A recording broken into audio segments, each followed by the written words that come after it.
Well, look at this. I hope you're all calm and collected after those very soothing tunes. It's the Sweet Spot. It's live. We're in association with AK Bets. It's Jack Reeve.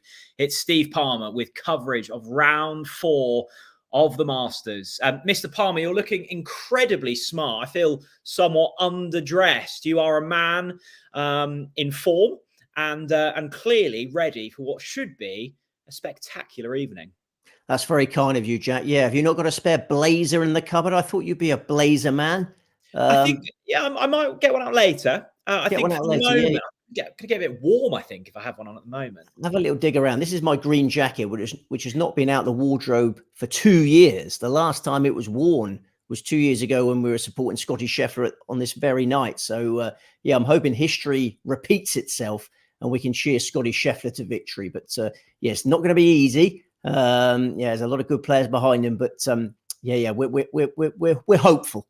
There is a very long way to go, as we well know, because we will be with you throughout the evening alongside some brilliant guests as well. We'll have AK himself on that will be talking us through things from a trading perspective this evening. That will be absolutely brilliant. We've got Paul Dunne, a former winner of the British Masters on. That's a turn up, Steve. I'm looking forward to him. I mean, that's a superstar guest. I mean, it's not just former winner of the British Masters. He led the Open as an amateur in 2015 with a round to go. I mean, he almost pulled off the most astonishing major victory of all time. So, it'd be great to catch up with Paul Dunne. We got a busy night ahead of us, haven't we? We really have. Let's remind ourselves of who Steve is on. I'm sure you've all watched the Sweet Spot on Tuesday, and you will have read the paper as well. This is the main bet. Scottie Scheffler, 8 points at 5-1 with AK Bets themselves. They went top price. Very brave of AK. I'm sure he'll be on later to explain the decision. Steve, we were here. Well, you and Bruce were here a couple of years ago, following Scottie Scheffler in the Masters. Let's remind ourselves of how that went. That is right then. This is crucial now. He's pitched it into the bank and it's gone. It's in! Scheffler pitches in for a birdie. Beauty. You play it like that. Don't think what a start. Oh my. He plays his chips like that. He plays them low. He meant to do that. Don't think that wasn't luck. That was beautiful. He meant to do that, did he? Yeah. I'm in the Brad books probably. I've probably just woken up the children just as they settle. It's the final round of the Masters, and that's a game changer. That was a game changer that night. Has the family forgiven you for waking them up after that moment? Well, they're 2 years older now. They're due home any second, actually. They've all been in Brighton for the weekend, leaving me on my own for my in my Masters bunker. But they are all due back in about 10 minutes. So I've told them to go straight upstairs. And we also have a dog on the scene now as well. 2 years ago, there was no dog, of course. But Coco is probably going to need to get involved at some stage to go out for wee-wees and poo-poos, Jack. So if you see someone going behind me, don't be alarmed. I have to give Coco access to the garden for wee-wees and poo-poos. Well, look, you wouldn't get that in the Sky Sports studio with Nick and co. So this is your second screen experience for this evening. Absolutely delighted. Scottie Scheffler teeing off any moment, Steve. I mean, just talk us through your mindset at the moment. Scheffler's out in front, Morikawa, Max Homa, Aberg in behind. It is a jam-packed leaderboard full of quality. Who's Are Aberg? you feeling calm? You mean Ludwig Aberg? Exactly. I feel okay. No, I wouldn't say I'm calm. I'm far from calm. I mean, I like the shirt that Scheffler's picked today, Georgia Peach. Have you seen his shirt? He's got a lovely peachy shirt on.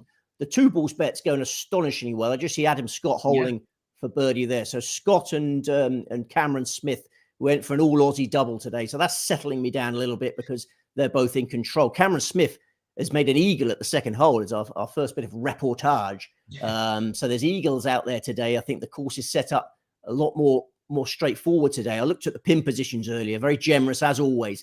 So I'm expecting lots of birdies. Cameron Smith, if you'll remember rightly, you look at that footage from last year. Cameron Smith made 2 birdies early on at the first and the second hole to reduce the deficit to 1. Scottie Scheffler 2 years ago was 3 shots ahead going to the final round, and then the deficit was reduced to just 1, which is probably why I got so excited at that third hole there, because he chipped in and it was all plain sailing from there. But Scheffler's good. Yeah, he's only got a 1-shot lead, and no mugs behind him. And it's amusing, Steve, isn't it? Because yesterday, I mean, I've been in France for the week, so I've been watching from there. But I was flying during the carnage that unfolded during Scheffler's round yesterday. So I've taken off, and he's out front, and he's fine. And then I've landed, and he was on, I think, the same score. And yet I'm seeing you and Bruce going back and forth. I've seen on Twitter exploding that Scheffler's been up and down. So I missed all of that. So I mean, I've obviously seen it back, but it's seemingly done very well just to get a grip on things once again. Oh, absolutely. Yeah. It was very worrying times just after the turn yesterday. The double bogey was, Mr. Tiddler for double bogey there at 10. And then, 11 was a bogey. And then 12 looked like another potential bogey. So the wheels were falling off, but he dug in. Yeah, he's a gritty character, is Scottie Scheffler. His temperament is unrivaled.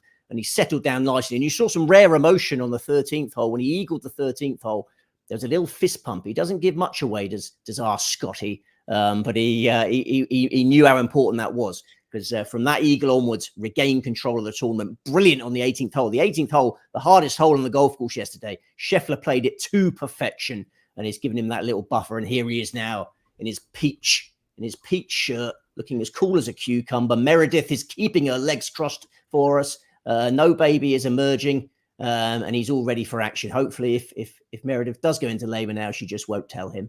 I was going to say, I mean, what happens if she goes into labour? Because he hasn't got his phone on him, has he? Will there be sort of some kind of public announcement over the tannoy system? And Scottie Scheffler get to the hospital immediately. I would imagine Ted Scott's got a pager of some sort in the bag. Let's see this first shot. Leaking right. I think that's fine, mate. I think that's fine. He's going to pick up the tees. He's in good shape there. Doesn't miss that fairway. Don't worry about Meredith. Don't worry about Meredith. It's worth saying, Steve, because I know a lot of people will be watching along.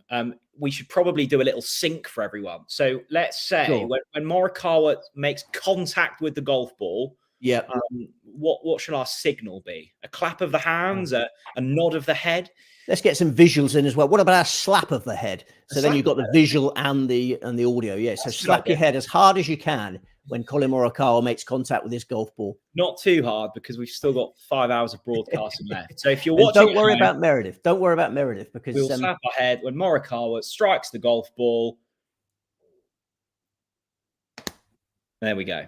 So we're on sync. So yeah, if you can just line it up, we might need to do one more of them to give people another chance to click in. But I put all the facts and figures into the computer about Meredith. I'm not concerned about Meredith, because it was about I worked out it was about just provide some context, because I suspect for the recreational golf fans just tuning in, they may not know the ins and outs of Scottie Scheffler's wife's childbirth trials and tribulations. They're awaiting the birth of their first child. And I was getting lots of infuriating texts at the start of the week from people who think I didn't know about this, but I did know about this. And I did know that the baby was due at the end of April. There was more chance of him missing the USPGA than there was the Masters. So everyone's concerned that he's going to pull out, because he's definitely going to pull out if the baby comes prematurely. So this will be sort of 3 weeks premature, this baby. And Scheffler will just down tools and go to be at the birth of his first child. But I worked it all out. I did a lot of research on this, and I think there's about a 15% chance of him becoming a father during this Masters. Work it out? But there's all sorts of facts and figures out there. I mean, I've got some personal experience on this as well, of course, because I've had a first baby, and they normally come late, you see, first babies. I remember when our first baby was due, the nurses and the midwives and that sort of mock you when you ring up to suggest I need to come in, because they go, oh, yeah, is it your first one? Yeah, okay, you can come in, but we'll probably be sending you back. They sort of patronize you and take the mick out of you, because the first baby is normally delayed. But the joke was on them, because when we got to the hospital, my wife was fully dilated. walking up the stairs, fully dilated. She did an incredible job there. But don't worry about Meredith. Remember which golf tournament was on during the birth of your first child? Yes, I can. It was the Memorial. Memorial. Justin Rose and David Lingmerth were going at it, and I had a decent bet on Justin Rose, who lost to David Lingmerth in a playoff, and I was following that while my wife was being stitched up, actually, because that's quite a laborious, long process that I didn't want to get too involved in. So, Justin Rose let me down that night, but my wife certainly didn't, and we had a smashing baby boy at a good juncture. Goodness me, That was a girl. Sorry, that was a girl. What am I talking about? That was a girl. That one.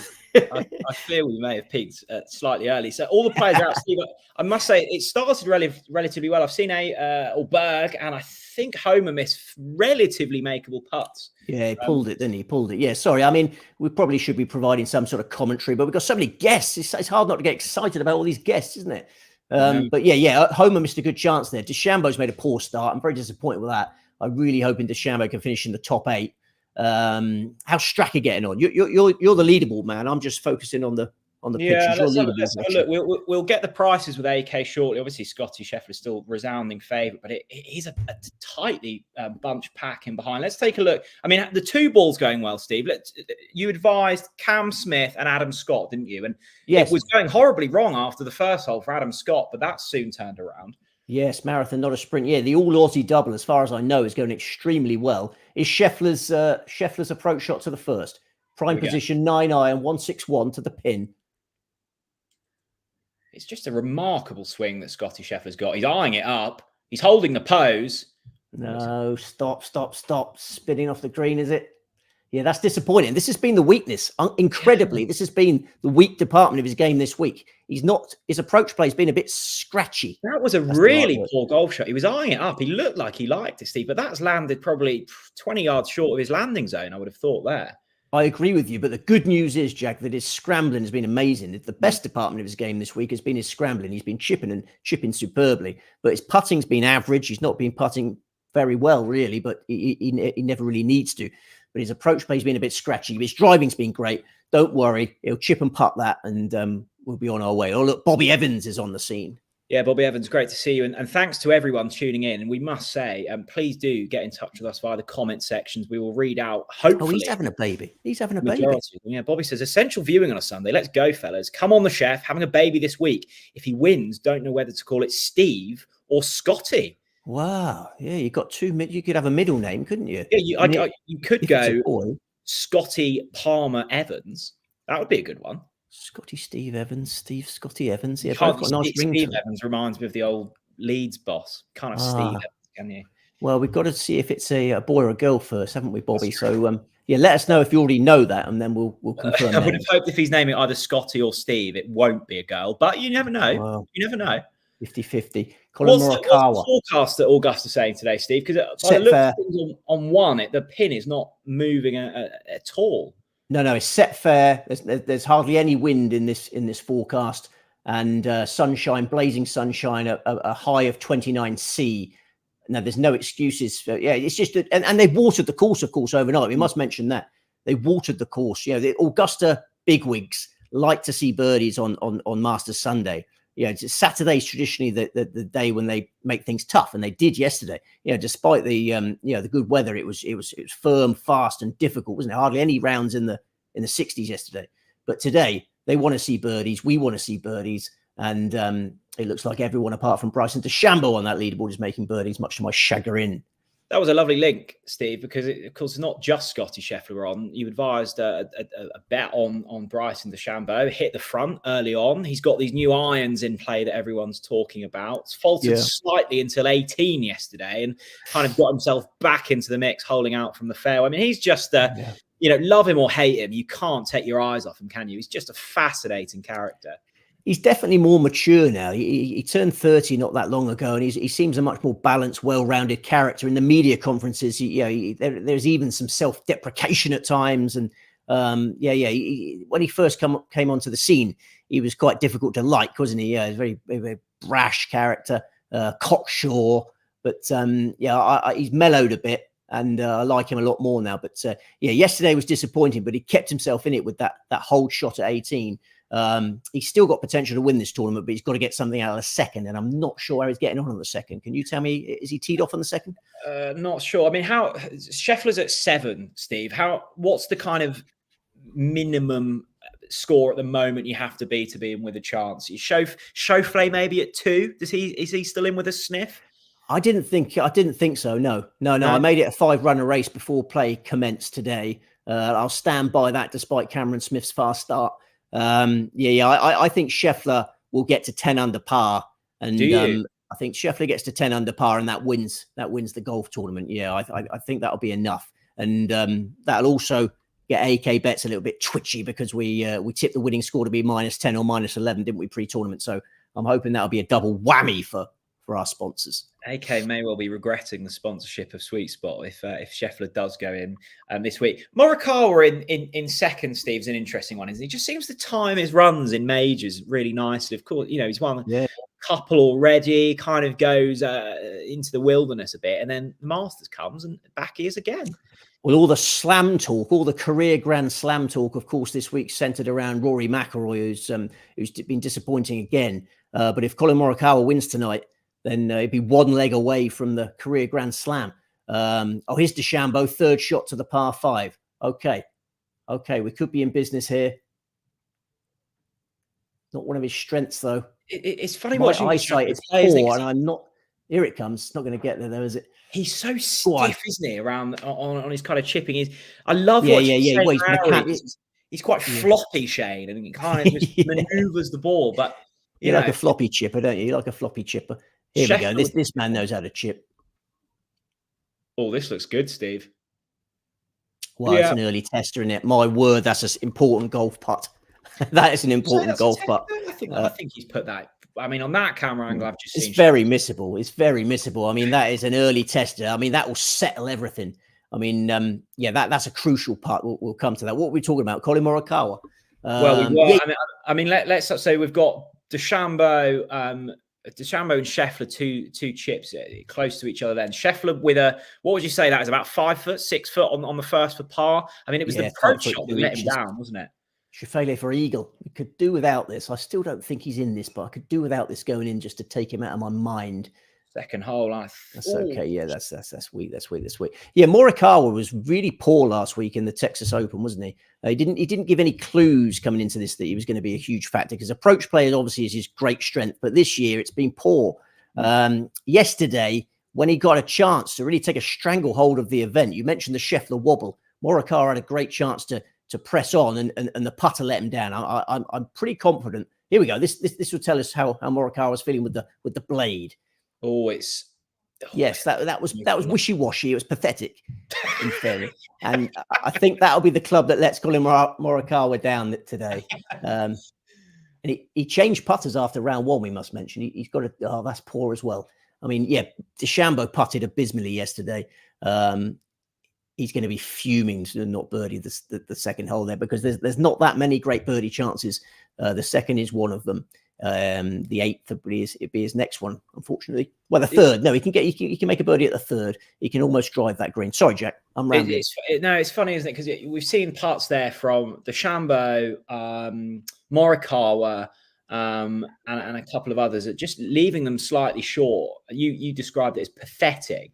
You've almost got to hit them firm to take the breakout, but do that round Augusta, it can make you look so stupid. Absolutely. You just see Nicola Hoggar there get quite aggressive with a chip and just go on and on and on. Massive putt. This was settling right down if it goes in. Hole 1. Yeah, never in doubt. Never in doubt. Never in doubt. I mean, that'll be huge. He's settled now. We're settling. He's settling. Everyone's settling. I'm delighted that went in for obvious reasons. You strike me, Steve. I mean, I've never really simultaneously watched a golf tournament with you, and you seem like quite a nervy individual when it comes to. I mean, like that for me, Scheffler's never missing. For you, there was doubt in your mind. I've seen him miss a few of those this week, and obviously, psychologically, this confidence he has in his putting at the moment, it can come and go in a flash, and.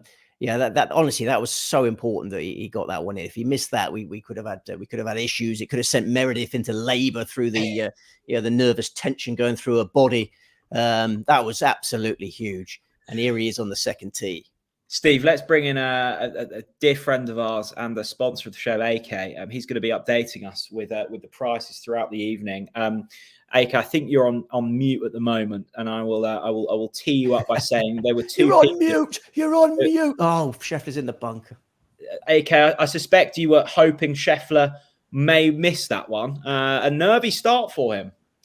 Yeah, I'm after the slaps of the head that I was watching backstage. I'm about 5 seconds behind you guys, so I'm finding out what's going on before I can watch it. So it's Scheffler's killing in the this mob. bunker. Scheffler's in the bunker off the tee at the second, so you'll be pleased with that. Fantastic, delighted, He may not delighted. birdie the second, which is a hole he really should be birdieing. So that's a shame. But are you a bit nervous about Scheffler winning this golf tournament, AK? I'm not. I don't really sweat myself personally. Just sweat individual events, but I think it's fair to say that this will be rather expensive. It's the biggest. I think it's a testament to the faith the punter's shown you, Steve, as well. To be honest with you, because it's without wishing to pile a bit of pressure on yourself, it's the biggest liability we've had since we went online. So it's right. It's definitely one we want to get chinned. But if he goes on to win, it's we're also happy for the punters as well. So well, let's take a look at the prices. These were correct as of a few minutes ago. Scottie Scheffler 8-11 favourite, Morikawa in behind 16-5, Ludwig Aberg 7-1, Homer 7-1, bigger the rest. I mean, has there been much kind of in-play traffic the last few hours, AK? How are people trying to oppose Scheffler if they are? Yeah, like for us, like just obviously, just I think you said there, yeah, he's in the bunker there. So we're looking at 20-21 actually in real time at the moment. So a bit of a drift reflective of that shot. For me personally, when I see, you basically need the leaders to get out onto the course for the turnover to start ramping up. I think when the also runs are playing, bar the purists like myself and Steve betting 3 balls and stuff like that. I think the real punters get involved when the actual guys towards the top of the leaderboard are on the course. So I'm expecting it to hot up even further from now, basically. Was the even money popular this morning, AK? Because again, top price in the village with even money this morning. Yeah, you're a glutton for punishment. You decided to lay a bit more. Yeah, we did. Like it's we're just trying to offer a fair price. The price is kind of our USP essentially. We wouldn't be the most competitive, or you'd probably find better each way terms out there than what we offer. But price is kind of our USP and what we like to compete on, and where we see a niche opposing where bookmaking has gone the last few years, sort of thing. So yeah, we did lay a bit more just to pile it on and just make the sweat a bit more interesting as well. So big prices, big limits is the motto, isn't it? Because big prices, big limits. Yeah, definitely. Listen, if you're coming on for some Albanian third division match on a Tuesday that's taking place on a Saturday, the big limits aren't going to apply. But in more sustainable markets, yeah, we're looking to lay bets basically, and yeah, that's the route we're trying to go down as best we can.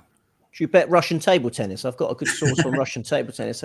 I think I'm one of the only few people I think who took a few months off when COVID happened. I think I know nothing about table tennis, badminton, and all those sports that were on at the time. So yeah, no, my table tennis knowledge, bar playing at high school, wouldn't be great now. I mean, AK, the joy of having you on is you're a lover of golf yourself. I've had sort of interviews with you and golf's a real passion of yours. It just putting the betting stuff aside. I mean, Scheffler is just in the form of his life at the moment. He is scintillating to watch. It's been a remarkable kind of few months for him. Yeah, definitely. Like I saw a lot of comments, even like earlier in the year, like lads ahead of the game were probably saying this is the best lad we've seen since Tiger, and the kind of numbers he can put together.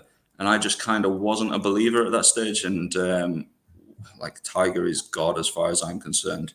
Like it's a hard conversation to have with your missus about how much you think of Tiger Woods, but like he is absolute God in my eyes, basically. And I just, anybody coming close to him, I just can't have it, basically. But then the last few months, he's cost us as a company quite a few quid. Which always pricks the ears up of me anyway. And yeah, he's just so consistent. I can't understand it. I love golf. It's kind of like poker for me. I like playing, but I'm just not that good at it. So I kind of ration myself. But yeah, he's just unbelievable. He's playing unbelievable, isn't he? And I just can't see how even just the swing and just off the tee, and like, is that going to hold up, do you think, long term? Because we've seen like guys over the years, like Dustin, I thought was going to really kick on, Rahm of late, and then they kind of have the spells and fall away a small bit. Do you see Scheffler sustaining this for longer than those guys did? it's already been so long, hasn't it? His ball striking statistics over the last 2.5 seasons have been absolutely amazing. Yeah, we haven't seen a level like that since Tiger. So, yeah, I think it's already proven. If you came down from Mars and looked at the Scheffler swing, as you say, it doesn't look that pretty, does it? You know, the fancy footwork. You would assume he's not a very good golfer, but we're in the results business here, and it's just so consistent. If he wants to find a fairway, he finds a fairway. Effortless length. So he's laid up at the second, just to keep you in the loop. He's laid up at the second, and he'd be disappointed to have not been gunning at that green. Okay, it's obviously the Masters is huge today. It was the Grand National yesterday. I suspect there'll be a lot of people cheering on Max Homer and the Max Homer Iron Maximus double. How was it from a bookmaker's perspective for you yesterday? Any sort of big bets laid on the winner? Not particularly, to be honest with you. We'd be more the way it's developed, and I think the way just bookmaking probably online has developed over the last few years. Football, our core audience probably wouldn't be 40 plus sort of thing. We're more the younger generation, I think, which is probably stemming from our social media history as a company, just being on course in Ireland and things like that, and how it's translated. And the younger generation, as other bookmakers will tell you, are more akin and more attuned to football betting, basically. So we're predominantly a football betting business. Horse racing is our second biggest sport, as it probably would be with other bookmakers as well. But like even some of the bigger companies, they wouldn't really even, like the Grand National and horse racing just in general isn't talked about in the same esteem as it was years ago from a turnover perspective. I think it's kind of lost. It's lost a few of the older generation from whatever means, whether it's like obviously the things we're going through at the moment as an industry with affordability and sending in documents and things like that. And I think the younger generation, who are probably smaller staking and football punters, probably that's kind of the way it's gone. So like as a race, yeah, it was fine for me personally. And I don't think I'm that old. I hope I'm not too old, but like I'm looking. How old are you? How old are you? Let's get it all on the table. I'm 36. 36. Yeah, 36. Yeah. So, but like, just from Grand Nationals of old and stuff like that, it just wasn't. It didn't. And listen, I get all the arguments around welfare and things like that. And we all have to. Everyone has to play that game these days, but just didn't excite me in any way possible as a race. I was kind of bored, and we were talking about it here in running, that there was just, it just wasn't, like, you need a little peril and a little bit of jeopardy, and it just absolutely stripped that from the race. And they want bigger fences. Yeah, the fences are too tiny now. Well, I suspect it excited you, Steve. When you were banging on about Iron Maximus in your video in the morning, I don't know who you heard it off, but you were king. I did. I enjoyed that race, but I'm not a connoisseur, so I wouldn't know whether the fences are too tiny. I mean, I have heard both sides of the argument. We need to modernise for the younger audience, as you say. Yeah. I don't like seeing things go wrong, but I think you do. I think you do need to do that, but I think it's gone quite far, in fairness, and I don't think you're going to appease the people you're appeasing, even as we've seen with other races on the meeting and things like that. So I don't know where it'll all end up, but hopefully. Okay. Your 47th birthday would be a big one, wouldn't it, AK? You'll have to demand a nice cake from your wife on your 47th with a big weapon on it, you know what I'm getting at? Yeah, exactly. Yeah, my son's banging into his weaponry, and he's always banging on about AK-47. So that's something to look forward to, isn't it? Very good. Yeah, no, we haven't reached that in our household yet with a 4 and 3-year-old. We're not talking automatic weapons yet, but we're all good. Well, you'll be pleased to know DeChambeau's messed up again. DeChambeau's having a mare, so you can stop worrying. To be honest, I'm on DeChambeau myself, I'd be half cheering on DeChambeau. Like we were talking about DeChambeau I heard you guys talking when I was backstage about being a diverse character and things like that. And I like DeChambeau. I like those type of characters that are a bit full of confidence and try and back it up as well. So I was actually hoping for fireworks from him early. Is it a case of anyone but Scheffler for you then? It's literally anyone but Scheffler. I'll take anything. Yeah, absolutely anybody but. Yeah, 100% at this stage. Yeah. Anyone but Scheffler. We will catch up with you throughout the evening, AK. Thank you so much for joining us, and hopefully you won't be smiling in an hour or so's time when we catch up with you. Great to see you. We'll be in touch later on. There we go. AK Bets, the man behind the bookies that are sponsoring us. Steve, they're stacking up behind Scheffler. When we were speaking, Homer to 6, a ball to 5. I mean, it's never easy, this game, is it? No, it has been a disappointing start so far, no doubt. Bryson DeChambeau has got off to a poor start, and Scottie Scheffler has got off to an average start. He's had to lay up at the second, and we're awaiting his wedge at the second with great interest. Hopefully you can get up and down, but that'll be far from straightforward. But we must stay positive. We must stay calm. It's a long night ahead. A long way to go. Just a quick mention to anyone looking to get involved with AK Bets. There is an offer, as you can see in the ticker below, 50% of your stake back up to £50 as a free bet. If your player misses the cut, the sign-up code is SweetSpot50. Head over to AK Bets, pump that in, and that will be that offer will be waiting for you. We're hoping that Scottie Scheffler wins this evening, Steve. Cast your mind back to 2017, a glorious year. It was a glorious year for yourself. It was an even better year for Paul Dunne. He joins us on the show this evening, live from Dubai. I think, look at this. I mean, talk about location. This is brilliant. Paul, welcome to the show. Thanks for having me. Yeah, how are you guys? Very well. Yeah, good. You. Thanks. Yeah, it looks great there. Is that your house in Dubai? Is it? Yeah, I'm just in my apartment here. I'm watching the Masters with one of my friends, and then the other one's gone to take a little nap, and we have to wake him up when the lads are on 16. So right.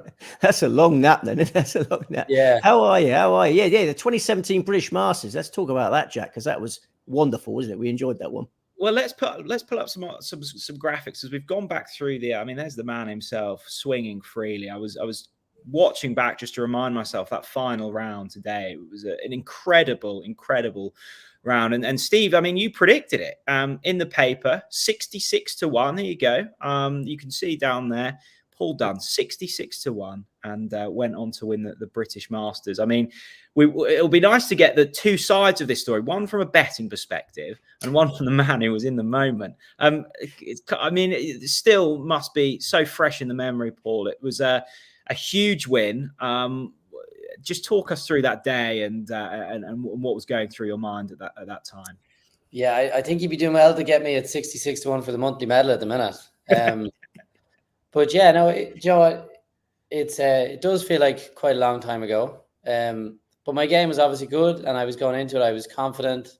I'd had a good couple of weeks with my coaches beforehand. I kind of had a break in the season, and everything was trending nicely. And I nearly won in Morocco earlier in the year. So for me, that was like the next step, was to try win a tournament. And I played well when I had a chance in Morocco, but I kind of had a couple of breaks go against me the last round. And then it was the complete opposite in Newcastle there for that one. I played well, and then at every break under the sun went my way as well.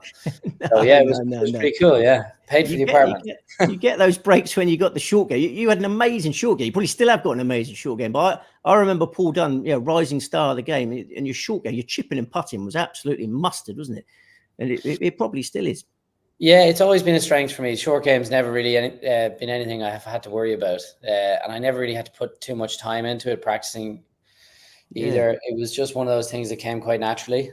And when I did put a little bit of time in to sharpen up, it always just worked straight away. So any Jack, issues I would have had would have been getting to that position. I missed too many greens, and that's why I was a good chipper. Yeah, I guess so. But Jack's fast forwarded 2 years, isn't he? We don't really want to talk about 2017 unless we talk about 2015 first, because you must remember that, Jack. This fella here led the Open with a round to go as an amateur. You almost made, that would have been the greatest major win in the history of golf. And I'd like to talk about that, if I may. How did you feel on the first tee on the Sunday of that tournament? Joe, I was thrown a little bit. I felt comfortable all week, and the one thing I remember at the time, I had a weird thing going on with my grip, right? When I was hitting a shot through impact, my right hand used to slip a little bit. Yeah. And I interlock, so where my index and my pinky would meet. I felt really uncomfortable when it rained and my glove got wet and the grips got wet, and that interaction was a bit weird. So I was confident the whole time, and about 20 minutes before I went to tee off, it started to rain, and I hadn't seen it in the forecast. So that kind of threw my mind out of the golf I was trying to play into a negative, if that makes sense. And kind of probably started me going down the wrong path. And then I ended up struggling in the final round. But it was a great week. I remember I feel like the whole of Greystones had made their way over to St Andrews by that time. Yeah, I was there. It was incredible. Everyone was pulling for you. I mean, obviously you want your bets to win, but if your bets were out of it, you want Paul Dunne to win. There was a lot of support for you there, wasn't there? It's an understatement. Yeah, I remember one of the members of the club because I was playing so well in the practice rounds. I think the bookies had me at 4-1 to make the cut. And then the guy that was caddying for me had called everyone in his phone book, I think, to tell them to get on it. So a lot of people had me to make the cut and then an each way bet overall as well. Yeah. So one of the members of the golf club, I think, was offered, he got a phone call the night before, offered a 75 grand cash out. and he didn't take it. So he told me then when I went back that how much money I cost him. And I was like, whatever I cost you, I promise you I cost myself 20 times more. So, well, I mean, that Sunday performance, at least you didn't need to give the check back. You know, if you'd won the Open, obviously it would have been wonderful, but you would have, what was the first prize back then? You would have had to have given that to whoever finished second, wouldn't you? So that's the one silver I would lining. have, yeah. I think I'd have gotten it back over time though. Yeah, it might have been a few sponsors, but so what's happening now though? Because obviously, I remember you in 2017 at the peak of your powers. I was thinking, European Tour, then he's going to make it onto the PGA Tour, and there was injuries, wasn't it? Pesky injuries messed things up. What were the injuries? I can't quite remember what the injuries were. Yeah, a little bit of a mix of a few different things, but originally it started with my right hand. I had surgery on my right hand at the end of the 2019 season, but it had been bothering me for 18 months kind of leading up to it, and ended up being a few misdiagnoses. And eventually when I got the surgery, the problem was a lot worse than we'd ever seen before. Like whatever was growing in there was 7 times bigger than any scan had showed up. And I'd had like 7 or 8 MRIs on it and CAT scans and everything under the sun. But it had got to the point where the pain was too bad. I lost the range of movement. But it was a weird injury. It doesn't affect your day-to-day life. It just affects you when you play golf. Yeah. So it was about 13 months recovery from that. And then obviously COVID hit and it kind of threw everything a bit strange in the world, and like the schedule that we play and the ability to practice different places and that sort of thing. And then I did play for a couple of years after, and I struggled with my form. I had a few other different health issues come up, and now I'm just trying to get back into it. I had something else come up kind of around May last year, so I've only played Q School since then. So I've been over in Dubai since November, just practicing and playing away and trying to get my game back in decent shape for whenever my season's going to start. So it's just a waiting game at the minute. Yeah, I've been. You can play on the Challenge Tour, can you? You've got rights to play on the Challenge Tour.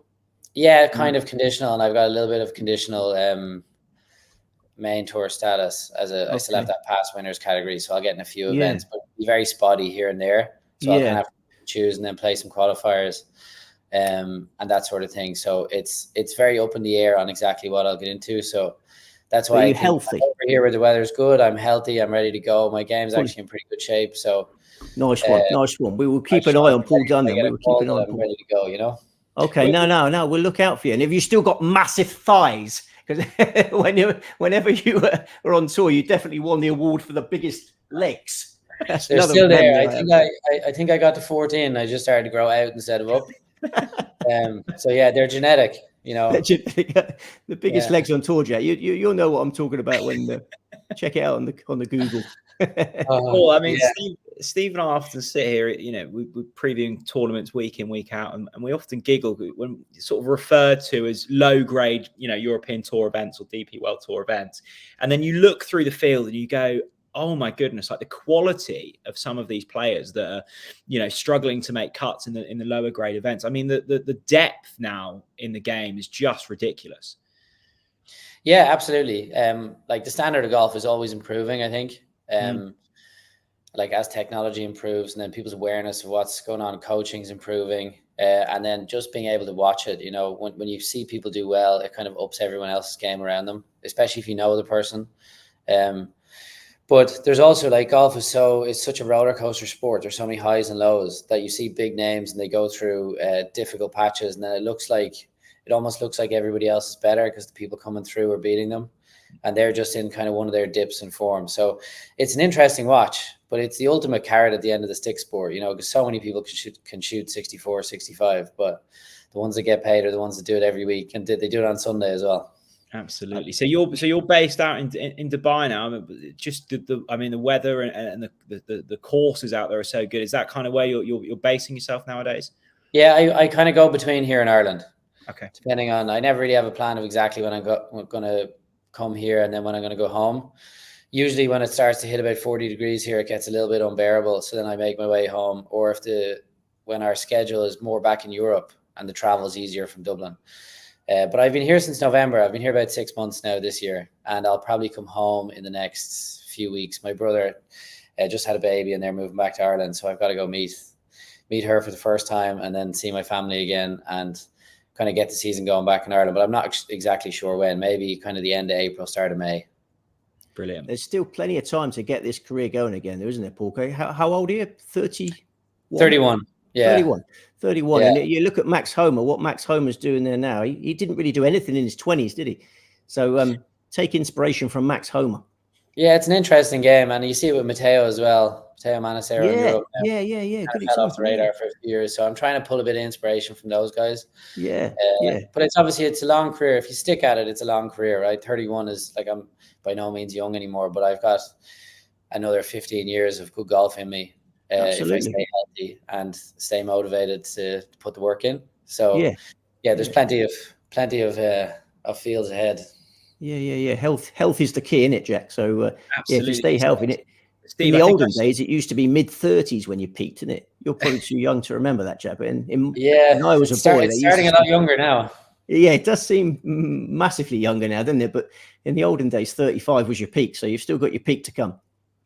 Yeah, it doesn't feel like it when I wake up in the morning. I think I just saw a mini fist pump from Steve there. Scottie Scheffler with another clutchy sort of par putt on the second. Paul, sort of looking at the leaderboard at the moment as Scheffler tees off 3. I mean, the obvious answer is Scheffler to go on and win this tournament. But from what you've seen so far this week, who do you fancy? Yeah, I fancy Murray Cow to give him a good run. And I know his form hasn't been great, but in his career, he's proven that he's a big time player. He shows up for these big events, and it looks like his iron play is back to what it was maybe a year ago or 2 years ago. So I feel like he'll be around till the end. It just depends on how he puts. But I would like to see Homa win. I don't know Max, but I'd be a Max Homa fan watching. He's very interesting to listen to. He's quite introspective the way he talks and the way he talks about the mental game. I find it interesting. So I'd love to see him win. But I think Oberg winning would be the biggest story, right? Winning in your first ever major. And how someone's played a Ryder Cup and is top 10 in the world without ever playing a major is amazing. It'll never happen again. Because normally the top amateur in the world will have played a few majors as an amateur beforehand. So he really seems like he's going to be in the top 10 of the world for a long, long time. It could definitely happen, Steve. I mean, you're his biggest fan, aren't you? And you hold a great part of the second there. Yeah, I mean, I think you could say Oberg probably go a favourite for this tournament next year if he continues to progress at the rate he's at. So if he wins this one, then hats off. It'd be incredible. But maybe next year is the time to back him. We mentioned with AK previous to you on, Paul, about Scottie Scheffler. I mean, the swing is so unique, the footwork is so unique, and he sustained this form for a good while now. But it's remarkable. Golf is all about consistency and repeatability, and everything about Scottie's swing you think isn't that, but he seemingly just pulls it off. It's remarkable, really. Yeah, it is. I've actually spent a bit of time on the range just trying to do it for a bit of fun. And I can't get both feet at the same time because the right foot move is an accuracy move, right? The right foot moving back and in creates room on your downswing and it'll make you hit it straighter. Okay. Because most people have the problem their right hip kicks out in front and their right elbow gets jammed in too close to them, and that's what causes loads of face rotation. So that move is one to hit fairways, and then the left foot opening is a power move. So it's interesting that he can do both at the same time. It gives him the speed and the accuracy. It makes sense, but it just looks bananas. Yeah. And it's different every time, right? His follow through is different. The way the feet move, which one moves first, how late the left foot opens. It's amazing. His hands are obviously just incredible. His trust and his talent level must be through the roof. But he is really interesting to watch. Absolutely. Paul, it's been a delight speaking to you. We will let you go off and enjoy the Masters in peace in your lovely apartment. And best of luck for the rest of the season and onwards, and hopefully speak to you soon. Perfect. Thanks, guys. Enjoy. Thanks, so Paul. much. Good luck. Good luck. Later. Well, there we go, Steve. Have you ever spoken online to a man that you've tipped up and won before? No, it was good to see him, because we miss him on the DP World Tour. You know, he was quality. He got up to world number 65, and it's such a shame when injuries come in and ruin things. You know, but it's good news that he's fully fit again. It sounds, and absolutely. Hopefully, he can progress from the Challenge Tour and get back on the DP World Tour, and then anything can happen from there. Yeah, absolutely. I keep forgetting that we're on here and supposed to be talking about what's happening in front of us, because the characters are so engaging and the chat is going on. Scheffler's still out ahead, but it's been a strange start from Scottie. He's holed 2 great par putts. A bogey at the second would have been a catastrophic error. So he's held a couple of brave ones there. The tee shot at 3 wasn't very good. It went in the bunker. We could be looking at a par start. No one's really coming hugely at him. Max Homer's playing well, isn't he? And Ludwig Aubert's playing well. So I'm not panicking yet, Jack. I'm not panicking. I'm not in the panicking business. My family has arrived home. I can hear. Oh, they are back, are they? Yes, do you need to go and attend to them, or I can hear what's going on up there. Tommy Tiger seems a little bit pumped up by the final round of the golf. So my lady wife will solve that problem, no doubt. Max Homer from the bunker at 4. Big shot. This. He's playing well. Max Homer's the one playing better than anyone out the gates. Absolutely. We've got another guest about to join us, Steve. Comes in the shape of Joe Champion, who will be a familiar face to Sweet Spot viewers. Joe, welcome along. And you join us at an interesting point in round 4 of this. What have you made of the early signs so far from Scottie Scheffler? Well, first of all, what an absolute hospital pass to come on the Sweet Spot Live after British Masters champion Paul Dunne. What's the best tournament you've ever won, Joe? I think I won a mini golf tournament when I was about 8 years old, and that's about it. I might be the 5th best golfer to come on the podcast so far today. So, show us your medals. Well, I'll take this chance to go and get a beverage, if I may. Absolutely, absolutely, Steve. Well, there we go.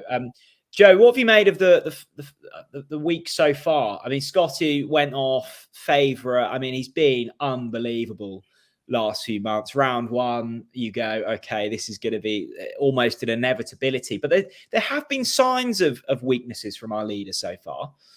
Yeah, I definitely think there obviously have been. He comes out with this, he shoots 66 in the first round. It's been a grind for all of them, though, since then, hasn't it? Like, the weather has played a part. I thought yesterday, those last 2 hours are 2 of the most fun hours of golf I've ever watched, I think. And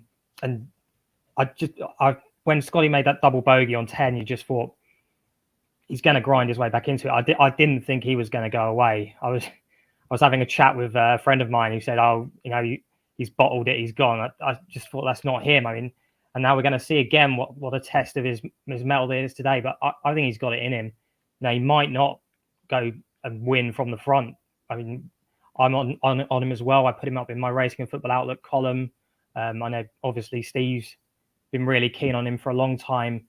I just think he's got the stones to do this, but it's going to be tough out there. You're not going to go and suddenly shoot a 65 to win from the front, are you? And this is the thing, Joe. It feels as if the players that are coming close to Scottie at the moment, you've got Colin, you've got Ludwig at the moment, you've got Max, they're almost having to go at full capacity to get there. And it still feels as if Scottie's got a couple of gears left to go through. And that's been the difference last few months. He hasn't even had to play his best to win tournaments. I think that's it. If they come, then I think he's going to improve as well. I can't see him getting, looking up at the leaderboard and seeing Morikawa or he's obviously playing with, but Morikawa or Max Homer drawing alongside and then not suddenly upping his game. I just think that's the kind of character he is. He's just a remarkable golfer, really. But just a wonderful player to watch as well. I think so underrated. It's just people are starting to realise just how good he is outside of the ball striking as well. Like around the greens, he's just been fantastic. Just saw another example of it there not the best start we could hope for today. I know, Steve just saying I'm on Scheffler as well. Oh yeah. What did not I the miss? best What did I start, miss? but he's still in the lead. What did I miss, guys? I've been out of the room there. You missed a delightful bunker shot from. You missed a delightful bunker shot from Scottie, and lots of players missing putts. I mean, that seems to be the theme so far. Outside of about 6 foot, there's been very little holders. Homer for par there on the fourth. Still got the one shot lead. It has been a scrappy start from Scottie, Steve. But as we were saying then, it still feels as if he's got so many gears left to go through at the moment. For sure. So have we got a birdie putt coming up at 3 then? Have we? So yes, it will we be, drove into the bunker and then Martin Schindler is 2-0 up. I can tell you. Wayne Mardle's just texting me that Martin Schindler's 2-0 up. We're both on Martin Schindler to win the Darts International Open, but we'll let you watch that then. We should do the darts watch along for a half an hour, and then I try not to let other sports put me off. But that is exciting news. Martin Schindler. Is that the semis or the finals? Steve? That's the semis. Yeah, he was 50-1 to win this tournament. It's in Germany, so we'll keep one eye on the darts, 2 eyes on the golf. And is that possible? Well, I've got 4 eyes, so I can keep my eye on something else. How are the family? Was it a nice day in Brighton? They're okay. Yes. My wife is actually going around the side gate so she doesn't disturb. I must tell her that the dog has got access. I'll go and get the dog in a minute. Yeah, Joe's a massive dog fan, aren't you, dog? I've got a dog, yeah. You got a sausage dog, haven't you? Yeah. Well, Scottie Scheffler. Here we go. Birdie at 3. This is it. He loves that hole. In 2022, he chipped in on that hole, and he's made a much more conventional birdie this time. That bunker shot must have been amazing. It was really special. Yeah, it was. Really special. I would say I'm watching on a legal stream. I would say Now TV. Call the police. Other streaming services are available. So I'm about a minute behind you. So he's just lining it up now, and I reckon I know the result. Well, I'm glad you're being punished for your illegality. I get very frustrated. There's nothing illegal about this, Steve. People using these sticks. But if you're 1 minute behind, then I'm happy I've paid millions of pounds to Sky to get that 1 minute ahead of you. I paid for this, don't worry. 3-0 Martin Schindler. 3-0 Martin Schindler. How was early the first few weeks of being a dog parent been, Steve? I love the dog. And I was worried I wouldn't. I thought it's going to put me off my game and it's going to be pooing and doing all sorts of business everywhere. But my wife has been superb at training it. The dog has been well trained. And it's just the cutest thing you'll ever see without getting too soppy about things. Has it brought the? I mean, Bruce was saying to you, wasn't he, that the dog will bring you calmness and clarity. Yeah. You do seem rather calm at the moment. Yeah. I feel calm. Yeah, I think it has. To be honest, I just the way it just relaxes and it lives a life that I'd like to live. To be honest, it sort of just plops around and snuggles in all nice little corners and I like the way it goes about its business. Yeah, that's what we all want to do. I mean, will you be changing the name to Scottie though after this? That's what we want to know. Well, it is a girl. It is a girl. So I'm not sure. I wanted to call it Ludwig if it was a boy, but so it would have been called Ludwig if it was a boy. But it's a bit worried about Ludwig. So yeah, I'm a bit worried about Ludwig, and I'm just speculating on what price he's going to go off next year. I mean, I know there's plenty of anti-post punters out there like getting involved early doors. I know Rod Studd talking about darts, like Rod Studd, the darts commentator, likes having bets miles out. If you can get a price about Ludwig Obear winning this tournament next year, then I would imagine the price you get now will be considerably better than the price you'll get come Masters week. Because what would you guess at, Steve? Well, I think if you can get double figures now, you're doing well, aren't you? Because if the rate of progress that this lad has shown clearly has the potential to be one of the best players ever. This Masters performance is incredible on debut. Davidsons don't win. Davidsons 20-25 for this, I think. I ruled him out on the grounds of being a debutant. Oh my gosh, that's gone long, hasn't it? Scheffler's airmail that great, but.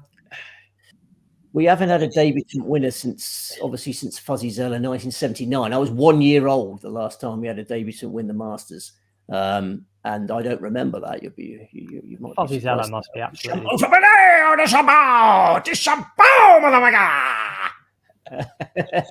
This must be the most confusing watch for Joe. Who's a couple. I know. I'm just about to see Scottie ML this green. How did DeChambeau birdie the 4th? That's incredible. Well played, Bryson. Yeah, long putt. Long putt. Well, that's Steve. The approach play from Scottie at the moment. I mean, he's one on the par. We're acting as if he's about 3 over at the moment. He's not. He's going well, but it's been a strange start from him. Yeah. As I say, his approach play stats this week are much worse than they normally are. He's scrambling well, and that's a really difficult up and down. He's left himself there. I mean, the fourth is a tough hole. It's a sort of 3.5 par 3.5. So no panic if he bogeys the 4th. No panic required, guys. I was saying to Jack when you were out, Steve, it's not going to be he goes out and shoots a 65 and wins by a mile. I don't think it's going to be a grind today, isn't it? The greens are so difficult. He's not bought the A game yet. So no, you're right. He doesn't seem to be in his approaches well enough to do that. But you never know. He might click into gear. I mean, the eighth hole, absolutely crucial. You must birdie the 8th hole. That's a great chance. See John Rahm there, bogey the 8th hole. That is terrible work. But the 8th hole is one of those sort of gimme birdies that we need that settle him down. So if he can protect his scorecard to the 8th, birdie the 8th, I'm still oozing confidence. Just a quick word on Rahm. I know there are a few keen on him this week. Steve, you've not been sweet on him all season, and he's really, really struggled this week. Joe, we've obviously had Steve's thoughts on Rahm throughout the season, but his switch to live probably hasn't gone quite as he'd hoped. I mean, he's playing well week in, week out, but I'm still finding it really hard to quantify what that form's worth. We've seen live players go well in majors. We've seen Koepka win one, but I think for a player like Rahm, it might not have been the best switch. It maybe works for someone like a Koepka who can turn it on for majors. I think Rahm needs to be in form, but we shouldn't gloss over the fact that it is difficult for champions to come back here. All the noise that comes with being the incumbent green jacket wearer, I suppose, does make life tough. I mean, Steve, you tell when was the last person? Was it Faldo? The last person? Faldo, many moons ago. Yeah. Oh look, I've got a doggy on the scene now. Here we go. Hello, darling. How are you? I was talking to the dog. No. It's my doggy. This is brilliant. So remind us of her name. This is Coco. This is Nicola. Yeah. You settle the kids. Yeah. I can look after Coco for as long as it takes. Coco's very well behaved. There you go. I've seen you all week. I know you're going to do the licky face thing. I'm never quite sure about that. Can you catch all sorts of diseases off a licky face? Yes. They have been eating sort of raw food and whatnot, haven't they? So I'll probably be out. About that. It's the other stuff they lick that's the problem. Oh, is it? Oh, yeah, of course, yes. Yeah. With feces and balls. What breed is Coco? A Maltipoo. Maltipoo, yeah, a Maltipoo. So it's a Maltese and a poodle.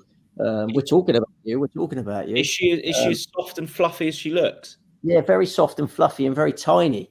The smallest dog you'll ever wish to meet. Yeah. But I'll just hold on to her for the rest of the broadcast. That'll keep me nice and calm while Scheffler's doing his thing. I think she's missed me. I think I'm her favourite member of the family because I'm sort of the calmest member of the family, the pack leader, if you will. Jack, I don't know about you. I'm sort of fearing for this dog if things do go awry this evening. You're very light. You can be. No, I love this dog. But that's the dog, and I'm just going to plonk her down here now. Usually, how old is she? Like 10 weeks or something? Yeah, about 9 or 10 weeks now. Usually, they're absolutely bananas at that age, aren't they? No, he's got a good temperament. Yeah. Like Scottie Scheffler. Yeah, like Scottie Scheffler. Yeah, absolutely. Blimey, we've got a tough chip here, haven't we? I mean, chip on 4 off the back of the green, airmailed it. He gets this up and down there. We can't lose. Cut of rough. Go. No. Okay. We're probably going to bogey the 4th, but that's no dramas. Don't you worry about that. You're not worried about that, are you, Coco? I'm not worried about that. I mean, it was going to come. You can scramble for it for so long, but it's not a sustainable way of getting around this golf course. And I don't know if is it misguided on sort of the wind or. No, there isn't any wind, was there? No, I mean, Ted Scott's got some questions have to be asked of Ted Scott there. Ted Scott's a great caddy. He's won the Masters 3 times. He's been caddy for 3 Masters winners, 2 Bubba Watsons and 1 Scottie Scheffler. But yeah, that did look like the wrong club, didn't it? There's so much green to work with at the front there. You'd much rather be short there, putting from the front, wouldn't you? But never mind. Hindsight's a wonderful thing. Not the worst shit from that position. Giving himself a chance, hasn't he? Yeah. How would you describe your average mood watching golf? Are you calm and composed? I imagine you are, or are you nah, absolutely not. You know, I won't tell you what I shouted when Scottie holed the eagle putt yesterday. Woke up all the neighbours. I live in a terrace house, so I think it's much needed, that one, wasn't it? After the debacle at 10, and then suddenly they all started crumbling around it. It was unbelievable. I was saying to Jack, that was possibly the 2 best hours of golf I've ever watched. That in terms of just sheer ridiculousness of it all, really. It was very entertaining, wasn't it? And Scheffler will approach that 13th hole with a bit more confidence now, because he messed it up in round 1 and got away with it. Messed it up in round 2 and didn't get away with it, and then played it perfectly yesterday. So the pin position on 13 is really eagle-esque. The dog's in a bit of peril there. Yeah, you can make eagles from the 13th today. Someone with RF in the comment section, Steve, saying you look slightly like Blofeld from James Bond films. I mean, that's quite a good look, isn't it, with Coco?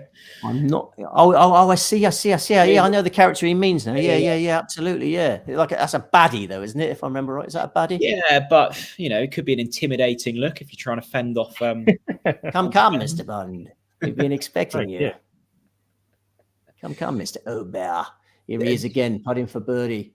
Joe, did you have any Grand National Masters doubles on? Well, I'm glad I didn't, because everything a couple of them ran all right. I backed Gallia de Toe, and she ran well for a long way, and so did Meeting of the Waters. I think it was about 5-2 in running at one point. I was getting very excited, but picked the wrong McManus or something. I'm not in the business of tipping 7-1 shots to win Grand Nationals, but I am in the business of tipping Scottie Scheffler to win Masters tournaments. So I backed 2 horses yesterday, Joe. I backed the one that unseated at the first, the defending champion, Korak Rambler. Yeah. And I backed I Am Maximus. So it's a very interesting race for me personally. Big moment here big moment for Scottie Scheffler with the par putt on the par 3. He's made a good stroke. Right. Yeah. I'll take it. That's bad news. Yeah. That is bad news. Yeah, he's bogeyed the 4th. That's okay. It's a tough hole. Looked a good stroke from Scottie though. There's been a lot of early signs here on the greens that they're quick. They're moving a lot. I mean, it must be so difficult to judge both pace and line well. He's putting well. But I'm not sure I can watch him over too many sort of 5-6 footers going down the stretch if he's leading by 1 or 2. Do you think that's the trauma of old, though, Joe? Because I mean, over the last few months, he's really tidied that area up, hasn't he? Yeah, but still there, isn't it? In the back of our heads, even if it's not in his head. I suppose that's more important. If it's not in his head, I'd rather I be worried about it than him. Absolutely. He looks really good over the putts now, doesn't he? And it looks much more solid, and the stats reflect that. I don't think it's the putter that's going to let him down today. I just think he needs to tighten up those approach shots. But surely he will. He will. He's looked as solid as anyone today, with the possible exception of Bryson, who appears to be just ramming them in from about 30 feet away.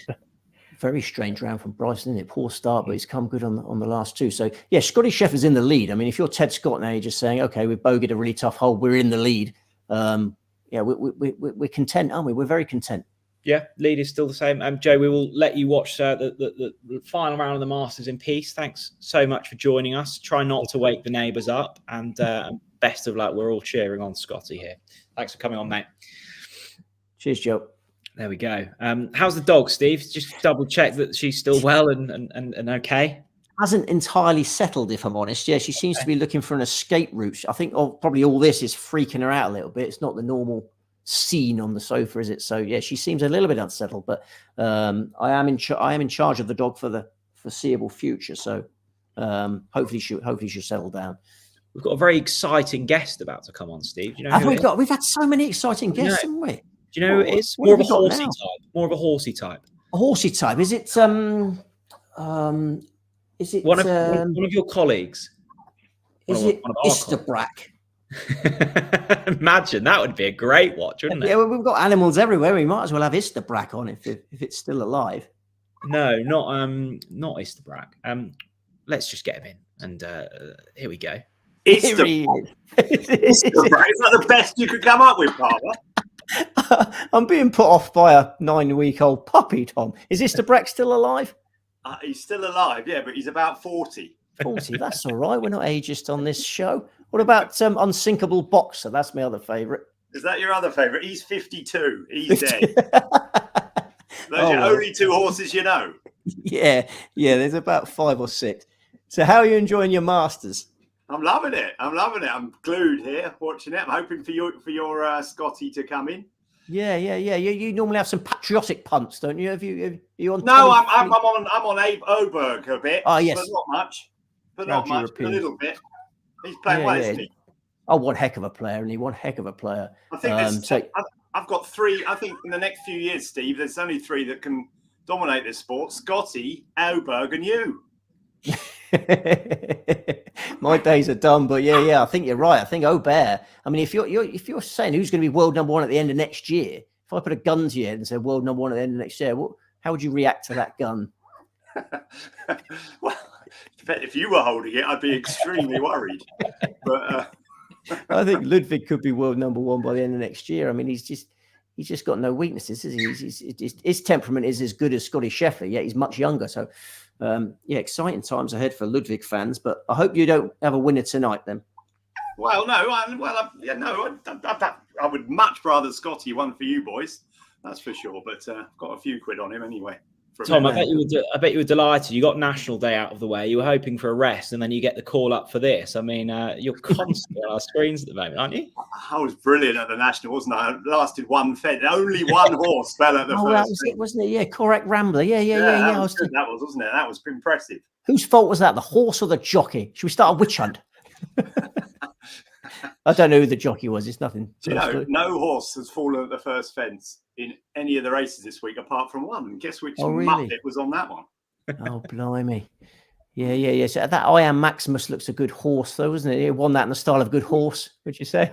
That's 3 you've named, Steve. Well done. And that Willie Mullins, I mean, what a trainer of animals. He is equines. Yes, does he do dogs? I need my dog trained. Can he train dogs as well as horses? Jack, shut him up. Do you like the horses, Jack? Yeah, no, I do. I was watching the National from Nice train station on a stream that was about 2 minutes behind, and forgot to turn my WhatsApp messages off. So I knew the winner before they'd kind of jumped the first. There's a nice question in here from Darren Walker, and I'm going to mix it up slightly. Now, Darren says, questions for Tom. Any dark horses with the flat season? So we're going to get one golfer, Steve, that might not be on the radar from you. I'm going to catch you off guard here to add to people's golf trackers. And we'll get 1 dark horse from Tom for the flat season. I'm hoping he's going to put up something that's running in Yarmouth in a couple of weeks so I can go down and cheer them on. Steve, we'll start with you. I mean, you mentioned Ludwig about, 12 months ago and no one had heard of him, and he's gone on to great things. So he's the next big thing. I can't give you another Ludwig, I don't think. But, I mean, I'm obviously expecting huge things from Min Woo Lee. I'm like a broken record on Min Woo Lee. But, if he can get his broken finger sorted out, I'm sure he'll start winning majors soon enough. I mean, really, really disastrous how it worked out for him this week, wasn't it? Well, last week he broke a finger. Did you know about that? He broke a finger last week in the gym. Wasn't he? Hey? Was he exercising? He was exercising. Yeah, what a fool. Why on earth would you do that? So he broke a finger in the gymnasium, and then a week later he's playing in one of the biggest tournaments of his career. So I'm heartbroken for Min Woo Lee, and he's still made the cut, and he's still done okay. So I still think today. Did he play quite well today? Yeah. I noticed some early birdies. He was 2 under through 4, I believe. Massive future. And as for horses, I don't know what to say about that. I haven't got. Steve, you went to your point-to-point meeting a few months ago. Oh, yes. How's the one you said getting on that you mentioned there? Yes, I think that was quite an old horse, though. To be honest, I don't think I can call that a rising star. You remember the name of it? Octo John. Yeah, Octo John was a great horse. Yeah, I love a point-to-point meeting. But But I don't have any rising stars of the sport Steve, for you you. cannot love a point-to-point meeting. Seriously, did you have good fun? Did you take the kids? I did. There's lots of candy floss and ice creams, and and good variety in the betting. That's what I like most about it. You had a nice row of bookmakers, all with differing views, and if you had eagle eye about you, even if you know nothing about horse racing, you could get a value bet on. I'm a massive point-to-point fan. Sorry, this dog is putting me off no end. It keeps whining. I might have to text a the wife massive to. point to. I'd never thought I'd hear that come out of anyone's mouth, let alone Steve Palmer's mouth. A massive point-to-point fan. Steve, we'll attend to Coca if you need to. Tom, we've got Minwoo Lee. Who are we adding? What horse are we adding to? A couple of horses. I'm a bit of a Rafe Beckett groupie. Oh, yeah. Rafe Beckett's horses. So Skellett would be one who might run in the 1,000 guineas, and another one which not many will have heard of is called Forest Fairy, who sort of completely under the radar. Won at Wolverhampton the other day for Darren. Tell Darren that Forest Fairy should stay 1.5 miles, no problem at all. Could end up at an Oaks filly, I think. So there'd be my two, Skellett and Forest Fairy. Okay. There you go. Whoever asked that Forest question. Fairy? As you double. Strange I mean, name, we've gone 5-10 minutes, Tom, and I think you'll thank me for avoiding any chat about Reading at the moment. I mean, what's going on with your boys there? What a disaster! I tell you what, we've really turned the corner. I was in Bristol last week, Jack, watching us win 2-0. I was supposed to go to Barnsley yesterday, but a stupid horse race at Aintree got in the way, annoyingly.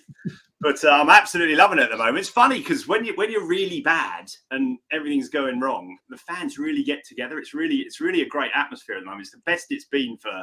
Is it you against? So is it you against ownership? You're kind of rallying, are you? Yeah, and it's sort of against everyone because every time we open the paper, we've lost another couple of points here or another couple of points there, and we've sold all our players. We've got no money. We tried to sell our training ground the other day, and yet got these young lads that are coming out and they're trying their heart out. So it's the fans are loving it at the moment, and we've done really well because we were 10 points adrift in November, and now we're guaranteed safety in Division 1. Not that that's where we should be, but that's where we find ourselves. And we've got another year then. We'll have a great time. I've really enjoyed it. I've really got enthused by it this year. So I've been going all over the place watching them. I was going to say you're a lover of an away day, are you? I mean, Bristol Rovers, that's a corker of an away day. Yeah, Bristol Rovers was great fun. Yeah, it was really good fun because we never win away either. We're absolutely hopeless. I think we won three away matches in, I don't know, a year or something like that. And so to actually witness an away win was good because the other two, I hadn't been able to make the other two away wins. So it was really good. I went to Portsmouth and we lost 4, and I went to Charlton and we lost 4, and it was embarrassing. But no, so Bristol Rovers was good. But I want to hear about how Mr. Palmer got the Weymouth match abandoned the other day or stopped at the end. Oh, that wasn't my fault. No. There was a medical emergency in the Overland. Medical emergency in the Overland. It seems to be the trend, doesn't it? When there's a medical emergency these days, everything needs to shut down. You have to abandon everything. You can't just call an ambulance and take the ill person off to hospital. You have to abandon the game. So Weymouth fans not too impressed with that. But we did get awarded the victory subsequently. But my thing about away games now, guys, is to go to a different team. Pretend to be the supporter of a different team and go on an away day. Because I had a little touch on Merthyr Tydfil the other day in a Southern League game. I heard whispers that the match was being switched to a 3G pitch at Dorchester. It's supposed to be at Poole Town on a grass pitch. They switched it to the 3G at Dorchester. I got wind of this. Merthyr Tydfil play on a 3G, you see, so it's a massive advantage. So I went to Poole Town versus Merthyr Tydfil as a massive Merthyr Tydfil fan. It was great fun being with all the Welsh guys. They were very confused. Great part from Ludwig Albert. They were very confused as to who this English fellow was cheering Merthyr Tydfil as passionately as them. But it was a betting related mission. But I'm pleased Reading are doing well. Go to Dorchester, Merthyr Tydfil. It was one. Ludwig Albert just rolled in an absolute beauty. You'll be pleased. I was going to say you would have got one hell of a price on Merthyr Tydfil and Ludwig Aberg being mentioned the same sentence there. The dog is out of my possession now. She's settled down. I thought you'd be in the shed, Steve. You're actually in the living room. Yeah, I think there's just too much tension emanating from me, and the dogs are very good at picking up on things, aren't they? You've got 1,000 dogs, haven't you, Tom? Yeah, You just missed them. They've just run off. Have they? But they're very good at sensing things, and I think Coco is realizing something's up tonight. You know, there's a tension in the air, and she doesn't like that, so she's ran for the hills.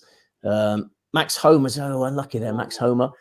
So yeah, nothing's really changed, is it? Max Homer's picked up a shot, but it's very much a case of as you were, isn't it? Yeah, nothing's happening much, is it?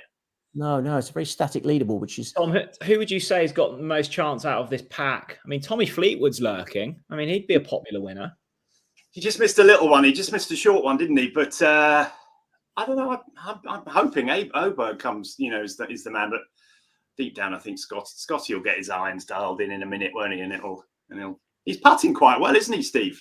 Yeah. He's mid. He was 37th in the putting stats going into today. Sort of mid-division putting's all he needs, isn't it? Normally, because his iron play is normally so great. But yeah, just uncharacteristically sketchy with the irons at the moment. But as you say, I've got every confidence that that's a temporary thing. Here he is in his beautiful peach shirt, putting for birdie at 5. This would be a lovely one. Turn. No, not good enough. But that's okay. No panic here. It was a bit like one of your dribbling putts, wasn't it? It was a bit of a dribble, but no, it did mirror one of mine. How's your back? Tom Segal cannot play golf these days without a 25 Nurofen through his body. You could talk. Last time we played the other day, and I got a text from you. I'm off to the doctor. My feet are done. Oh yes. I've got an appointment in July now with a rheumatologist. So hopefully my bulging toes can be resolved. But old age is no good, Jack. Enjoy it while you can. Yeah, Jack's still in his 20s. We get invited to play at some nice courses, and we go and play probably 3 or 4 times a year, and we just spend the whole time moaning about how old we are and how when's this going to finish, and we're like playing some iconic golf course. Yeah, that's it. No, our bodies don't recover. Speaking of old people. Hello. Well, that's a turn up from the books. What's How he are got you? on? He's got some camouflage on. You all good? Very. Talking of Producer golf, Sam, Chris, I understand you're off somewhere flash, Bruce, next week. Oh yeah, I am. I'm going up to play Turnberry. I'm playing Turnberry on Friday and going to the Scottish National. So get sussing because I need the winner of the Scottish National, Tom. Okay. Are you a guest of Donald Trump? Does he still own Turnberry? Does yeah. He's very good at that. I'm not necessarily aligned with his policy on running global Western superpowers, but golf courses he's brilliant on. I mean, Turnberry is honestly incredible. It's lovely though, yeah, looking forward to that. Did you play there last year? Yeah, good. And the forecast's okay, so yeah, we're looking forward to that. I mean, everything's okay at the moment. Palace have won, and Scottie Scheffler's leading the Masters, and I'm back in the studio with you boys. Yeah, Palace only won because you had your Reading boy back. Oh, I know, Elise, what a super player he is. He's great. But there's another kid called Adam Wharton who we bought from Blackburn Rovers. This lad is unbelievable, honestly. I mean, he's so good on the ball. What a lovely player. So watch out for him. He's you've been giving your dark horses. That's my one. How much did you pay for Wharton? 18 million, something like that. Yeah, fantastic value. He's absolutely great. Honestly, getting these good players out of the Championship, Eze, Elise, Wharton, you get battle-hardened players from there, don't you? And the next stepping stone is a club like us, and then we sell them for 100 million, hopefully. So yeah, no, it's all good. That was an incredible day, wasn't it? I mean, AK Bet's on earlier talking about whether Scottie Scheffler is a loser for him. He doesn't care after today, does he? Fulham won. Villa won at Arsenal. We won at Liverpool, and Ross County beat Rangers. I mean, it's the most ridiculous day. And he says he's got a young clientele who only bet on football rather than the horses. So I think you're right. He can afford to pay out the Scheffler the winnings from the footy return, can't he? Before we go any further, Steve, I mean, only you could get away with asking someone, as you did with Paul Dunne, have you still got massive thighs? Where did that come from? I probably well. should have resisted that question, shouldn't I? He probably thinks I'm a weirdo, and he's absolutely right. But I just remember I used to back him. Yeah, it wasn't just that 2017 British Masters. I backed him for a few tournaments, and you must remember he had massive like tree trunk, the strongest legs you'd ever see. If he had his thighs and Jack Grealish's calves, you'd have something pretty special, would you? Yeah, the Incredible Hulk. I just wanted to ask that question, but you're right. It probably unsettled him a bit, and for that I feel bad. I think it was meant to come across as a compliment, Steve, but It was. No, I think it did. I think It was. I don't think he took umbrage with it. I think it was fine. He's got a strong base. But now we can look out for him because he gets going again on the Challenge Tour. Then, he's got a future. He's got a big future in the game. Yes. Who wins this then, Tom, from here? Well, I'm hoping for Stephen that Scottie keeps going, but I've had a few quid on the Ludwig Aberg myself, so I'm hoping he's playing well, isn't he? He's hitting it nicely. He reminds me of you, Bruce, off the tee. Yeah, nice and straight. Nick Faldo tipped him today. Tom, you'd be pleased to know. Do you like Nick Faldo? He says Ludwig Aberg's going to win. Steve. I would imagine you're not a great fan of Nick Faldo either. What can I? What would you say? I don't mind. He's a bit different, is he? I prefer the ones that are a bit different to just going through the motions. And he comes out with all sorts, doesn't he? But I like the ones that keep you on your toes. He does come out with some good, interesting insight on the holes, doesn't he? But then there's some of his other stuff's just nonsense, isn't it? I mean, they're a real mixed bag, that Skylark, aren't they? To me, Butch Harmon is just one of the great sports broadcasters. I just love Butch. He's absolutely brilliant. I think Radar is incredible on the course, but then there's a few fairly bland ones, aren't there? We have to keep the volume. Me and Jack have volume down. So who's starring tonight in the gantry? Well, I don't know. I've been watching you, so Homer's pulled that in. Terrible. It's a snap book. Was he going to get lucky? Was it going? Oh, there's plenty of room there, isn't there? Right, Tom. We'll let you go and watch in peace. Give us your winner for this evening. Well, I'm hoping Aberg wins. Listen for Stephen. I hope Scottie wins because I think he will. I think he'll end up getting the job done because he doesn't make too many mistakes, does he? But from a personal point of view, I'd like Aberg to at least give him a run for his money. Brilliant, Tom. Great to chat. And thanks, Tom. Thanks for coming on. Take care, mate. Bruce, how's it going? How's life been? Because everyone's not seen you obviously since you retired from Racing Post. Presenting Sweet Spot. Everything's still well with you? All good, mate. Yeah, I think I've been done. I've been finished for 6 months and haven't missed it at all. Yeah, I haven't missed it at all. It's been great. I look after my little grandson twice a week and just mess about, watch Escape to the Country and A Place in the Sun, and it's brilliant. No, it's all been good. A few bets. Potter around, do you? I do. I love pottering around. It's Yeah. It's great. Don't you like it, Steve? I don't get enough time to potter. I'd love to be a potterer, but I look forward to being a potterer one day. I love the dog. Great to see Coco at long last. I do wish you'd stop referring to her as it, though. Yeah. I know. It takes time, doesn't it? It takes time, but she's a proper member of the family.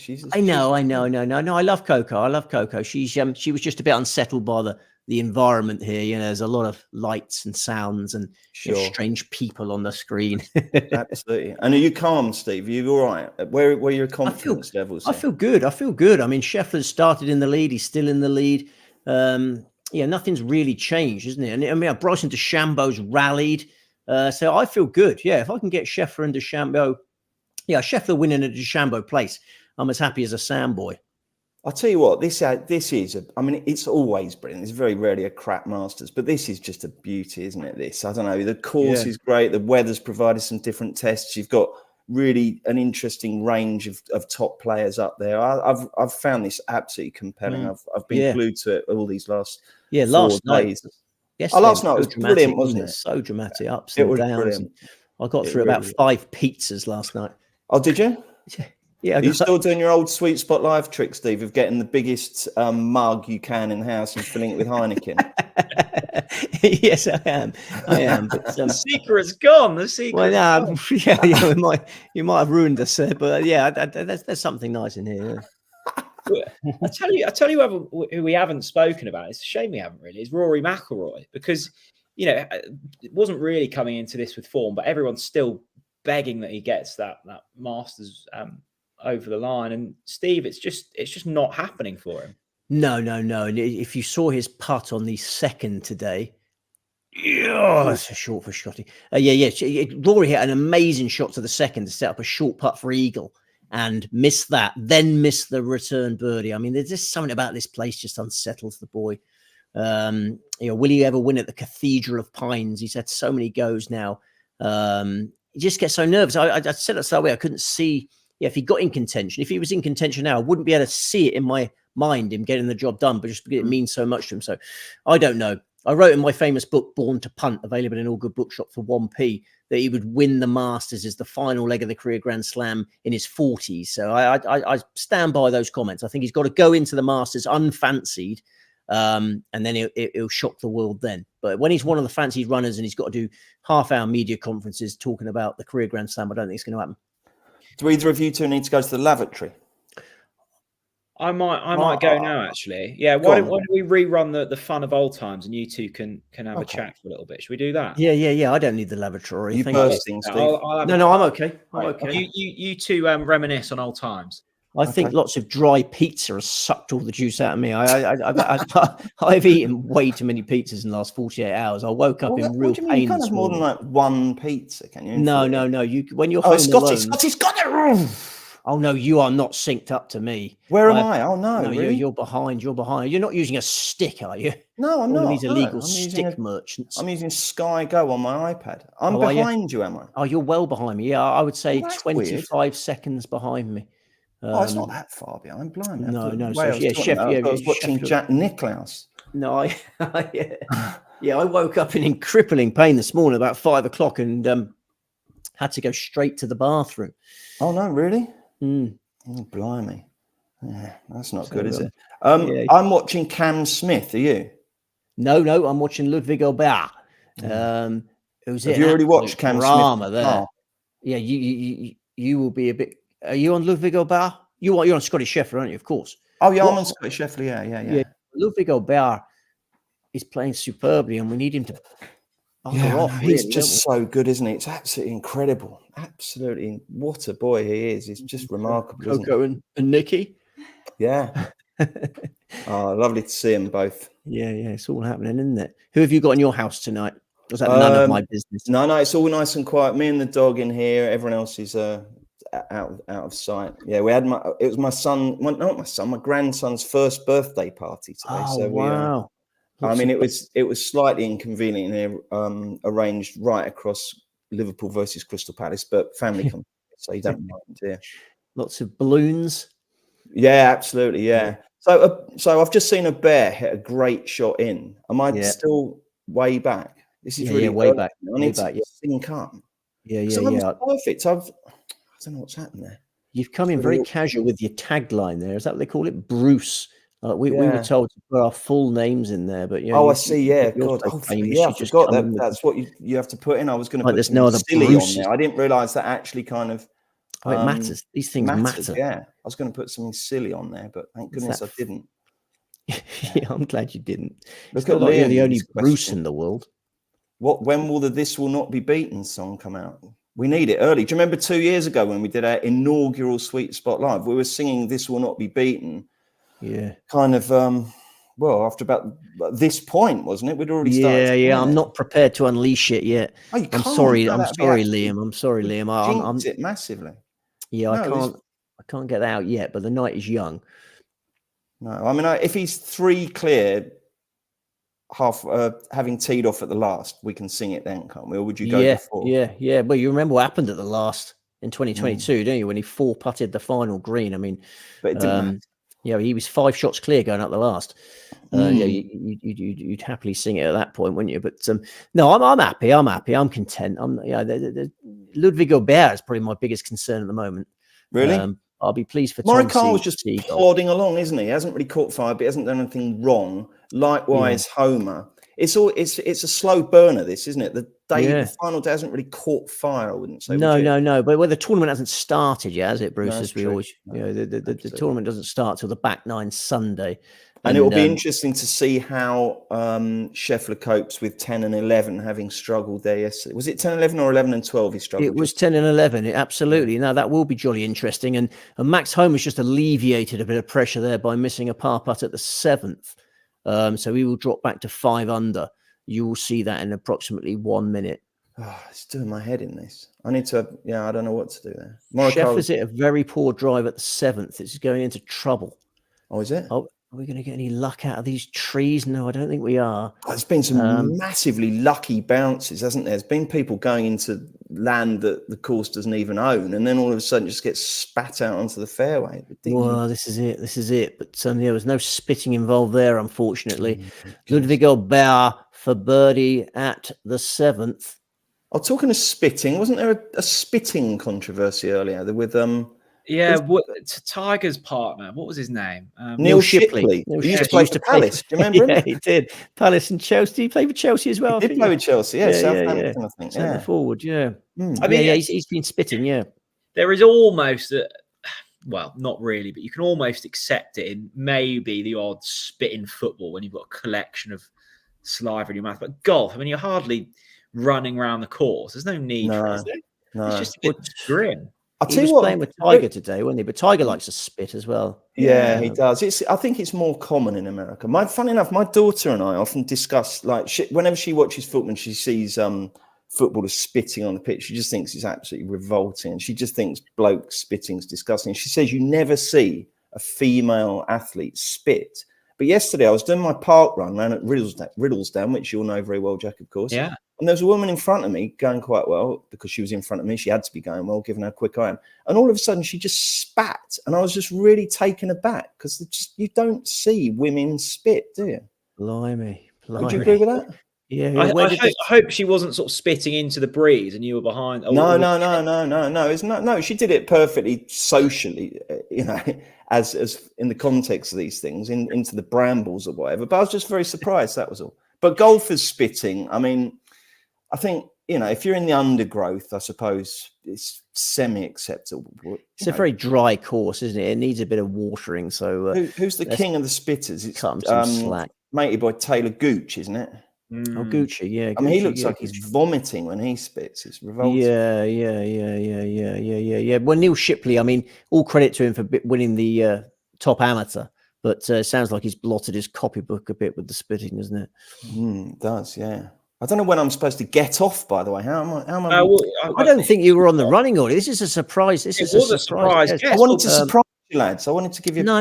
Yeah, you have surprised. No, you can stay on as long as you want. Well, I don't know. I'm charging 20 quid a minute, so you don't want on for that, right? Yeah, right. Oh, it's the Rolex hour coming up. That'll be good, won't it?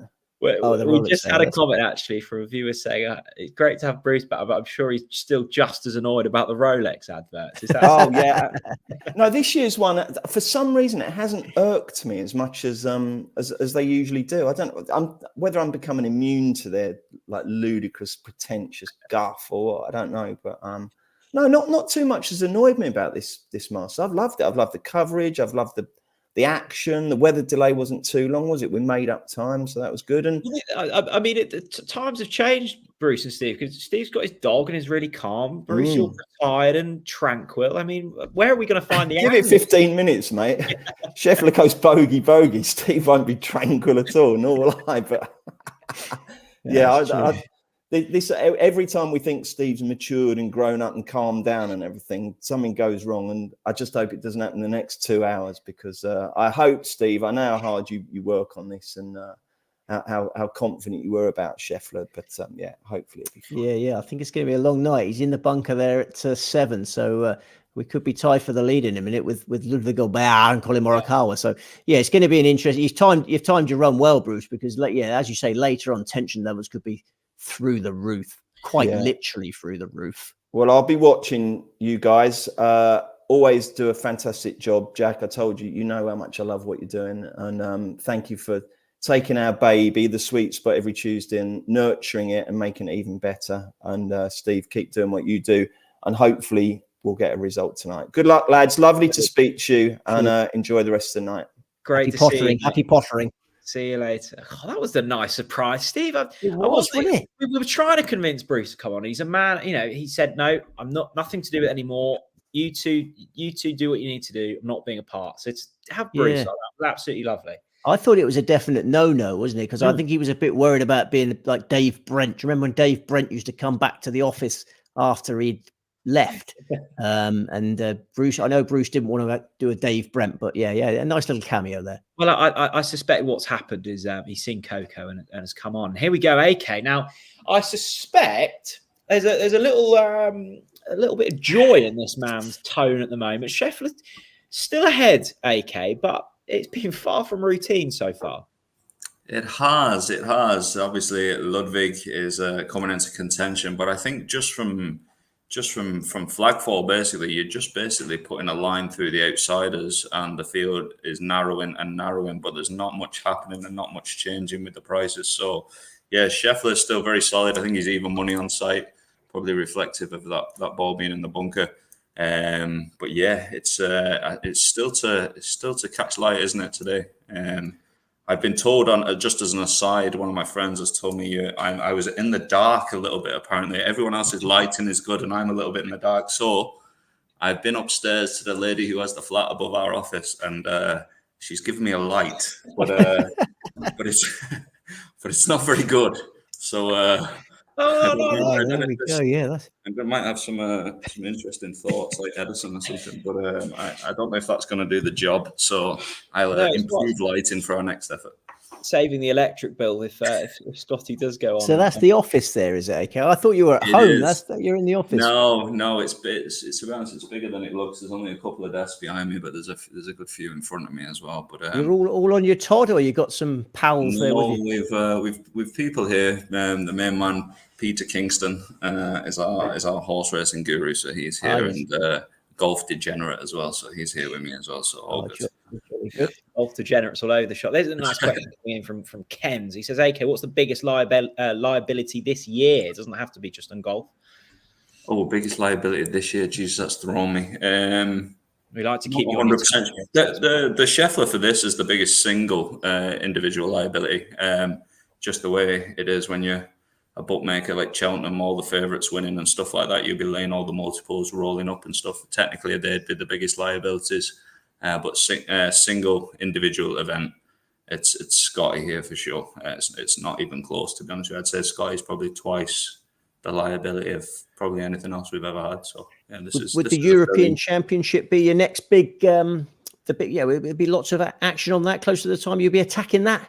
Yeah, like we'd be fairly placid and passive even with it at the moment, but closer to the time, typical of us for a big event, we'll get very, very aggressive, I'd imagine.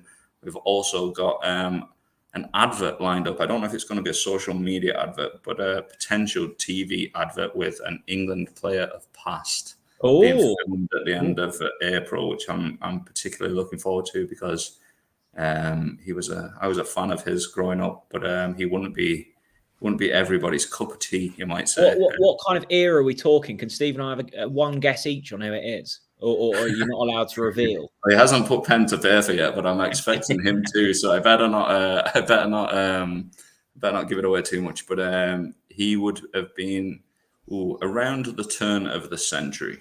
Okay. Yeah, in and around, I'd say. So, he'll be that. But another one of your ambassadors is in action tonight. Have you been following Stephen Bunting's progress? I love Bunting. Me and Stephen will be WhatsApping the odd time back and forward, and he is a top character. I love him. He was great crack, as was his driver. He's got a driver. He had a driver, which I think technically was just his pal that came down to the filming and stayed overnight with him and went on the town with him the night before. But he was good crack as well. So he's in the semi-finals of the Darts International Open in Riesa tonight. He's flying, isn't he? He beat Luke Humphries, I think, earlier. Yes, he did. He did. Yeah, I think he did, and he's beat a few of the top boys, and obviously won events since obviously the shine of the AK Bets filming has rubbed off on him well, and giving him some confidence. What happens if we get a Bunting Schindler final? Is that possible? That is possible. It's entirely feasible. Yeah, Bunting's got Gerwyn Price in the semi-final, and then my man Schindler's got Chris Dobie in the semi-finals. Just refresh my flash guy here. I know this is a golf podcast, but a little bit of darts never did anyone any harm. But yeah, I think the semi-finals are due any second now. Okay, well, we might have a battle of tungsten later on in the show. Scheffler has played his bunker shot on 7. Steve, again, he's left himself a tester. At what point do we start to get a little bit concerned? If he doesn't birdie the 8th. The 8th is one of the easiest holes. I think it is officially, statistically, the easiest hole on the course. So we have to pick up a birdie at the 8th. He's getting a little bit weaker, obviously reflective of this as well. 5-4 with us now, so it's probably the biggest price he's been in a few hours. And Aubert is 13-5, Morikawa 100-30. So yeah, it's they're coming a small bit closer together now. So 5-4 Scheffler just before he makes his putt. Probably a good reminder of the sign-up offer for AK Bets. Place your first bet on a golf tournament and get 50% of that stake back, up to £50 if the player misses the cut. There's the promo code Sweet Spot 50. Depending on how much you like AK, you can get stuck into that. Just head over to the website and you'll see how to get on with that. 5-4 Scheffler, Steve. Does that tempt you? Well, there's a big putt coming up for Colin Morikawa. Colin Morikawa's got a birdie putt on that 7th hole. It's Bryson DeChambeau. Let's not forget about him. He's not out of it. He's not out of it. Tad clumsy there. So, yeah, he's unlikely to make that putt. So it could be a par at 8, which will really disappoint him. But no, I'm still confident Scheffler's going to win this golf tournament. If Ludwig Aubert wins, then we just we take our hats off. None of us are wearing hats, but we have to take hats off. If you win the Masters on debut, if you win the first major at the first attempt, that's never been done. I mean, just incredible scenes. We're lucky to be alive during the Ludwig era. Bad news for AK. The chat informing us that Bunting has just been beaten by Gerwin Price. Has he? Oh, blimey, Price isn't playing that bad, to be honest with you. I don't think he's obviously his record in the Premier League. If you look at the pure numbers, it doesn't look like he's doing great. But I think he's been very unlucky week to week. And I think you're right. He's scoring well, isn't he? He's scoring well. Just the format of the Premier League as well. It's just very high variance as well. Just the short format as well. So I think Price isn't playing as bad as a few people are watching on Sky might think he is. No, we were very close to having a co-leader in the Masters there. Morikawa just slipping by the edge of the cut. It feels like there's been a few chances out there, Steve, for players to press on, but not really been any big putts hold as of yet. Ludwig's probably been the one, hasn't he? And AK Bets will be pleased about the winning score. I mean, we might be struggling to get to double figures the way things are going. So those who bat the -10, -11 will be getting a little bit worried now. But obviously the back nine. How's our 2-ball double getting on? Oh, I just assumed that had won. AK Bets and tell us. I haven't checked that for a long while. That looks so certain to be winning. Is that you paid that one out yet, AK Bets? I haven't. To be honest, I've not even checked that one myself. To be honest, checking the darts. I see Schindler's in the final, so it's Price v Schindler in the final. This is glorious. What's the fascination with Schindler? Sorry, Schindler's a great player, great emerging player. They're playing in Germany, and he got a lovely draw. And Dave Chisnell got knocked out early doors, and that allowed an even better route to the final. So yes, Schindler's underrated player. Scheffler sorry to interject. Scheffler part. Oh, okay. Yeah, I'm getting distracted by darts. Should be focusing on the job in hand here. Missed the par putt. Back to 6. So yeah, we've got a 3-way tie for the lead at 6 under par. You'll be pleased to know, AK Bets. But that par 5 8th to come. 1 over par from Scottie. Weird to say, AK, but I almost feel quite grateful it's only 1 over. It's been a topsy-turvy round so far. Yeah, like scoring wise, like there's barely any movement, is there? There's bar over slight movement. There's just not really that much happening. I think it could just really come alive here on the back nine. Somebody has to make a move, and but yeah, it's all setting up, but it's fairly slow going at the moment. I think it's we're basically as we are, aren't we? It's the back nine is where it'll come alive.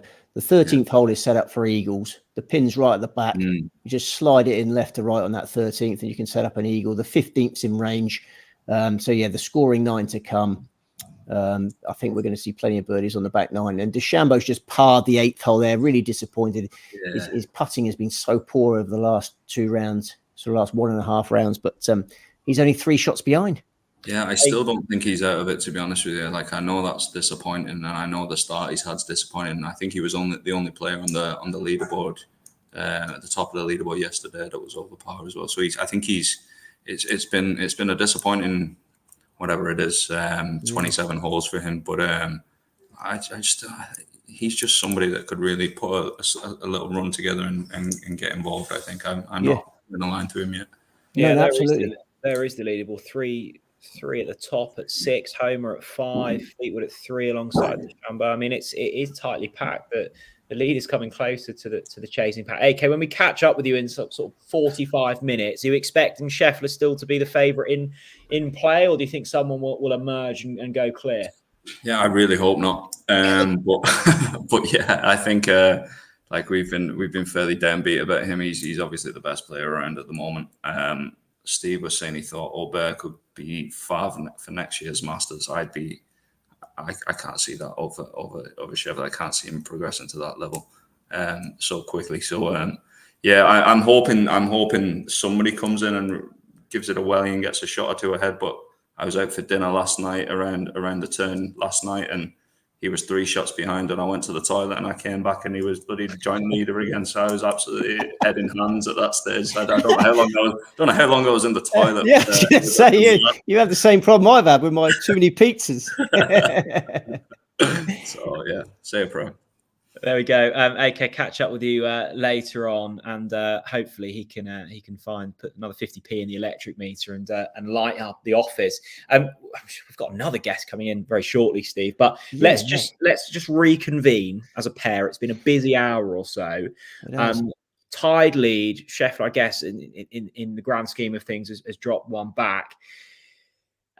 If he'd have dropped one back and was shooting the lights out and just people had caught him, you'd almost feel okay. I'm feeling slightly concerned with just the lack of consistency with those approach shots at the moment. That's the thing that's concerning me. Yeah, I'm concerned by the quality of Ludwig Aubert as well, because he's left himself in a half decent spot there. If he gets up and down from there, he's going to take the lead on the 8th hole there. So we could be seeing a birdie from Aubert at the 8th. And then Scheffler is behind for the first time since that little wobble yesterday. So yeah, this 8th hole, absolutely crucial. If we birdie the 8th hole, I'm still oozing confidence about Scottie Scheffler winning this golf tournament. But it's not going as smoothly as I would have liked. It's certainly not going as smoothly as 2022 did. Bryson DeChambeau providing a bit of comfort, knowing that the place money will be coming from him. So hopefully he does nothing silly on the back 9. But yeah, I'm not going to panic, Jack. I know you're encouraging me to panic. But I'm not going to panic. I still think Scheffler's going to win this golf tournament. And if someone in the comment section would like to do the hard work for us and let us know how the 2-ball double is getting on, that was Cam Davis and Adam Scott. That would be brilliant, because we've not got the capacity to check. Now, earlier on, Steve was very keen on Arsenal. That was in one of his multiples. A man that's about to join us was very keen on Aston Villa. It was the latter that was successful. Mark Langdon joins us on Sweet Spotlight. There's a smile on this man's face. Look at him. He's delighted with his day's work. Yeah. No, that way it wasn't all good. It wasn't all good, Jack. I got with goals in play, unfortunately, at Anfield. But it was a nice result at the Emirates. As put it up on Bets Club. It was good. Absolutely, yeah. I mean, it's always a joy when I'm not presenting Bets Club, because I can tune in as a neutral, and a couple of decent selections this week. Where you usually sort of here, there, and everywhere, Mark, with, I don't know, parties or family gatherings. What have you been up to this weekend? Yeah, there was a family getaway.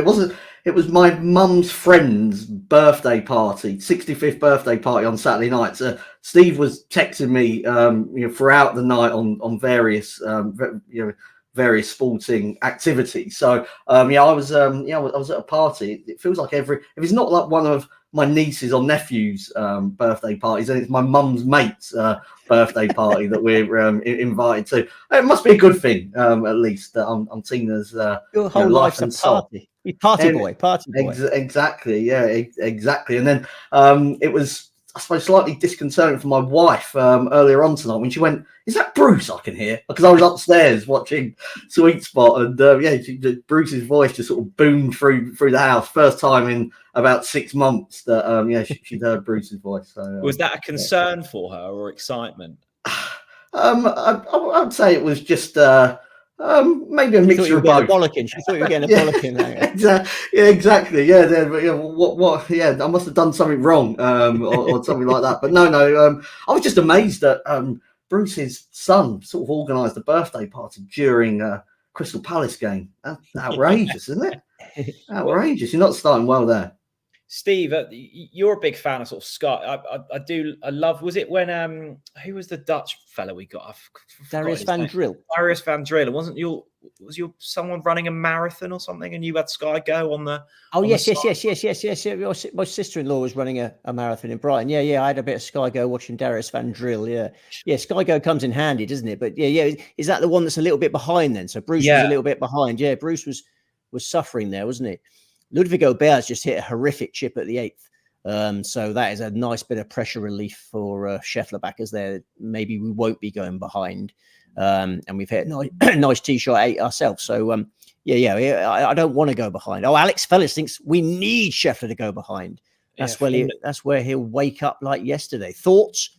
I'd rather not, to be honest, Alex. I think he's awake. I think he's just not playing to his usual standard. But no, he's awake. Don't worry about it. Yeah, I don't think you want to be in a position where you become a bigger price at any stage. I mean, get as short as you can, as quick as you can. I think is the way to go. Absolutely. How was your luck in the National, Langer?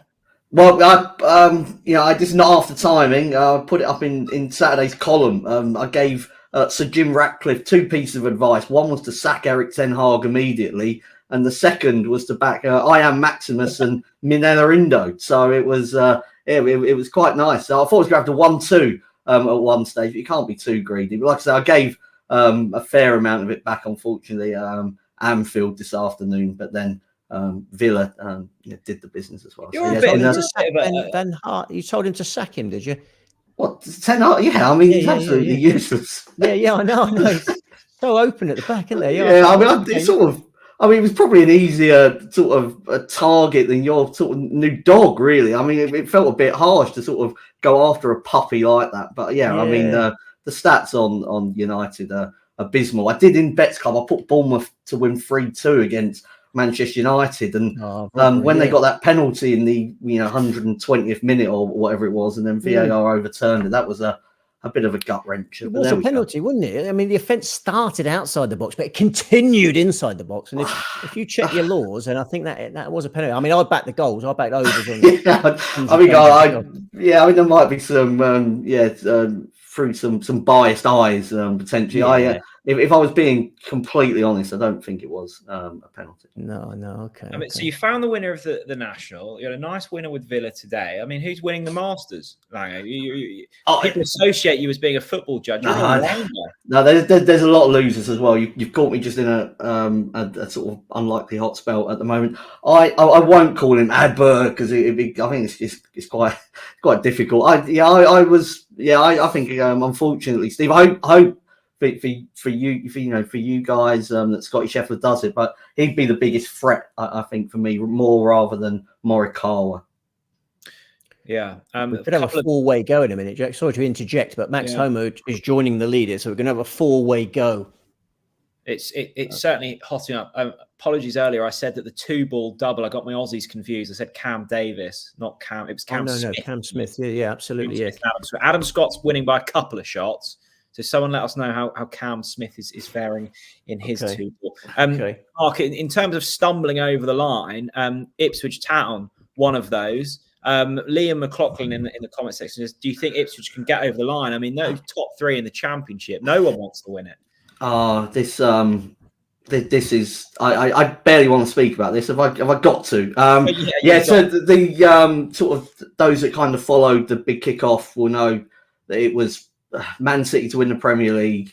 It was Portsmouth to win League One, Stockport to win League Two, and Ipswich to win the Championship. So, what was that as a quad?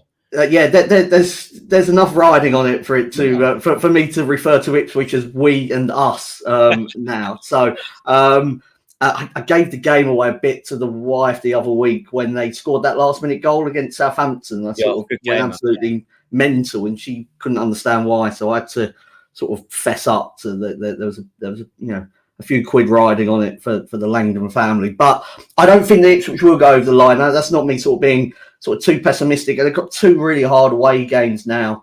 Are we talking in terms of automatics here, or to win the league? To win the league, yeah. I mean, I just think they've got these 2 hard away. Hull are flying at the moment. Coventry might not be involved come sort of the time they have to go there. You'd expect them to beat Huddersfield on the final day. I just feel like probably one of Leicester or Leeds will wake up and sort of get the job done. It was a massive game on Saturday. I did manage to, I won't say how, but I did manage to watch the game against Middlesbrough, and they just didn't play well enough. I thought the draw was fair enough. So none of them playing well. I know from a maths point of view, it's unlikely that Southampton can kind of get involved, but you sort of feel like they could win every game from here on in, really. But I'm sort of pessimistic about Ipswich's title chances. Promotion, I wouldn't put anyone off that at the moment, but it was a real gut punch that the fact that Leeds had dropped points and they couldn't get over the line yesterday. It was there for them. I mean, Leicester, that's a really funny case, isn't it? Because they were so far clear, and they beat us on the Easter Monday and looked half decent. But since then, again, they've really fallen off. It's really strange. Just back to the golf, Scheffler with a relatively nice approach into the 8th. But Steve said he must birdie 8. It's the par 5. It's the easiest hole on the golf course. It should be a relatively simple. So Jack, we've not really asked you. Who do you think's going to win? You seem quite nervous about Scottie at the moment. So if it's not to be Scottie, who do you fancy? I mean, you'd fancy on today's play, pulling up the leaderboard, you'd fancy Ludwig, I think. I mean, he's just nothing to lose. I love the way that he plays the game. I don't fancy Morikawa's putting, but his iron play has been brilliant. But with Scottie, I mean, we're all hoping he wins on here, but you would hope that he just clicks in a moment. And I think we said on, it was the Saturday, wasn't it, that he's just got that staying power. It feels like everyone else is at full capacity and he can kind of meander through and find enough. Did you see that shot into the 8th, Steve, from Scheffler? No. Talk me through it. Where are we? Slight draw, right side of the green, hoping for a chip and putt. Came through hot once again. It seems like the adrenaline must be pumping at the moment. He's not left too many shots. I saw Bryson DeChambeau's chip at 9 there was a bit clumsy as well. So, a par putt for DeChambeau at 9. And are we getting Paul Dunne back on, or is he done for the night? I couldn't believe we started speaking about his thighs. No, he's done. That was a direction I did not expect the evening to turn. He knows what I mean, though. He's got the biggest thighs in golf, and that's something to be proud of. Have you spoken to him before, Steve, or was that the first time? No, I've not spoken to him before. No. I've watched him hit shots at St Andrews. I remember being at St Andrews and cheering him on. Everyone wanted him to win at St Andrews. No, he was a top man, wasn't he? What a shot from Morikawa! Oh my God, that's a dagger to the soul. Oh, here's a comment in here. Paul Dunne's Wikipedia page genuinely says he's self-conscious about his massive card. Well, gosh, really? Made it even worse now, Steve. Surely, I think a watch-along viewer has just updated. Do we call him Dunny? Is that his nickname, Dunny? He's just updated. Don't call him Dunny because in Australia, that's the toilet, isn't it? He probably doesn't like being called Dunny. Well, he's not in Australia, is he? Have you ever been able to catch up with someone, Mark, who's won you a decent bet over the times? I don't know, a striker that scored a big goal or something, and you've just looked at them differently after they've done that? Well, probably on the opposite end of that, when I was writing about the sack race, and Neil Warnock was favourite, and so we when he was QPR manager, so we did back page, bookmakers make Neil Warnock favourite in the Premier League sack race or whatever it was, and about. It was about 11 o'clock that morning, just got into the office. Someone picked up the phone back in the days when people used to ring landlines. I know it doesn't happen anymore. And someone said, Neil Warnock wants to speak to you. And I thought it was a wind up at first. I said, no, it's really Neil Warnock. He wants to have a chat. So Neil Warnock then comes on, and as if I was setting the odds for the, I literally just wrote that he was the sack race favourite and tried to explain to him that it was more the bookmakers' views rather than my own. I think by the end of it, he was joking, saying, "Well, maybe he should get a bet on himself or something like that." But he wasn't too pleased that he was the sack race favourite, and I managed somehow that was my fault. So. Do you remember when Paul Laurie's caddy rang up to abuse me because I'd written something negative about Paul Laurie, and his caddy rang up to have a go at me and was demanding I'd be lynched. But I am in the business of assessing golfers. I can't be nice about all of them. That's a flagship. Slow down ball. I think this is one of if you ever do sort of after dinner speaking, Mark, this will probably be your opening line, won't it? About meeting Patrick Kluivert on a night out. I mean, was there any gambling stories related there? Wasn't a gambling story, but it's a bit like Minder and Her Indoors. You know, you sort of reference it without ever sort of going deeper. Or in Gavin and Stacey, there's the relationship, isn't there, between Bryn and the brother, that they kind of don't talk about what went on that boating trip. So I won't go into the exact details of the night out with Patrick Kluivert, but yeah, it was in a nightclub in Turin. It's the nightclub. Like, I don't know if you've ever been to Turin. I know you sort of do travel around Europe a lot, but Turin is absolutely dead sort of place, really. So we were looking for some action sort of post sort of the Juventus Barcelona game a few years ago, and we were told to go to this one place. It's owned by the Conte family. I think it's like Conte's brother. So we went there. There was about 8 of us, and I think we made up about 95% of the people inside this nightclub. And then Patrick Kluivert walked in, thinking he'd probably getting a really quiet night. And then only to be bothered by sort of 8 lads from the UK that wanted to ruin his evening by consistently approaching him. But yeah, I can't talk about what exactly went on, because it might ruin that after dinner speak that I might go on once I retire like Bruce. Yeah, you can pay your 40 quid and go to one of those dinners. I don't think you're ever going to make it as a travel agent, Mark, describing Turin as a dead place. Well, I mean, honesty is the best policy, but no. Well, I mean, it's not Benidorm. Let's put it that way. In terms of the nightlife. Big putt there from Scottie Scheffler, birdie at 8. Steve, you said he had to birdie it. He's holed some clutch putts today. That feels like a big moment. Lovely pace to it as well, isn't there? Lovely confidence to it. Never looked anywhere else. Yeah, I think that's absolutely crucial. He's got his nose back in front. So yeah, oozing confidence, sitting here relaxed now, very relaxed. He's just gone odds on. Patrick Kluivert's son's good, isn't he? It's the first time I've really seen him in action for Bournemouth. He's handy, isn't he? Oh, he is. Yeah, no, he's a decent winger.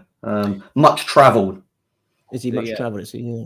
The chat very much enjoying that. Doubt no more, says Liam. Liam, we needed that. Come on, Scotty. I mean, let's have a missed short one from Morikawa. This would be useful, wouldn't it? He's vulnerable from this range, but there you go. A fist pump from Morikawa, mate. That's an early fist pump. That. Yeah, that's a sign of lacking self-belief when you go that early on a fist pump. When's your fist pumping starting, Steve? Which hole? The tournament hasn't started yet, Langer. The tournament doesn't start till the back 9 Sunday. Nice one.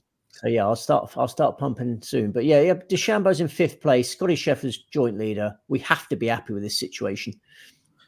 We've had Tom on and we've had Bruce on, of course, both play golf with Steve. Mark, I think you've had a couple of crazy golf expeditions with Steve, haven't you, over the years? No, I mean, it means my only golfing tale with Steve was we went to Valderrama, didn't we, Steve? And watched, yes, we watched when Volvo Masters, that when it used to be sort of the European Tour ending sort of event. Marcel Siem was staying in our hotel, and Steve was following him around the breakfast hall to see how his fitness was playing up after rumours of an injury during his sort of Wednesday shower, wasn't it? Or slipped in the shower. Yeah, he slipped in the shower. So talking about information. That is a man that loves a fist pump, Marcel Sims. He fist pumps around the breakfast buffet. Well, and it was. I can imagine that CM was quite nervous, really, because Steve was not only following him around the breakfast hall, but he then back to wherever he was playing in a 2-ball, and we were about the only people following that 2-ball. So not only did he have Steve following him at breakfast, also around the 18 holes at Valderrama as well. So I think the bet won. I was going to say, did stalking turn out to be a successful bet? Yeah, the bet won. The bet won. Yeah, he fell in the shower, wrist injury. Couldn't possibly win that 2-ball. So, it pays to get close to these players. And then we got absolutely hammered, if I remember rightly, on the Friday night. And I couldn't make Valderrama on the Saturday. So Steve took a solo visit. I think I sort of woke up about sort of 3 o'clock in the afternoon. And, just slept until play on Sunday. It's a nice course. The only golf course I think I've ever been to. So it sets a high standard, I suppose. You're the only man that's visited one golf course, and it's Valderrama. Ian Poulter won that. I think Ian Poulter won that week. I think we had the winner as well, did we? I think we backed Ian Poulter to win. You've acknowledged me there, Steve. I know on Sweet Spot you're forever going. You must remember what happened in the 2004 Volvo Masters. But no, my memory evades me. A big thanks to RF for doing the hard work for us. There's the update on the 2-ball double. Cam Smith leading by 2, Adam Scott by 5. So that going well at the moment. That was advised by Steve on Racing Post Sport. Wouldn't be 15-8 now, Joe. Wouldn't be 15-8 now. It certainly wouldn't be. It certainly would be. Right, Mark, before we let you go, we'll finish with a question from Liam. This is a question for all three of you. What's the best football game you've ever been to in person? Liam's was Celtic 2, Barcelona 1, with Celtic having just 12% of the ball. We'll start with you. I remember. Tony Watt, was that his name that scored? Yeah, he did score in one. They had a couple of games against Barcelona. He definitely scored in one of them. Steve or Jack, do you want to go first? I'm sort of racking my brain. I'm going to go with a Boxing Day derby between Weymouth and Dorchester many moons ago. It was an away game at Dorchester. I was a single digits age, and I'll never forget it. It was a 1-0 win for Weymouth at Dorchester on Boxing Day. Matty Bown scored the goal. And for a young lad growing up, learning about football, that I'll never forget the buzz of the Boxing Day derby victory. So I'll go with that. Are you setting the same traditions that you had as a boy going to football with Tommy Tiger now? Yes. We went to watch Bath versus Weymouth on Good Friday the other day. So I had a sort of 2.5-hour drive with him. When we got there, he was asleep in the back seat, and desperately trying to wake him up to go in. But yeah, that was a 1-1 draw, and he thoroughly enjoyed it. And then, then we went to that Weymouth Yeovil game that Tom Segal brought it up earlier on, didn't he? It looked like we were going to. I haven't seen Weymouth beat Yeovil since I was, again, a single-digit age, and there we were on the verge of beating Yeovil, 1-0 up with 13 minutes to go, and there was a medical emergency. I don't know how you feel on these langers, but the modern way that when there's a medical emergency, everything has to stop. I was probably for the best. Probably for the best. Yeah, but they can't just. Ludwig Albert. Sorry to interrupt the medical emergency chat. He's just drained an absolute medical emergency here now. That's not good, is it? That's not good. Come on, lift yourself. There's a long way to go. Raise yourself.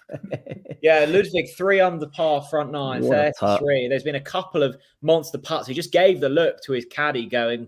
I think he's starting to believe, Steve. I mean, I think he's always believed. I think he knows how good he is. I mean, that was incredible. That's a phenomenal putt on the 9th. I mean, that could have been 8-foot past. I think he knows he's got a touch of fortune there. Yeah, there's a smirk, a knowing smirk on how far that was going by. But yeah, he's put it in the right place, isn't he? No, good luck to him. Good luck to him. Just getting back to the question very quickly, try and raise Steve's spirits. I mean, in the studio. So. I got 2. One from an emotional point of view: Tottenham beating Arsenal, 91 FA Cup semi-final, the Gaza free kick. That was an amazing moment. Probably the best game that I've ever been to. I was just checking it up while Steve was talking about Weymouth. It was Bayer Leverkusen 4, Wolfsburg 5. I went to Leverkusen on a day trip. The first flight out to Cologne on Saturday morning. The one back on Saturday evening. Son scored a hat trick for Leverkusen, but Bas Dost got 4 goals for Wolfsburg. I think Kevin De Bruyne was probably playing for Wolfsburg as well. So it was a long trip for that game. And if it would have finished 0-0, might not have been the wisest way to spend the Saturday. But as it turned out, fortune favours the brave. And Bas Dost, just checked it out, scored a 93rd minute winner to give Wolfsburg a 5-4 victory over Leverkusen, who shed their Leverkusen tag and won the Bundesliga today. Oh, they won it today, did they? They did, yeah. I missed that, blimey. So Harry Kane still without a glitch. He'll be watching tonight. Harry Kane loves his goals, so he might even be tuning in, so be kind. Yeah, well, no. He's our special guest. He's our next special guest. No, that's not true. I'm just checking on the darts. Schindler's 2-1 down to get Guerin Price in the final now, but a long way to go. How many legs? This is a long one, best of 15 legs, I believe, this final. Yeah. Okay. So yeah, the pride of Germany is struggling a bit there, but so yeah, Harry Kane's disappointed with that. Hopefully, he's saving his joy for the Euros. Yeah, well, tipping England for the Euros, Lango. It probably won't be me that sort of gets the Euros outright gig. But I mean, I've been writing many sort of, when I've got nothing to say in a column on a Saturday, I'll usually just go back to the fact that England are going to win the Euros and find another way to say that. I think I think they should be favourites. Yeah. I think they should be favourites. Yeah. So I mean, them and France are quite a bit clear, I think, of the rest. But yeah, I think England, and I don't get the old 3 lines tattoo on my chest. I couldn't care less whether it's England, France, Croatia. Do you remember when we were on Croatia for many a tournament, weren't we, Steve? Sort of back in the day. I remember one Euros they lost on penalties and we were heartbroken together. But I would make England favourite. So hopefully AK Bets or someone else sort of does dangle a nice carrot and pushes them out on the eve of the tournament. They'll probably get involved. What's the French manager like? Is it still Didier Deschamps? It still is Deschamps. Oh, it still is Deschamps. Yeah, and is he as defensive as Gareth Southgate? Because my concern about England is that Southgate costs us it with cautiousness. What's Deschamps like? Deschamps isn't. He's not Kevin Keegan in that sort of. I'd like Kevin Keegan for England manager. Well, he did it before and he wasn't great, so it's probably best that he's. But he didn't have this sort of set of forwards, did he? No, he didn't. But tournaments tend to be won by sort of organised, functional teams with sort of 1 or 2 genius sort of floating around. So I think being strong at the back and then getting a Foden, Saka, Kane, Bellingham to win you a game is the way to do it. Yeah, I think if we had sort of 5 up top, we'd win every game 6-3. But and is Ozzy Ardiles still alive, Langers? Ozzy's still alive. His knees have gone all trembly because the Spurs women have made it to Wembley today. So he might be able to get another remix of that song out. Yeah, so I want Ardiles in charge. Yeah, maybe. Langer, great to see you, and we'll leave you in peace. Enjoy the rest of the evening. With 3 great show, guys. Who's winning it? One word. Who's winning it?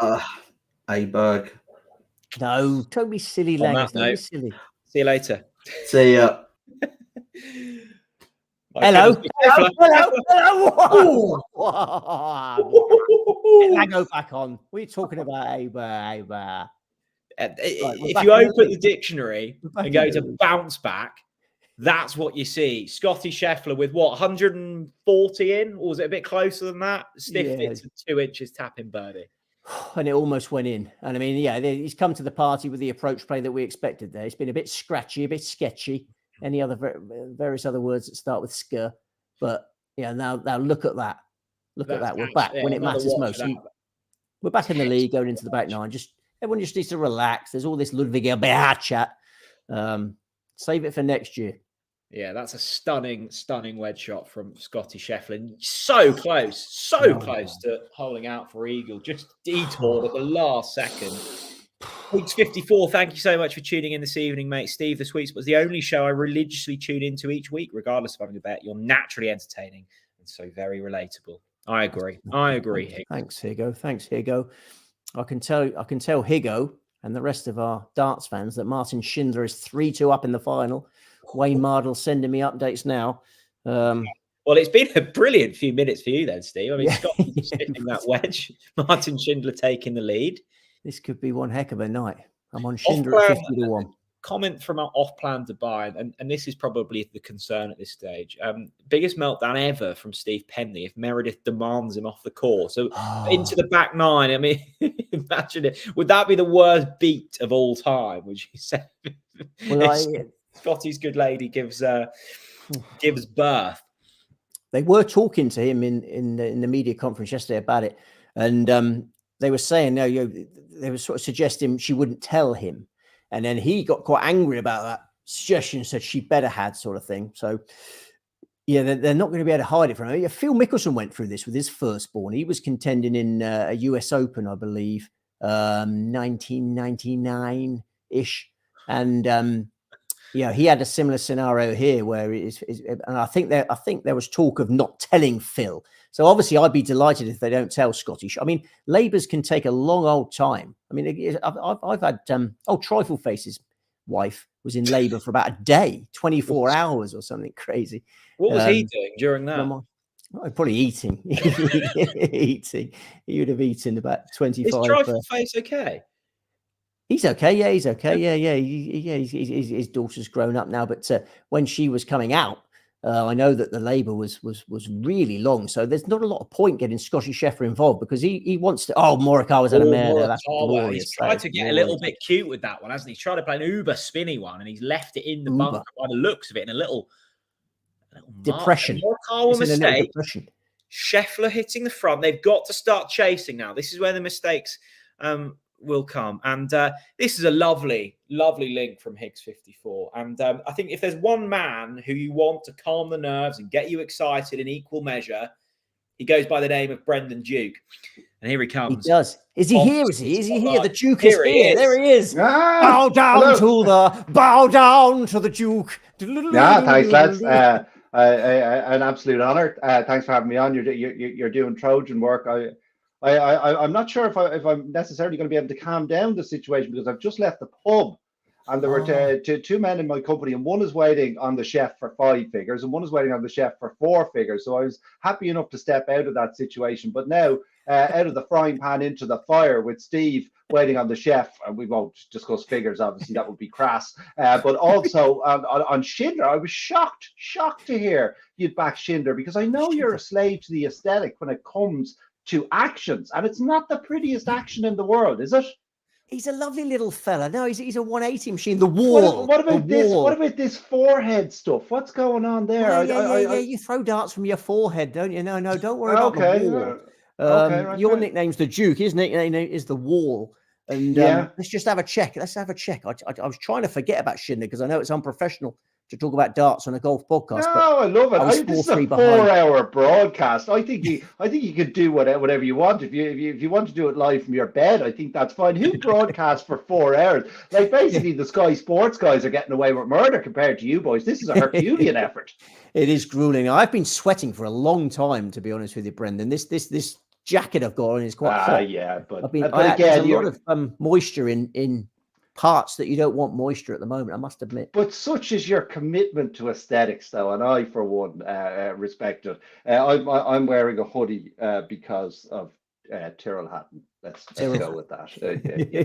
What's the atmosphere at the pub then, Brendan? I bet you're loath to leave that pub. And you said, well, it's tense. It's tense enough, and I don't think I was helping because I said, "Oh, this is great," because as you lads have been articulating, we have this glorious sporting situation, the boy who would be king up against the king. So I was there to the lads. We want this coming down to the last with a green jacket on the line, and they're like, no, we just want to get money, like start the car and get the hell out of here. And I totally understand it. So it was probably as well that I was able to step out of that situation and have a little chat to you. And you can imagine, I mean, really, I was just wasting time, friends and family or what have you. When you get invited onto your favorite show as a fanboy, this is about as good as it gets. Well, welcome. I wish I was at that pub. I love pubs. What's the name of the pub? Is it the pub is O'Loughlin's. It's an interesting place. So just in terms of what pubs have to do to survive, it used to be just a very small bar. I remember a friend of mine saying he went in with his missus one day, and I think it was like everyone turned around. I don't think they'd seen a woman in a couple of years in the place.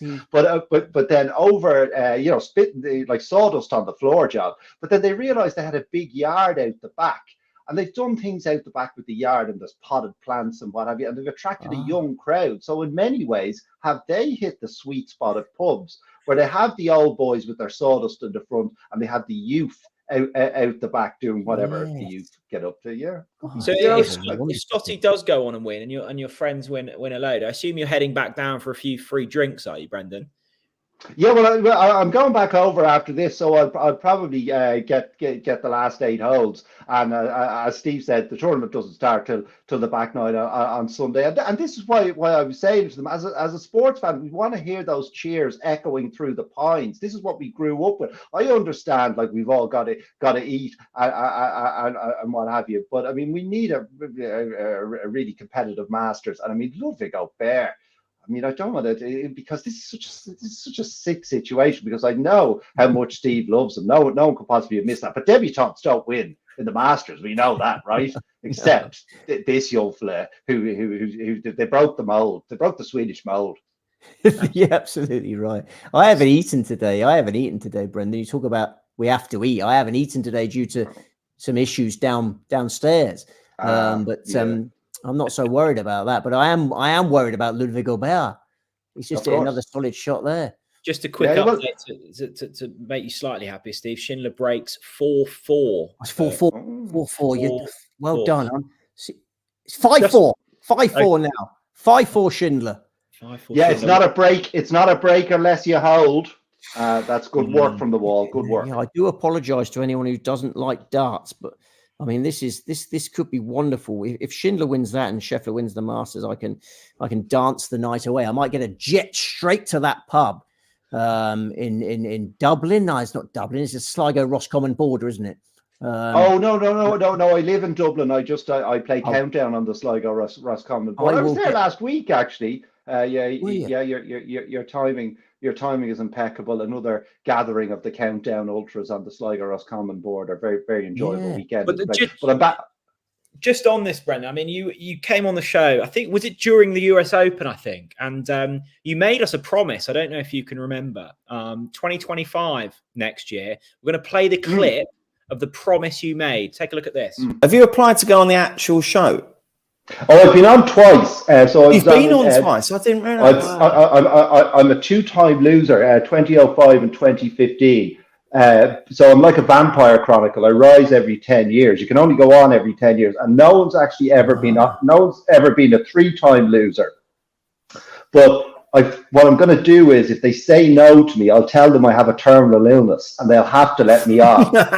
You're mad. Just out of the goodness of their hearts. Quite. So I will rise again in 2025, and this time I'm going to get the W. I'm ready. I'm ready to win. Two-time Countdown star. Is it happening for a third time? Can we have a sweet spot exclusive? Oh yeah. No. I planned. I'm allowed to apply in 2025 on the 1st of January 2025. But I don't want to come across as desperate, so I thought I'd wait till the 3rd of January and get my application in, and then it usually takes about 6 months to process. So high summer 2025. You can expect to see me finally getting my vengeance. I haven't drunk a cup of tea in 20 years, Jack, but in the summer of 2025, I will drink from the Countdown teapot. And now I'm conscious that my stories can be a touch rambling. So please update the viewers, and indeed me, because I'm not actually watching the television at the moment. So on how the chef is getting on. But very encouraging signs on the Sligo Roscommon border last week. So I've been to a few of these Countdown events in Ireland. I like to support the subculture, not so much that I'd actually host one, but I like to turn up. I feel like perhaps my epitaph will read, he showed up. You know, he didn't necessarily bring a whole pile to the party, but he did show up, and there's something to be said for that. You know, people cancelling at the last minute, it's appalling behaviour. So anyway, wrapped up to the Sligo Roscommon border last week, and what happens is there's 20 runners. Now effectively only 4 of them can win, but there's 20 runners, and you play a round robin format in the morning to sort of sort out the pecking order. And the queen of the Sligo Roscommon border is a lady called Hazel Drury, who's an extraordinary Countdown player. She'd probably be top 20 in the world. I mean, I say the world, it's very much a kind of a British Isles centric thing, as you can imagine. But she's an extraordinary player. So when you play Countdown online, I feel like we're losing viewers at the moment, but I'll keep going. No. When you play Countdown online, you get a rating, like a chess rating. So I have a rating of 1,500, which is very good. She has a rating of over 2,000, which is extraordinary. I mean, this is a woman That is a proper I, woman. I was playing in a quarterfinal. The quarterfinals playoffs happen in the afternoon after the round robin phase. I was playing in the quarterfinal, and 9 letters came up, and I managed to see the word ice boats. And I mean, I was basically stroking a white cat when I said, "Oh yes, ice boats," because I was sure that this was the maximum word. There's no way there's a 9-letter word. There's 2 B's, there's a C. How in the name of God can there be a 9-letter word? So anyway, I declared my 8-letter word, and then the compere said, "Have we anything better?" And Hazel says, "I think I might have a 9." What is this alchemy? And she says, "Yes, abatsies. ABBOTCIES is a word, a 9-letter word. Absolutely extraordinary." So this is the kind of level you're up against. So again, rambling story, back to the round robin phase. The very first game, it's an open draw, and I draw Hazel in the first round. And I mean, I don't play her very often because of the disparity in our abilities. Are there handicaps in Countdown? No. It's just the round robin phase is just a 9-rounder. So it's the just to quickly interject, 7-4 Schindler, I think. Brilliant. And what about the chef? Glorious. Scheffler going well? The chef's in prime position at 10. Chef going well. Schindler winning 7-4. Dukey and his Countdown everything's going our way, isn't it? I mean, it's a piece of piss, this game, isn't it? So anyway, I draw Hazel in the first round of the round robin phase, and I probably only played her 10 I probably only played her 10 times, but I beat her once, and it was possibly the greatest moment of my life. And I thought it would never be repeated. And anyway, she if she has a flaw, it is on the numbers. And she made a mistake in the penultimate round, the numbers game. And I was 14 points clear going into the conundrum, which inevitably she got, but was too little, too late. So I beat her, which sent shockwaves through the competition and sort of skewed the draw, because now everyone's expecting her to be top seed. But now she's lost the game. She's not going to be top seed. So the rounds play out. We get to the 5th round, and it gets to a situation where I'm the 2nd seed and she's the 5th seed. And I don't want to be top seed because the top seed is likely to play her in the semi-final. But I play very well in the 5th round because, I mean, there's an integrity in the game. I'm not going to be so arch as to just get gamesmanship. I want to get the best numbers and let us performance I possibly can. Professional pride.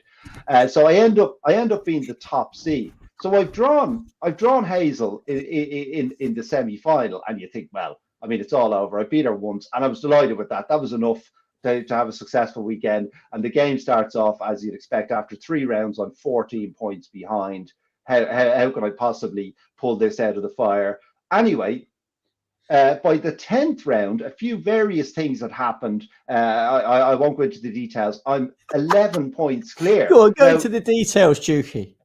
Well, exactly. Am I boring people again? Just interject with the chef. I think you're in love with Hazel. Well, you love Hazel. Well, I very much respect Hazel as a countdown. I mean, you could call it love. There's a fine line between respect and love, isn't there? A fair point, well made. And bear in mind that my girlfriend is there.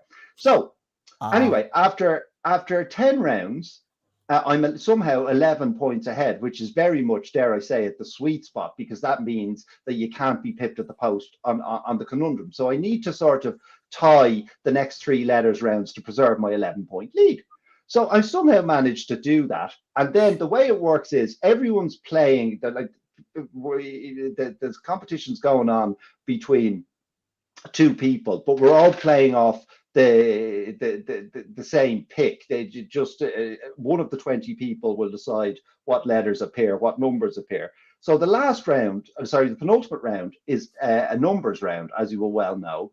And so the compere says, we'd like Roisin to pick the numbers down. Now, Roisin is my girlfriend. Okay, so bear in mind, I'm on the cusp of like a Brian Barnes like victory here. I mean, famously, Brian Barnes beat Jack Nicklaus twice in the Ryder Cup, and people were there for who, what? So Hazel, it is not unrealistic to compare her to the Golden Bear. So I'm on the cusp of a Brian Barnes like performance here, and Roisin, my girlfriend at the time, like the relationship hangs by a thread here. She goes, And I'm obviously thinking, just pick one large, because all I need to do is tie this red. Just pick one large. And she goes, oh, what is this numbers? As if she knows how to play the game. And it seemed like this went on for an eternity. The relationship hangs by a thread. Eventually, thank God, she spits out one large. I managed to get the total, so I preserve my 11-point lead. Hazel inevitably gets the conundrum, but I win by 1 point. And then even better. No one knows the result, so we all call out a result. So there's 10 games going on, and when the result came out, it was 104 to me to 103. And when it was announced, an audible gasp went around the room. The Queen had been dethroned. Heavy is the head that wears the crown. But again, if you'll indulge me, and this is the final thing on this, but I think it's always important to realize in life that not just when we're watching sports, that there are punting lessons to be learned. So I went into the final against a fella called Owen, very, very, very nice fella, pillar of the Countdown community. And myself and Owen are rated basically the same. We're both 1,500. We've probably played 100 games against one another because we are so well matched. And say, as you will know with variance and what have you, know all about punting. I would probably win 3 games of those 10 by between 1 and 10 points. He would win 3 games by between 1 and 10 points. I would win 1 game by, say, between 10 and 20 points. He would win 1 game by between 10 and 20 points. And 1 game each would go just to be a freakish situation where one of us hammers the other and wins by 20 points plus. So I played off my face in the final.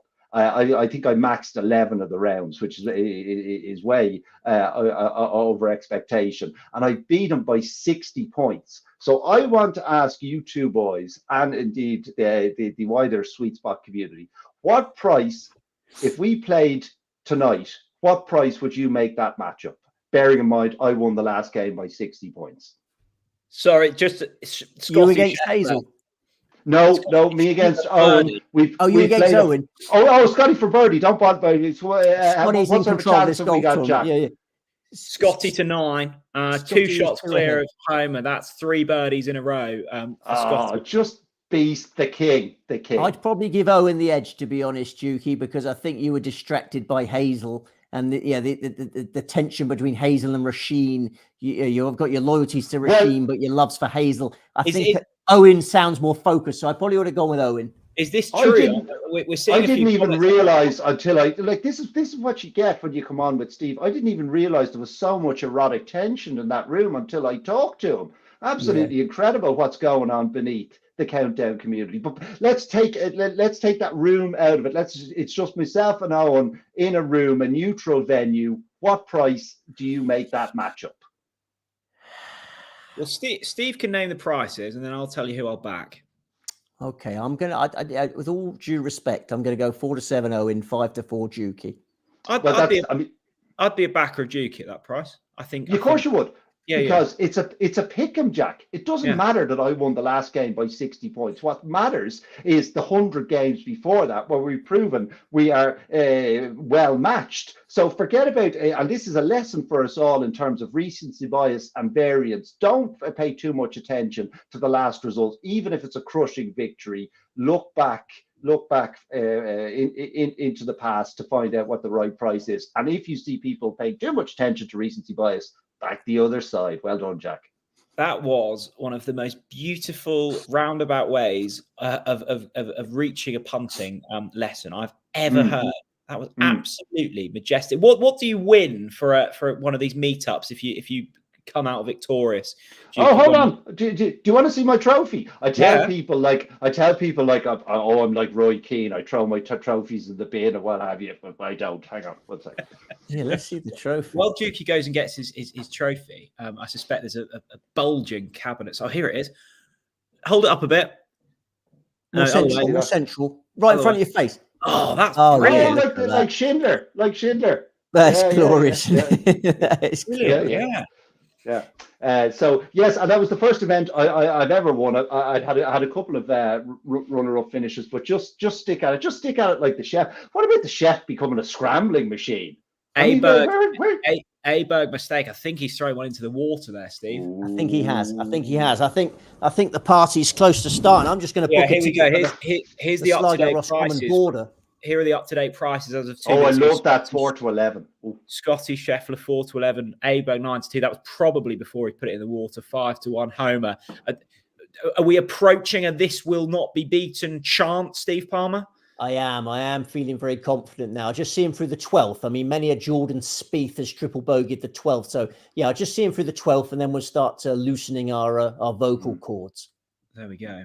Well, I think it's probably time you head back down the pub, Dukey. I mean, that was an absolutely extraordinary guest appearance, and one I will remember for a long, long while.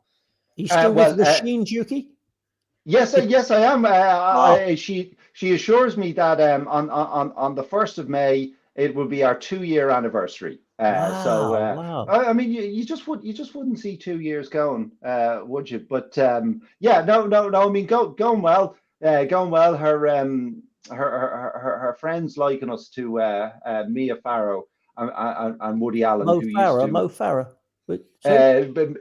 Mia Farrow, who was Farrow. once married to Woody Allen, and they lived on the Upper East Side of New York, and they used to wave at each other from their apartments. So the idea was, I know relationships scale well in terms of sharing rent and sharing food and what have you, but ideally it's nice to have your own space, isn't it? So I can wave at her across the way, and then we can go and visit, and then I can go back and just to my own little nest. I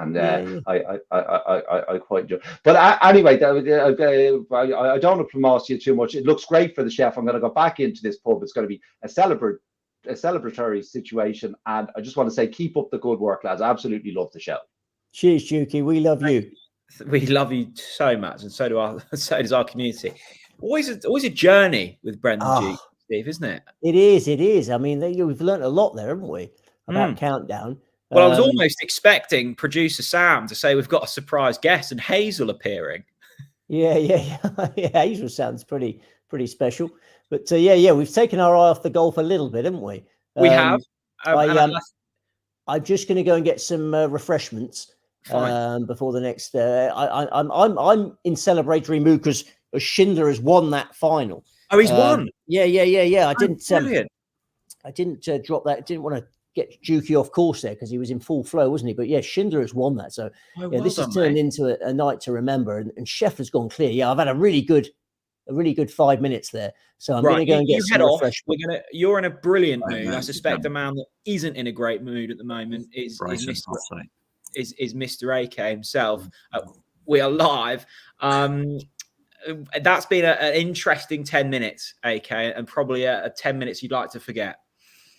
Obviously loved the Brendan Duke raconteur, but apart from that, it's all gone wrong.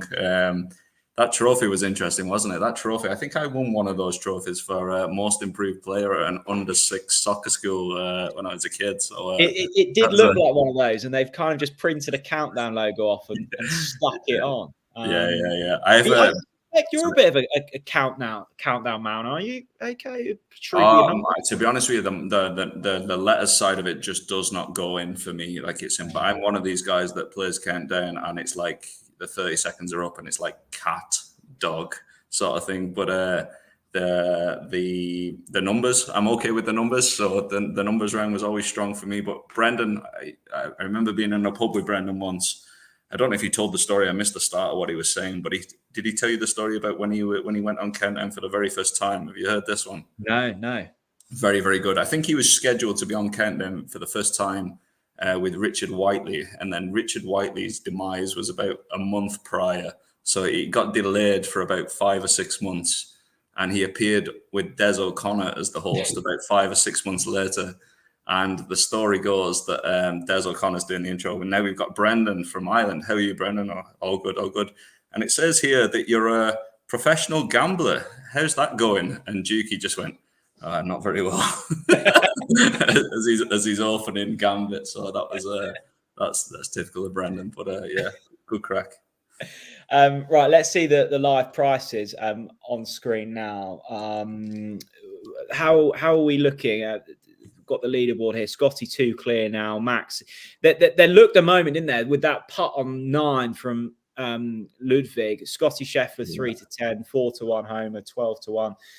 But is there any kind of in running money at the moment, AK? Yeah, it's just obviously all one-way traffic. So we're laying a bit of Scheffler at 4-6, and then 8-13, and then since then it's kind of dried up a small bit. It kind of looks all one way, doesn't it, at the moment? I don't know if the bigger hitters will be playing at that price, but listen, it's looking very, very ominous for bookmakers and very, very good for punters at the moment. Scheffler, I think we're looking at about 4s on now, so yeah, it's Scheffler's to lose, isn't it now? Scheffler's to 4s on. Is there anything for the challengers? Anyone trying to take a price on someone? Not really. No, Aubert was the one for cash. Like Jesus, it's looking really good for Steve here. But if I want someone chasing Scheffler, then I'm not sure it's Max Homer I want in my corner. To be honest with you, I was hoping for Aubert or Morikawa or someone of that stature. Homer. He's You could almost predict, couldn't you? You could see Scottie making a couple of birdies, and then the pack has to try and make something happen. And you don't want to be in that position around Augusta, because you can maybe do it for a few holes. To go deep on the back nine, incredibly difficult. Yeah, and even when he keeps coming back to the pack, he keeps finding more, doesn't he? Like there's been a couple of times where he's a shot or two ahead, and then he comes back to the pack. And even yesterday, like we were saying, around the turn, he's falling into the pack, and then 10 minutes later, you're like, he's a shot up again. Like it's this is relentless stuff. He's just the best around at the moment. He's the most consistent around, and it's looking good for his backers. Basically, not looking good for us. Has Meredith Scheffler's waters breaking been factored into the price at all? Yeah, I know Steve was giving me the 15% number. I was closer to 0%. If it was the first round of the Masters, I'd be like, I'll see you in 4 days. Like I wouldn't have been, it wouldn't like. You need to get someone out there to induce her. Locate Meredith. You're very descriptive at the start of the show, Steve. I'm not going to get into too much detail about my experiences, but they can be induced. A long walk sometimes works, and it'll go into a sort of play area. You know those. I remember there was our second baby. We were quite keen to speed things along, and we went to like a park, and she was riding on one of these things to try and induce it. And it did work. Rocking horse type. Yeah, rocking horse thing. Yeah, I didn't know how to describe it. Yeah, she was on the rocking horse. I was there to catch her in case she fell, but that did work, and the second baby came like the next day. So if you've got any contacts near Meredith, you could get her on a rocking horse, and you might come good. I think we need him on a seesaw, to be honest with you. Scheffler to fly up into the air at this stage, but it's not looking good. It's all right. It's a long way to go. He probably won't be playing in the next one because he'll probably take a lot of time off. I don't know. He needs the baby to come between the 2 majors, doesn't he? He's it's an interesting one. Like am I right in saying he'd be a bit Scottie Scheffler? Is he? Yes, he loves the Lord. He loves the Lord. He is a fan, I hear. So I don't know. I never know what those boys are going to do next. So I wouldn't know what his plans are. So it'd take a long time off. I think it'd take a long time off after the baby comes. Is Aberg 4th shot? But then he wouldn't want to miss the USPGA. So maybe he will. It depends when the baby comes, doesn't it? But yeah, if he misses, I'm going to start talking about our Majors ACCA now. I don't think AK Betts would have laid much of that. I don't know, but we've got a Majors ACCA that. Do you remember our Majors ACCA, Jack? Yeah. So this has got a chance in it. Go for girl. Oh. Scheffler to win the Masters, Rory McIlroy USPGA, but Dustin Johnson is our big concern in the Majors ACCA because Dustin Johnson was appalling this week. Can he get his game in shape for the US Open? By the time the US Open comes around, he might be buzzing again. But I think there was 1 or 2 believers on our site in the Majors ACCA now. So yeah. Oh really? Yeah. Yeah. The friend of mine back in my old job days, instead of calling them the life changer, he used to call them the wife changer. So wife changer. No comment.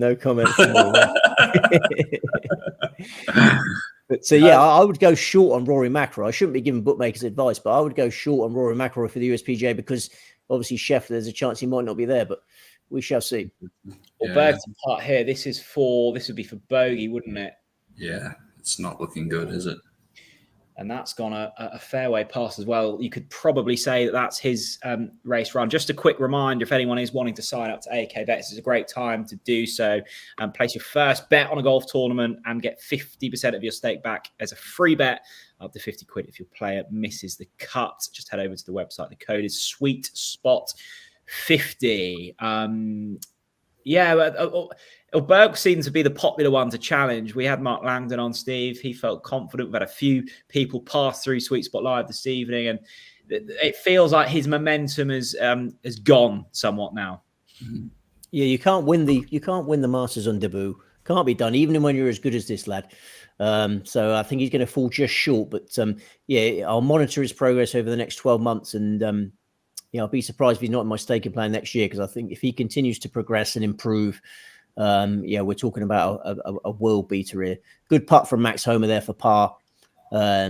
Keeps him in the hunt. Yeah, it's not over. It's far from over. Pulling in the live prices here from AK. Scottie near enough, 2-9, Homer 4-1 next challenger, and then it's right the way out to Ludwig 22-1. Laid any money in the last few minutes, AK? Let me fire her up here now. Homer, fives and fours are coming through. Steady enough. I think it's kind of, you probably would have hoping for it to be a little bit more competitive on the book at this stage. The last significant bet was Scheffler at 4-6, so that gentleman's happy enough, I'd imagine. But yeah, it's not been over, like from a turnover perspective. This tournament has been astronomical, and it's probably linked as well a good bit to our relationship with yourselves. So we're appreciative of that. But I think it's kind of this is not far off being done, I'd say.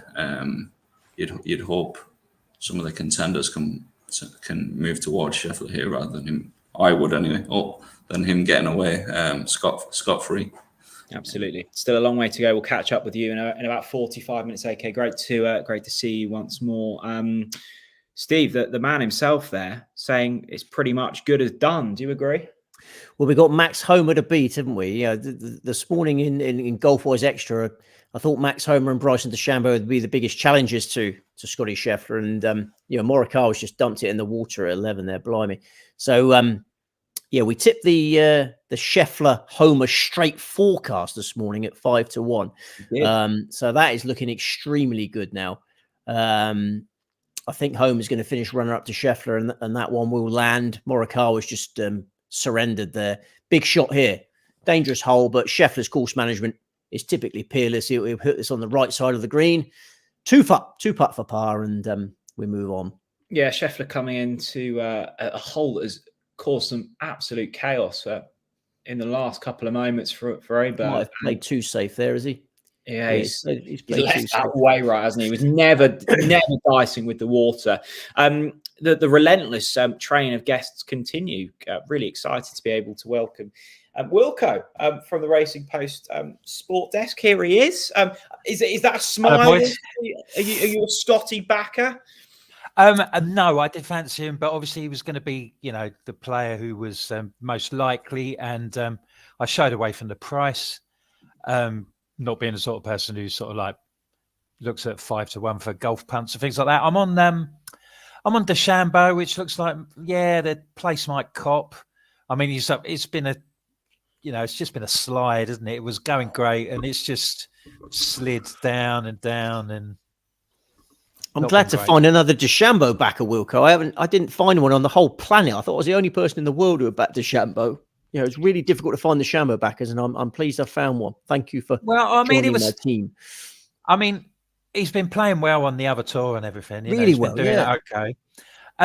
But I just anticipated that, he's just he wants to show people, doesn't he? He just has the attitude of, look at me, I'm the best in the world. I can have this. I can take the mick out of your course. I can beat you all, And you made the point. Yeah. You made the point earlier in the week that he only had he's only got one more year after this, isn't he, on his exemption? So he wanted that green jacket, so he could go every year and try and beat him and smash them all up.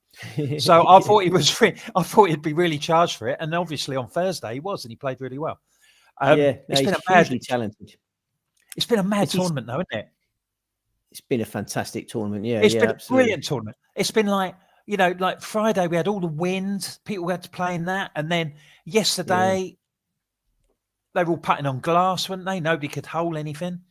And now we've got to the situation. What it looks like now is that it's going to be who makes the least mistakes. And the bloke is at the top, touch wood for your sake, sir. he doesn't tend to make anybody. That's why he's the best player in the world. And I think you cannot see you. We've just seen him see from home, haven't we? Yeah, we cannot see. You cannot see anybody around there doing a Charles Schwartzel or something like that. You know, sort of like getting 3 or 4 birdies, making a charge. You know, the first one I watched all those years ago, because I'm very long in the tooth. First one I watched when I fell in love with watching this golf tournament was Nicklaus when he won in '86. You cannot see anybody doing something like that and generating mistakes for the people at the top. It's going to be who falls away the least. And the main man's got a couple in hand. So it's very, very difficult to see him getting beaten. They're dropping like flies. Homer's just hit a shocker at 12. He's struggling for par at 12. So you're right. Scheffler's just going to grind his way to victory. It's just like it's like Ronnie Front's just put in the comments. You know, he's just going to par his way to the finish, and I think that's probably what's going to happen. And you feel confident with Scheffler doing that, Steve, don't you? Because often you have, you're on players that hit the front, and you're never quite sure that they've got the kind of management or the mindset to just grind it out. But with Scottie, I mean, you see that shot there on the last, it's pretty safe. He's avoided the water. He knows where to miss. I think that's so calming when you're on a player that even when difficulty lies ahead, you fancy them navigating it well. And he's scrambling so well this week that you make him odds on to get that up and down. It's a really difficult shot he's got there. Just runs away from him at pace, but he's in the zone with his scrambling, isn't he? And Homer here has released so much pressure. Look, where is his ball? Let's try and locate his ball. Look, right in that big hop bush. Is it in that? Is it? It's in the weedy bush. Yeah. It's in the weedy bush. Well, that is. Where do you drop there? You're having to go behind, aren't you? Yeah, he might as well just walk in there, isn't he? And it's one of those shots that professional golfers, they always seem to find their ball. Like if that was me, I wouldn't have a prayer. There's no way that I'd turn up with them. Also, oh yeah, here he is. You know, you've got people everywhere, haven't you? You've got 17 camera angles. If we blast one into the bushes and on some recreation. Oh, you don't blast many in the bushes, Jack. Come on. Have they found it? I think they found it. They certainly do. Yeah, they found the ball. I don't know where he's going to be able to drop there. Morikawa on 11. Yeah, I mean, he's dropped off a cliff, hasn't he? I really anticipated that he would. What I liked about him yesterday, I think it was yesterday. It was either yesterday or Friday. He was hitting shots into the greens and like throwing his club down. You thought, and they weren't bad, and he was sort of 20 feet from the pin and he was chucking his club down. Oh God, and you thought, God, he's really in the zone, this bloke. The two majors that Morikawa has won, the first one there was no spectators. The second one there was reduced spectators. So this is the most intense atmosphere he's ever had a chance of winning one. So I thought Homer and DeChambeau lay down the challenge, and Homer now appears to have surrendered. So an up and down here from Scheffler, and we're starting the car.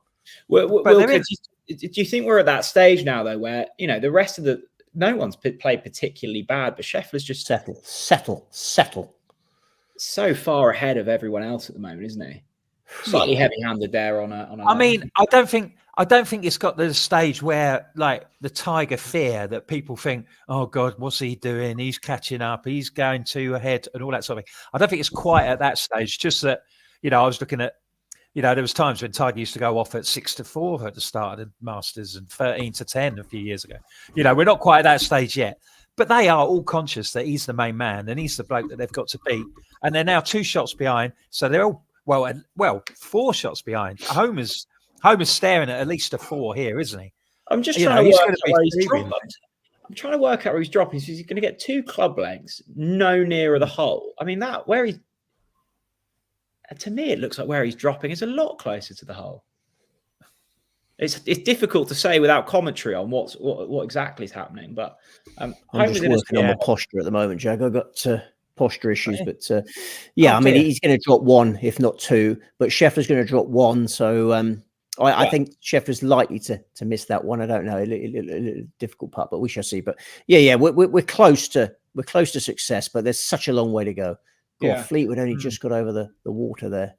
He's played well today, hasn't he? Yeah, he's done really well today. Yeah. I mean, but maybe because he's not quite, he was sort of like hovering around top 10 when he went off, wasn't he? Look at that. Did you see that, Wilco? That was just like watching you there. Yeah, that's how Did you Yeah, see? go pieces on the greens, mate. He's I'm missed that definitely by about a yard from me. That was terrible, wasn't it?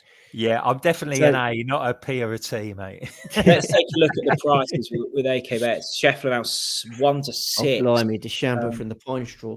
Homer 7 to 1, Ludwig 12 to 1, Morikawa 50s, Fleetwood 100 to 1. Yeah, this is basically now not even a 2-runner race, you would say.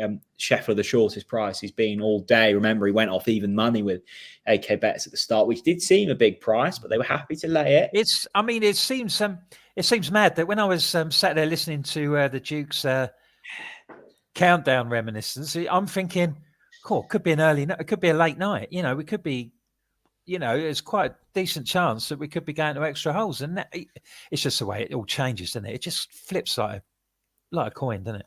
Yeah, a lot happened. A lot happened during Jukey's countdown reminiscence, didn't it? A far putt here on the 11th. It's probably 10 feet. Oh, and he's missed it. Oh, tell you what, it's a test on the way back as well. No, I think it's okay. I think that's in. That makes your tee shot on 12 a little bit harder, doesn't it? Mm. Yeah, 12 to tee. Get through 12 unscathed.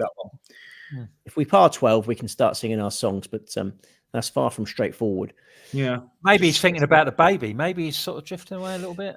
Well, yeah, we mustn't forget. I mean, you've got to. I know, look, Steve. If you had the chance to win the Masters, it would be the biggest thing that ever happened in your life.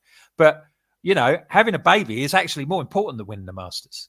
Yeah, sure. Yeah, sure. And it could be, it's very easy to sort of like, right, I just want to get it done and go. No, he's demanding that if Meredith goes into Labour, that they let him know, and then he would quit. He would just leave it. That happens. I had a bet. I'm trying to think who it was a few years ago. It might have been, I think it was Hunter Mahan. He was in a tournament. He was leading going into Sunday morning, and then he got the call to go to the maternity ward and dropped out. And I'd backed him. Yeah, probably my most unlucky golf bet that I'd ever had. Yeah. So it isn't over until the 18th tee. Surely she can hold it together for one hole. Max Homer, that's appalling. That is appalling. Homer is surrendering, but yeah, it's first time he's contended in a major. Got to cut him some slack. We'll probably have a 3-shot lead going down 12. Wilco, we'll let you go here, mate, and let you enjoy the rest of the evening. Thanks so much for absolute pleasure, Jez. Hey, Steve, good luck, Sarah. Thank you, Squire. Oh, there we go. Ian Wilkerson, absolute legend of the Racing Post Sport Desk. Steve, I mean, it was a bit of a sloppy. It was a heavy-handed chip there from Scheffler. I didn't hate the second shot at all. Just don't avoid the water. Yeah. I didn't hate any of his shots there. I mean, it's a really hard hole.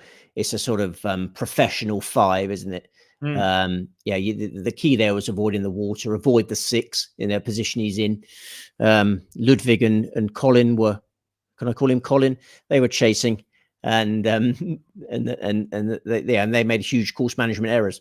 But I'm happy. I don't mind Scheffler's 5 there. What do you think is running through the head of Scottie here? Because this feels like a big moment, doesn't it?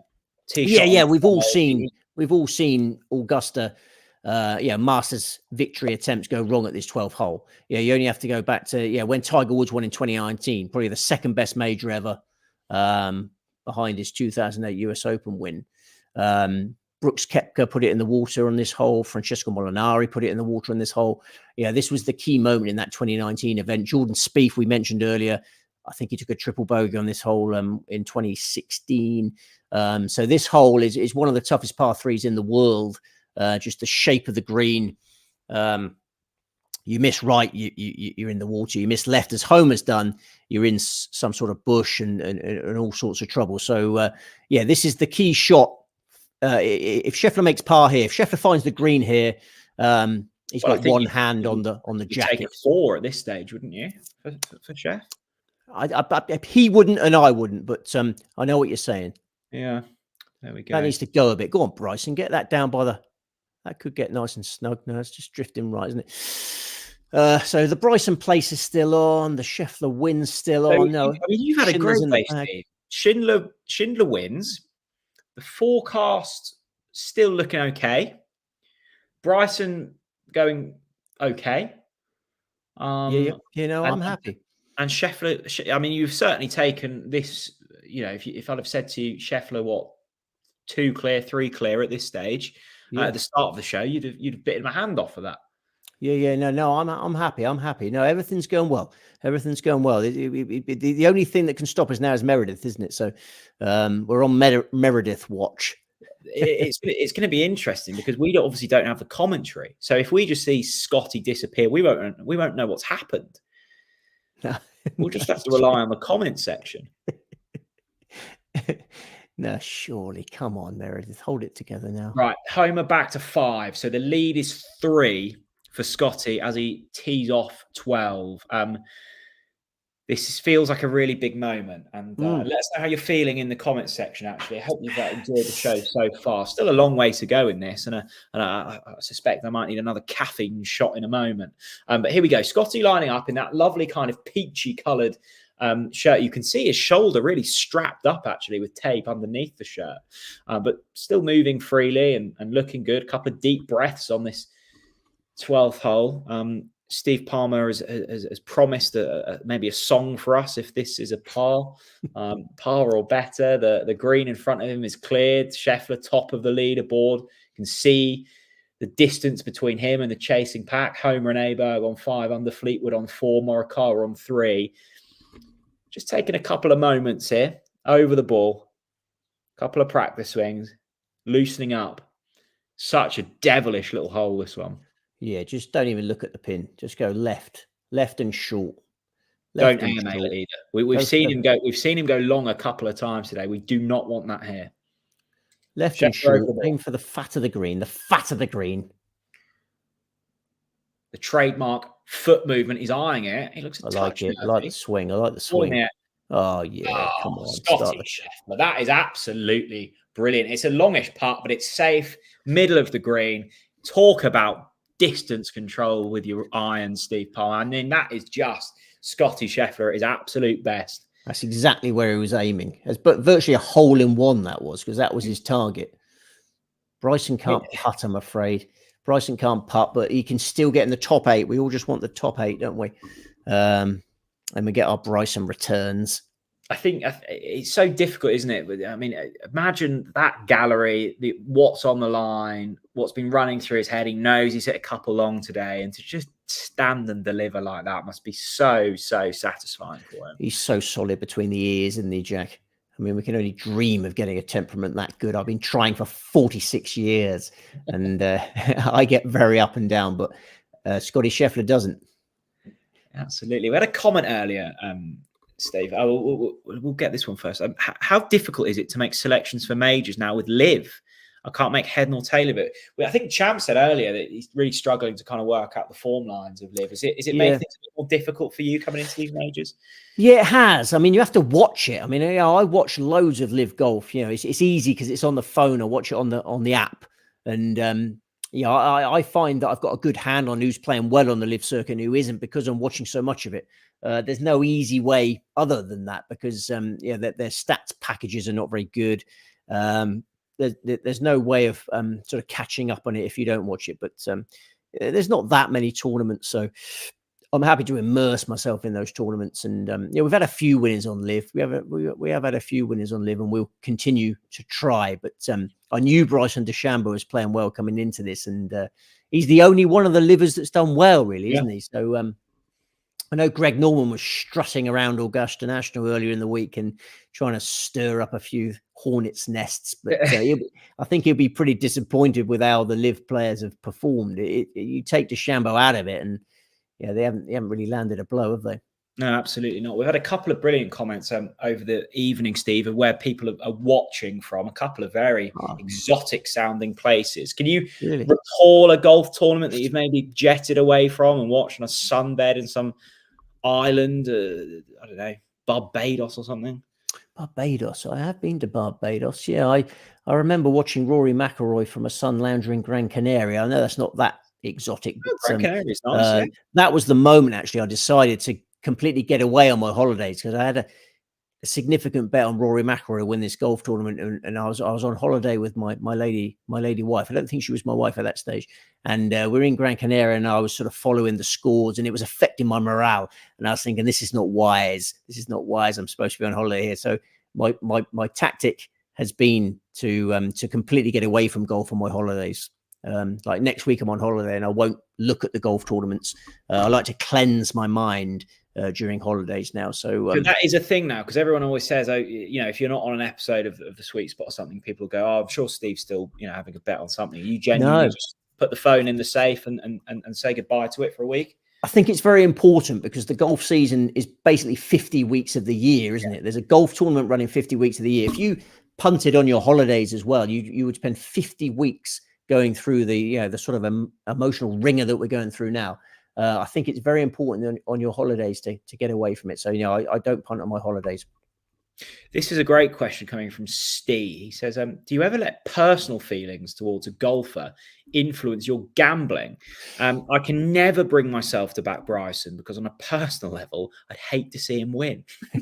Yeah, I don't. If I back players I'm not particularly fond of, if they win for me, I absolutely love them. Well, that's the thing, isn't it? I'm you a could flip hard-nosed that. punter. You could flip that on its head, Steve, because I will sometimes, my sins, back Ipswich to win, and then it's win-win. If they win, I win money. If they lose, happy days, they've lost. Yeah, exactly. Well, I backed Yeovil on Thursday night because they were away at Truro, who have had a very difficult set of fixtures due to fixture congestion and issues with their ground and that. But you're right, I backed Yeovil on Thursday and enjoyed watching their victory, even though I hate Yeovil. It feels really strange you saying Yeovil playing Truro, because I sort of remember Paddy Madden scoring for them in like the championship and stuff. That wasn't even that long ago. What was that, like 2012, something like that? 2013. Well, they have just been promoted back to the league, so you might see a bit more of Yeovil in times to come. But no, you mustn't let what was the name of that fella? You mustn't don't let your personal hate for a player stop you from winning money on them. We've got to be professional about these things. Patrick Reed won the 2018 Masters. Do you remember that? Yeah. We were on Patrick Reed. We're on Patrick Reed for the 2018 Masters at I backed him at 66-1. I think he went off at 50-1. And obviously I'm not a huge fan of Patrick Reed. I don't think many people are, but I absolutely loved Patrick Reed in that 2018 Masters. And you just got to put these things to one side. We're here for putting for birdie. Well, that's some very pacey. Oh, it slowed up. Okay. Let's put the brakes on in time, I think. Yeah, I think he'll pop that one in. Nice question coming in here from OTBC 1970. Do you know what OTBC stands for, Steve? No. Is it a personal friend of yours, is it? On the Ball City. On the Ball City? Yeah. Norwich City. Oh, it's one of your pals, is it? Yeah, not like, I don't know, not Coventry City or someone. Could Scottie do a Grand Slam this year? It's a big ask, isn't it? It's a big ask. I mean, we were talking to AK Bets earlier about will he play in the USPGA, because obviously the major season is congested now, isn't it? Into these 4 months, you throw a baby into the mix. Even if he does play in the USPGA, he's going to be rusty because Scottie's going to throw himself into fatherhood. He says they're very underprepared for fatherhood. They haven't even got the room ready. I saw comments from him where he said they haven't even got the room ready, and they've got lots of preparations to do for the baby. So surely if you've got as much money as Scottie, you can afford a sort of handyman just to go around and give put the cot up. And it's the first thing I thought, actually, because it is a daunting experience getting everything ready for a baby to arrive. But if you have unlimited funds, which essentially these elite golfers do have unlimited funds, you surely have no excuse for not being prepared, because you can get people to do things for you. But he says he's underprepared. I think the USPGA might be the one where he's vulnerable, because a baby's going to arrive in between this Masters and that USPGA. Is he going to be rusty for it if he plays in it? I think McIlroy will win the USPGA, and I think our majors Acker will get 2 legs down. And well, here we go. I mean, the talk of the majors Acker, of course, the Acker that all bookmakers run scared of. John says, and we're certainly not saying that it's going to lose, Steve, this Acker, but he says, who would Steve replace DJ with in the Acker? Great question, John. Great question. A great question, John, that I'm not prepared to answer yet, because I don't want to give up on him, because that US Open is a long way away. We're in April. Dustin Johnson will be humbled by what happened this week. Okay. There's only one reason why what happened did happen. and that's because he's not knuckling down. He's a playboy. He's a playboy, as Dustin Johnson. He's not doing any practice. I have listened to a lot of podcasts talking about Dustin Johnson. Life is good for Dustin Johnson. He oh, there goes my dog. Life is fantastic for Dustin Johnson. He's got unlimited funds, and he enjoys himself. He likes parties. He likes playing with Paulina. He's not knuckling down on the golf course, but I think what happened this week will actually be a positive. He was so bad this week at a course that he's won before. You know, Dustin Johnson should not turn up at the Masters and be embarrassed like he has been this week. So this could be the shot in the arm that gets him to knuckle down. And by the time of the US Open, he can be a rudder in Carolina. Well, he'd be so keen to do well. So I'm not going to answer that question, John. I appreciate the question and I understand the question. But let's not give up on DJ just yet. If DJ's watching, which he's about 50 million to 1 to be watching, knuckle down, get ready for the US Open. There we go. Wise words. We had Mark Langdon on the show earlier, and I know one of his favorite things to do for family members' birthdays and stuff is to put a physical bet on, you know, get a proper paper bet slip and slip it within the birthday card or Christmas card. And we've got a question here from Brutal85. He says, didn't you gift a Reed Masters bet slip in 2018 to a friend/family member? Legendary stuff. Is this true? This is true. Yes, I gave my friend Masha a £10, was it? I think it was, £10 on Patrick Reed to win the 2018 Masters at 66 to 1 with a physical betting slip. Yeah, that's the best present that Mash has ever had. You know, he opened it up probably thinking, oh, that's worth zero. And then it turned into £670. So yeah, that was glorious. And in the olden days, I always used to, so I'm just stretching because that horrible golf choice thing's come on my screen there that I need to get rid of. I had to get the same thing, did you? No, my telly's been on for so long, it went into that kind of energy the standby. Yeah, no, I had that horrible golf choice thing. So yeah, Masha was very happy with that. And I always used to get my friends bets. When I was a single man, it was much easier. Like if it was my friend's birthday, I'd have like £200. Oh, sorry, not supposed to talk about figures, but okay. That's okay. I had £200 on like New Zealand to win the Rugby World Cup and give that to them as a birthday present. Brilliant, yeah. And very generous friend, Steve. I used to be a very generous, but you can't do that when you've got mouths to feed and responsibilities. You can't justify that sort of behaviour anymore. No. So, but yeah, Masha was happy with that. What's this question? Just quickly, we'll get on to that. One of my favourite things to do if we've got like friends around for dinner is lay a scratch card out at the placemat. So everyone gets a scratch card and they have to sort of scratch it pre-starter. And the mood is always lifted if someone lands like, £5 on the national lottery. Yeah, absolutely. Yeah. Yeah. I mean, don't get me started on them because I find it quite abhorrent that they're not under the same jurisdiction as betting in general in terms of affordability checks and whatnot. So don't get me started on that. Okay. I won't get you. I will get you started on amateur golfers though. Gordon Sargent. I've heard good things. Have you heard good things, Steve? Yeah. Great player. Played in the last year's Masters. Didn't do too well, but we've seen two fantastic amateurs turn up the last 2 years and have not lived up to their billing. I mean, Christo Lamprecht this year, we were expecting big things from him, and he's just a giant though, isn't he? I just can't see him ever being able to control a golf ball around a course when he needs to. I watched him because he led at the Open for a bit, didn't he? Gone. Yeah. But you just never felt confident of him going and sort of closing to anything out because he's just so gangly. He's massive.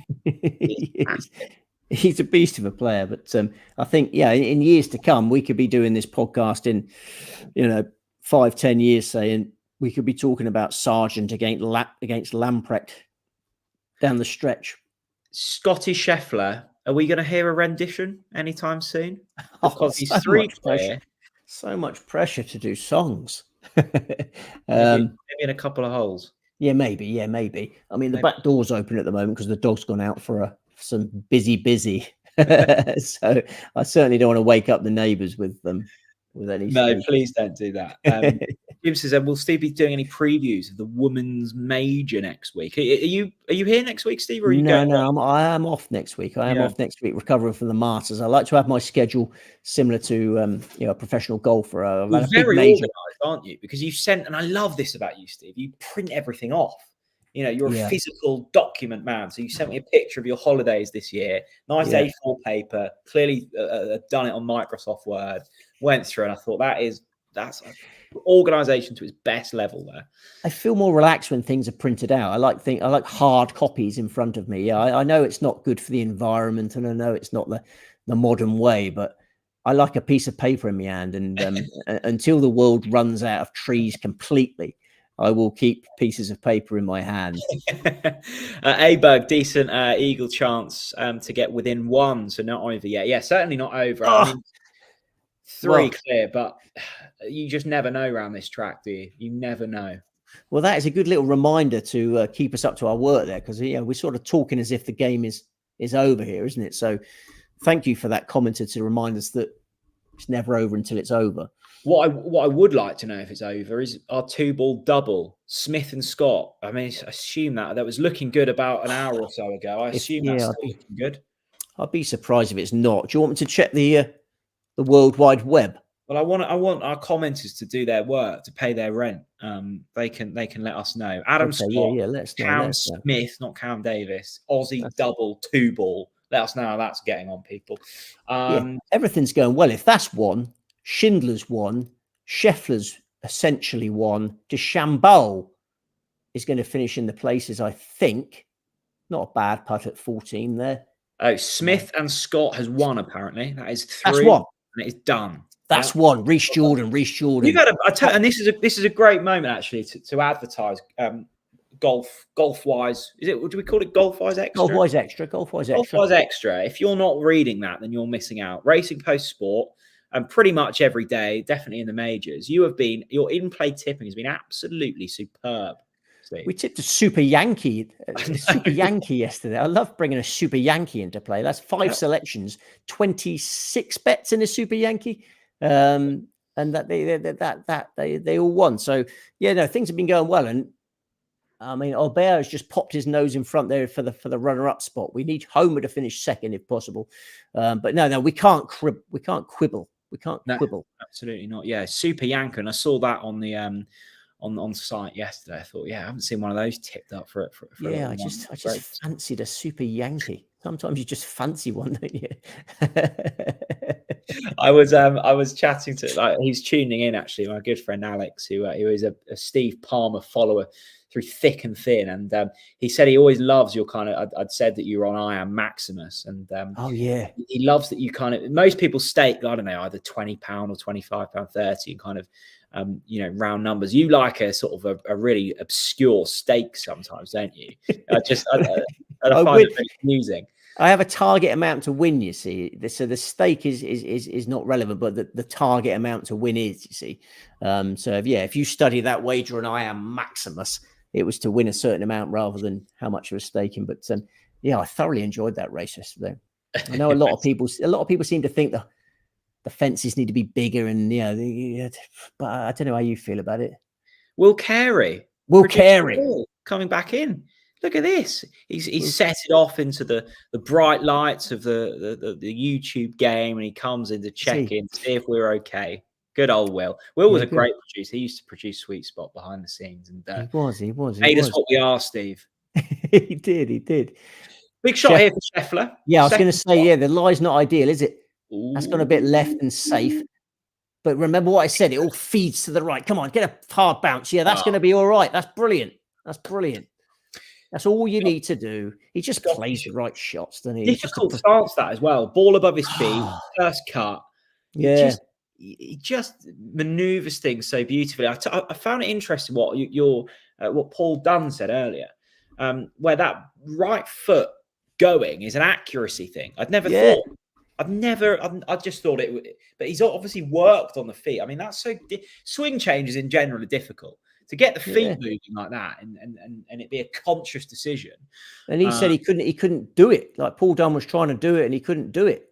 Probably because of those massive thighs that he's got. He couldn't physically do it. But he said he Scottie Scheffler's not got a textbook swing, is he? Who was I talking to earlier on about if someone come down from Mars and said and looked at that, you wouldn't think he was the best golfer in the world, would you? But no, absolutely, he's by far the best golfer in the world, and that was another example of that. He's in prime position there. He's the professional's professional, isn't he? Well, he's like Phil Neville used to be called the professional's professional, didn't he? So I think that meant different things really, because he obviously Phil Neville was not blessed with much ability, but he was able to play for Manchester United and Everton through hard work and training well.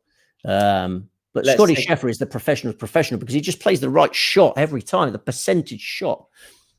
Scottie Scheffler 1-8 now. He's currently 2 clear of Aberg. He's got Aberg 11-2, Homer out to 33-1. It is a 2-runner race. Scheffler 1-8. What's the shortest price you ever had a golfer beat to that, Steve?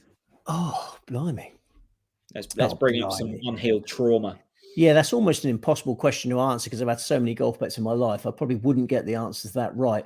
And if whatever has happened there, I would have tried to expunge it from my memory immediately. So it probably would have been gone the next day. I would have moved on to the next tournament. But if it comes to me, I'll let you know. But nothing springs to mind. Well, on the flip side, I suspect you know the answer to this one. And even if you're wrong, I'm not going to know the answer to tell you you're wrong. Tom says the most enjoyable bet you ever had doesn't have to be the biggest winner necessarily.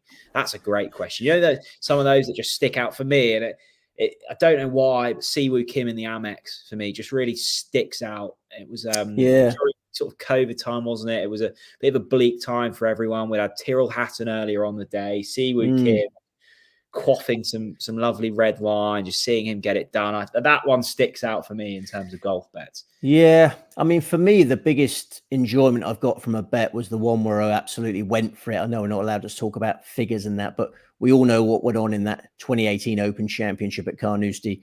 And I will say that was the most enjoyable bet because of the thrill I got following Tiger Woods for those few holes where he got into the lead on Sunday. There was no greater buzz I've ever had in the punting game than following Tiger Woods in that 2018 Open, knowing the consequences of victory, knowing that my hero was leading the Open. And then with what was the kind of aftermath of that, Steve? Like, were you down? Were you like, because that's people know that we won't discuss figures, but it was for a huge sum of money. Obviously didn't get over the line, but it was so close. I mean, you must have been thinking about the possibilities of it winning. It was closer than you realise because on that last hole, he missed a tiddler when the chance had gone and he dropped down, but he essentially finished second. You talk about Scottie Scheffler and Phil Neville being the professional's professional. I mean, I was the professional's professional in the journalistic game that day because I had to go and write a report about the Open straight after. So I walked in from following Tiger, and then when his winning chance had gone, and I walk into the media centre, then I have to start writing my report for the Racing Post with quite a tight deadline. There was no time to sort of weep. I had to just sit down and get my head on and hit my deadline, and so I did that, and then in the evening, and when I had a few beers with my dad, and we sort of talked through the day. I mean, my dad goes with me to all the Opens, and he said it was just like giving like tingles down his spine when Tiger hit the top of that leaderboard on the Sunday at Carnoustie. I'll never forget that. So it's funny your question there. He would have expected me to talk about a winner, wouldn't he? Yeah, but it was actually the prospect of that winner and the exhilaration of following Tiger through those the middle of that round at Carnoustie before it all went wrong. Yeah, no, an absolutely brilliant story. That did you ever do cross sport multiples? I think we know the answer to this one. I think you probably had a few on this show, haven't you? Well, you're absolutely right. I do enjoy a cross sport multiple. I think they're fantastic bets to have, and Scottie Scheffler's in quite a lot of them to win this Masters. So that's another reason why I'm desperate for him to finish this job. I think I've got him with Ronnie O'Sullivan to win the World Snooker Championship, which starts very soon. I need that to kick on, go and get off. I'm the really green, looking hold- forward to that. Actually, I used to kind of watch snooker as a kid when it was on like BBC, and I had a tiny little telly in the corner of my room, and it'd often be on and just background noise to send me to sleep. And then I kind of went off snooker a bit, and then the last couple of years, I started playing in quotation marks very loosely. I pick up a cue and give it a bash, but really getting into snooker at the moment. So I'm really looking forward to that. Yeah, it should be a fantastic tournament. Yeah, I've got the Scheffler, Ronnie O'Sullivan double, and I've also got the Scheffler, Ronnie O'Sullivan England treble. So the answer to your question is I absolutely really love a cross-sport treble. Well, didn't you have the Littler one as well for next year's? Oh, yes, I know. Yeah, I have Littler to win the World Championship darts as well. That needs to slow down a bit, doesn't it? Does it? No, that's not too bad. That's not too bad. I'm disappointed with that, to be honest with you, Jack. I'm disappointed with that. I needed that to be that's far from certain to go in, but it's odds on to go in, but far from certain to go in. The way he's being from kind of 8 foot and in today, you would be confident that that's he's putted. I actually think he's putted well today, Scheffler. I must say, that's particularly early on, because those early settlers, those couple of par putts, and then the birdie on what was the first birdie made? 3. This is not over, Jack. No, Ludwig or this Berg. is not over. No, this is not over. If Scheffler misses and Oberg holds that, there's one shot in it. So we mustn't. We're getting a little bit complacent here, haven't we? He's got a sandwich in. Oberg has put a sandwich in his mouth. Did you see that? I did, yeah. Goodness only knows what in that. Yeah, there might be some peanut butter in that to sustain him to the end of the round. I think Scheffler probably has about 6 feet. 6 feet. We've got a big putt coming up. Yeah, we're all sort of moving on to cross-sport multiples, European Championship football, World Championship snooker, but we really mustn't. Well, Harry Clark's getting very excited about Albert. He says, how many majors do you think he'll win? This performance for a debutant is unbelievable. Yeah, it certainly is unbelievable. Mm. When was the last? Pro late though, didn't he? He turned pro late. He's not as young as you think he is. How many majors is Oberg going to win? It's a bloody good question.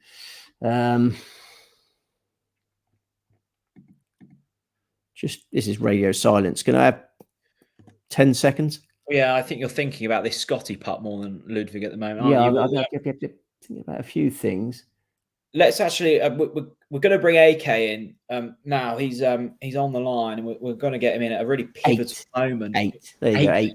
A pivotal moment for Scottie Scheffler. Birdie Ludwig Eigtberg on 13. This is for birdie. This is to keep the distance, middle of the cup. No doubt about that from Scottie Scheffler. I didn't do a fist pump out of respect to our sponsors. I didn't do a fist bump. It's, to be honest with you, it's even worse that I'm 5 seconds behind, to be honest with you. Oh, yeah. I was waiting for tears there, but they didn't arrive, so that was disappointing. Ludwig's hanging in there. It's not over. Like Ludwig double bogey, Morikawa a couple of double bogeys. Like the others have thrown this away. He's not really. Listen, he has won it, but like the others could have been a little bit closer to make it more interesting. I think we're done here. My invisible white flag is being waved. Yeah. It's funny though, AK, because we pulled the prices up, 15 minutes ago. I think Scheffler had gone 1-8 or something. Mm-hmm. And then in that moment there was a possibility of it being, back to 1. We'll see. Yeah, Scheffler 1-8. Things can still swing. It felt like 12 and 13 were the big moments, granted, but it is remarkable how quickly things can turn. Yeah, they definitely can. Like Aubert was 25, so 10, 20 minutes ago. So like he's shortened up a good bit on the back of that. But it's just bookmakers are running out of time here. Punters time is on their side. 2 in it, AK. Aubert's just birdied 14, so 2 in it. Oh, Steve, you're killing me here. I appreciate the good news as being forewarned, but I think it's over, to be honest with you. He's obviously the winning score could be 10 under and 11 under. I don't want to rub salt in any wounds. I know, and you have your followers as well in all those markets as well. Like the Sepp Straka monitor was illuminating all over the place here in top European markets. And well, Aubert saved you that one. Yeah, Scheffler could get the 10 under. What price was 10 under being the winning score? 10 under and 11 under was 9-2. It was, yeah.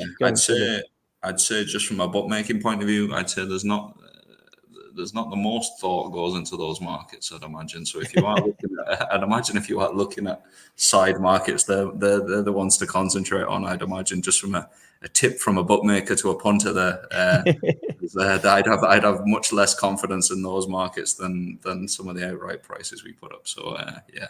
What's the turnover been like in the last sort of, I don't know, half an hour when Scottie's hit the front AK? Is anyone trying to get involved at these shorter prices? Yeah, last bet I saw through was $3.5 grand at 7s on, so like a bet to win a monkey. But it's been slow, to be honest with you. I could do the old bookie PR and make some fictitious bets up here, but I think it's just the shape of the market. It's just a small bit of a turnover killer. It's looked like he's winning from a good way out, in my opinion. And those double bogeys for some of the contenders have kind of cemented that. I think, I think we're as a bookmaker, you're clutching at straws here now, looking for a result. This would be a hell of a shock to see him beaten from here. Absolutely. We've seen a few comments. Steve was commenting on Ludwig eating the sandwich. I think we must have missed this, Steve, but he apparently went for a fist pump with a child on the ropes with a chocolate bar in his hand, and the chocolate bar took a slight dive. So hence the late sandwich. I think Ludwig's trying to stay fueled. It's on here. Well, he expects a playoff. He's confident. he's fueling up for the playoff. What is his chocolate bar of choice? What did I miss there? I'm not sure what it was. I didn't spot that. I just saw a big sandwich go in his gob, but he's got the power to reach 15. I mean, I'm sounding negative here on the verge of victory, but Aubert on 15 is capable of eagling that hole. So obviously, I don't want that to happen. But I appreciate you trying to make this interesting still. I think this has done. Max Homer has flown, and it's a straight match bet now. It looks like, and I think you're looking good. Ronnie Chelsea Everton tomorrow. Chelsea Everton tomorrow. Concentrate on that. Lay Chelsea.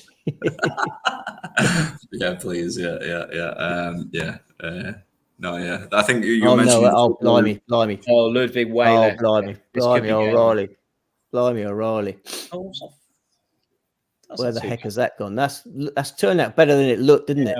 Yeah, Ludwig's hit a big hook off 15, but it's turned out okay. But he's going to have trees in his way there. The lie doesn't look great.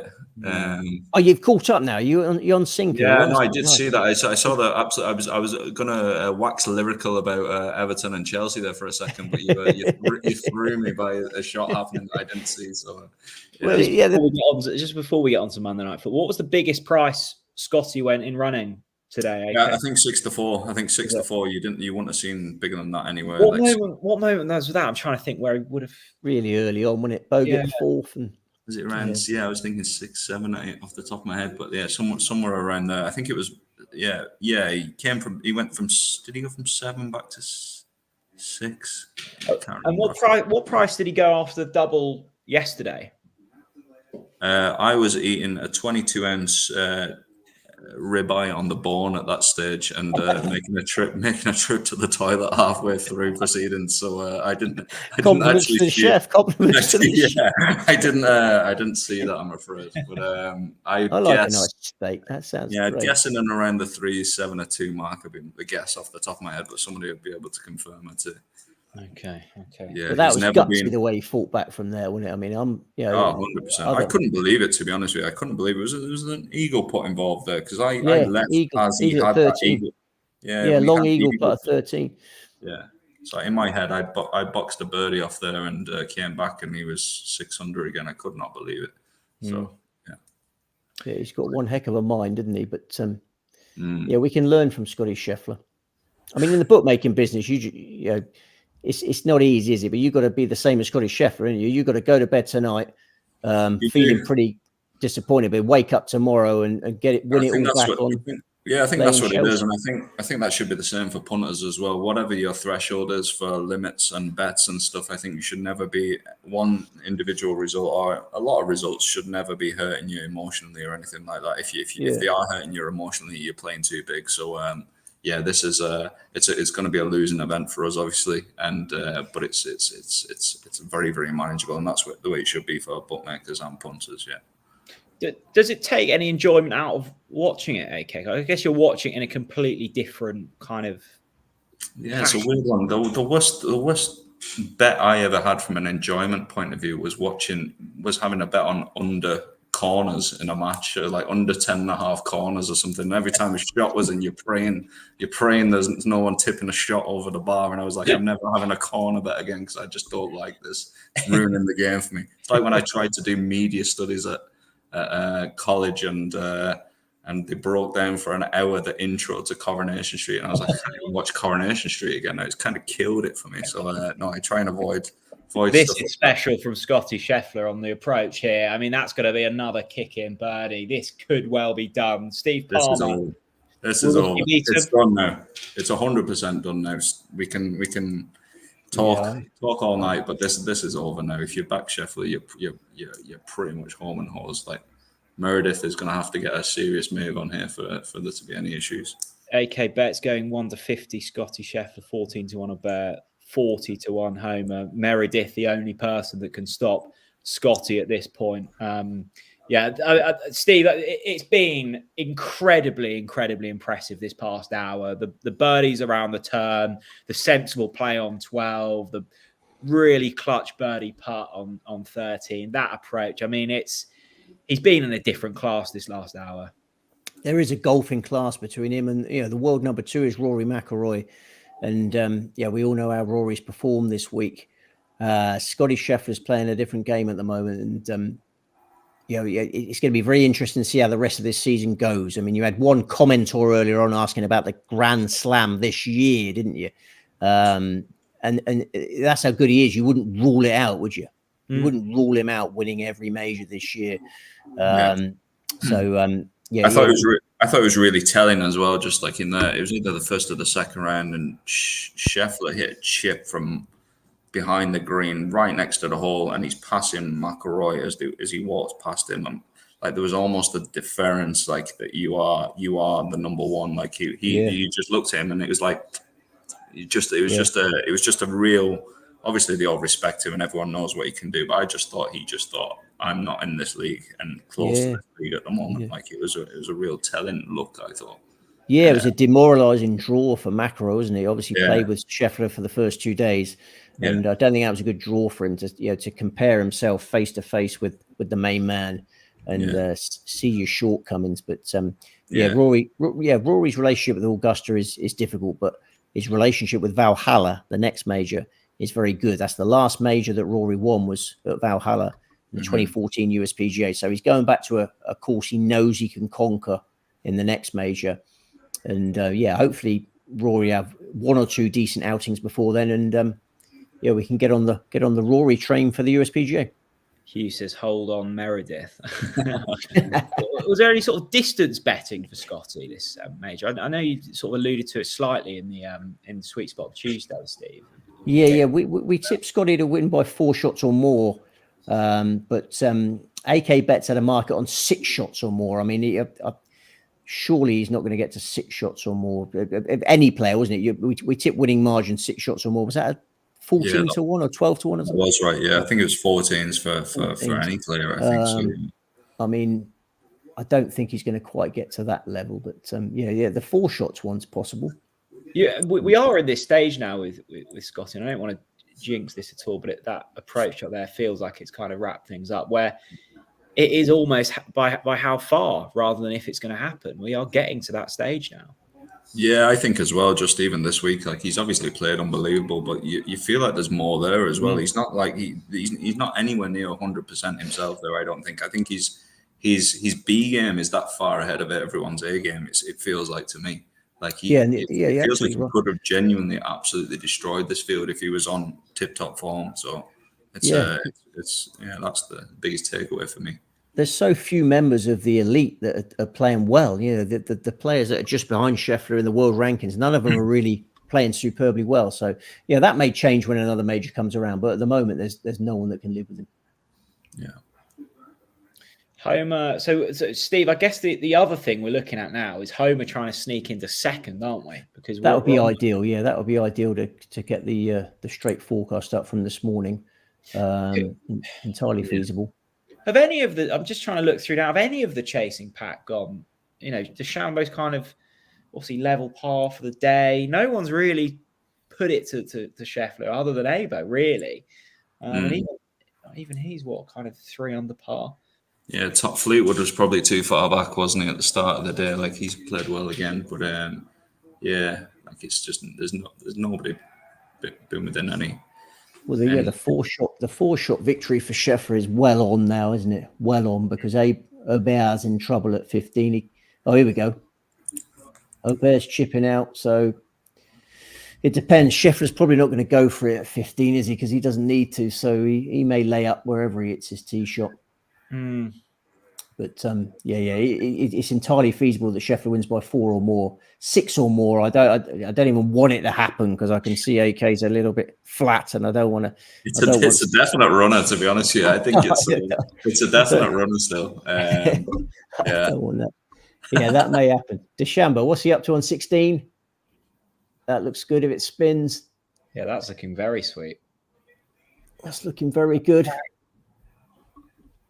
We have had a one comment saying, "Go on, Steve, sing it in front of the bookie. Pile on the spot." Go on, Steve. Go on, Steve. Go on, give it us. Go on. I'll sing it in front of the bookie. Go on, sing it. Okay, I'll sing it in front of the bookie. Are you ready, AK? Go on. This will not be beaten. 5-1. This will not be beaten.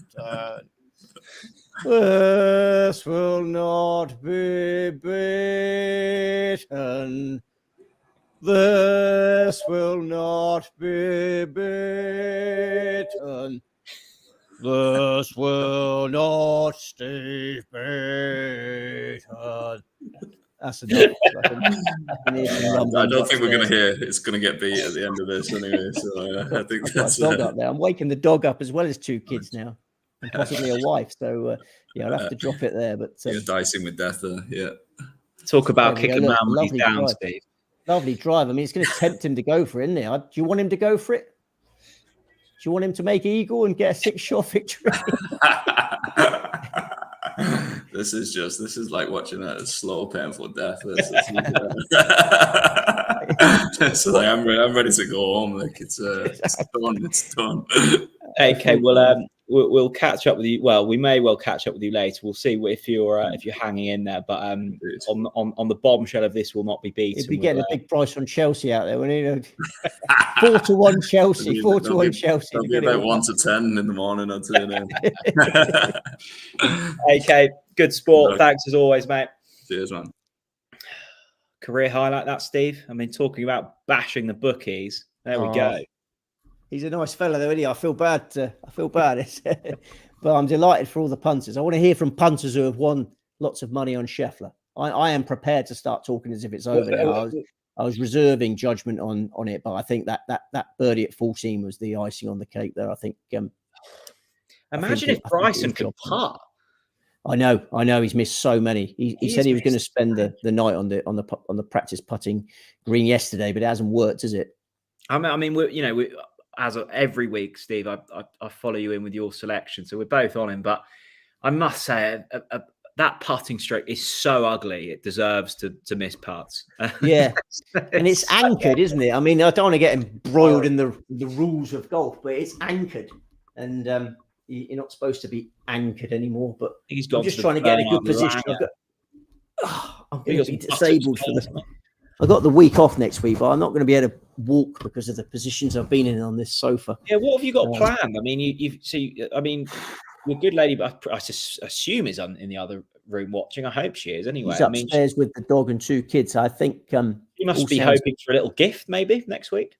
Oh, she deserves a gift. Yeah. I'll definitely get her a gift. Perhaps to get her another dog. I wanted a greyhound. Nowadays, are they? They're not cheap. They're not cheap. We can't talk figures on this podcast, but that was a very expensive dog. I wanted a greyhound, but the Maltipoo is a much more child-friendly breed, I suppose. I love greyhounds. Yeah. So maybe I'll buy a greyhound tomorrow. We wanted some happy punting stories. So yes, I want to hear happy punting stories. Adam Flanagan, he said, my driver broke yesterday, so Scheffler winnings will be going towards a new one. I love this. I love being able to. Flanners. I love when you pick up your winnings in physical form or just bank transfer from your account, and you buy something that you look at and you go, that was the moment. I've got a lovely bit of art upstairs, Steve, that Højgaard won for me in Dubai. And I look at that every time I walk up the stairs, and I go, I know who paid for that. That's it. It was, it's great, isn't it? I remember I used to get emails off a fella who bought a new patio after a win he had, and he calls it the Palmer Patio or something. He's got a little sign. He's got a little sign where it's called the Palmer Patio. It's things like that. Make it all worthwhile. Absolutely. They make it all worthwhile. This is brilliant from Sean Yates. He said, me and my dad both had a 50-1 request to bet with Sky. Scottie to win the Players and the Masters. Being nervous for a month. Oh, they're the grueling ones, aren't they? Well, that's brilliant requester betting. That'll teach him for offering the request a bet service. Well done. The Palmer Patio. I wonder if anyone's got like I've got to be careful here. It's another Palmer something that they've kind of named in the house. I'm trying to think of something. The Palmer Patio is good, isn't it? That's Palmer Potty. They might have the Steve Palmer Potty. Shed. Maybe someone's purchased like a bit of a man cave thanks to winnings from you. Yeah, maybe. No, I might buy a new dog tomorrow. Am I getting carried away? It's not over, is it? It's not over, is it? What would you name if you had a greyhound? I guess you wouldn't race it, would you? But what would you call your greyhound if you were to get one? Do you know what? I can't really race it because the nearest greyhound track to my house is Swindon, which is several miles away. It's so sad, isn't it? I'm really lucky because I've got Yarmouth Racecourse in a stone's throw. I've got Yarmouth Dog Track next to Yarmouth Racecourse. You are lucky. I'm quite lucky, but there's so few nowadays. You are really lucky. I mean, if we weren't on a podcast that's still got an hour and a half to run with the result possibly known, I would say don't get me started.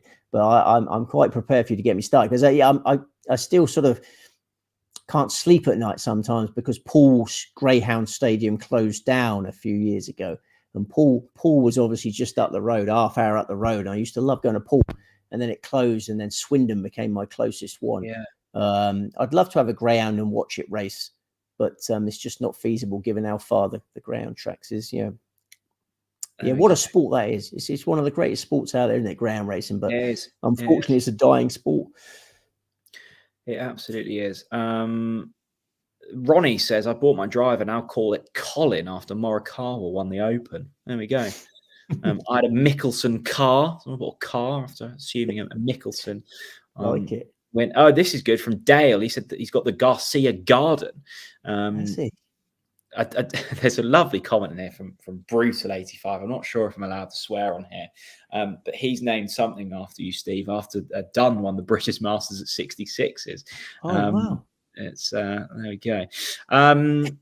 You're not allowed to swear, then you're just computing that in your brain, were you? And then decided, no, I'm not allowed to swear.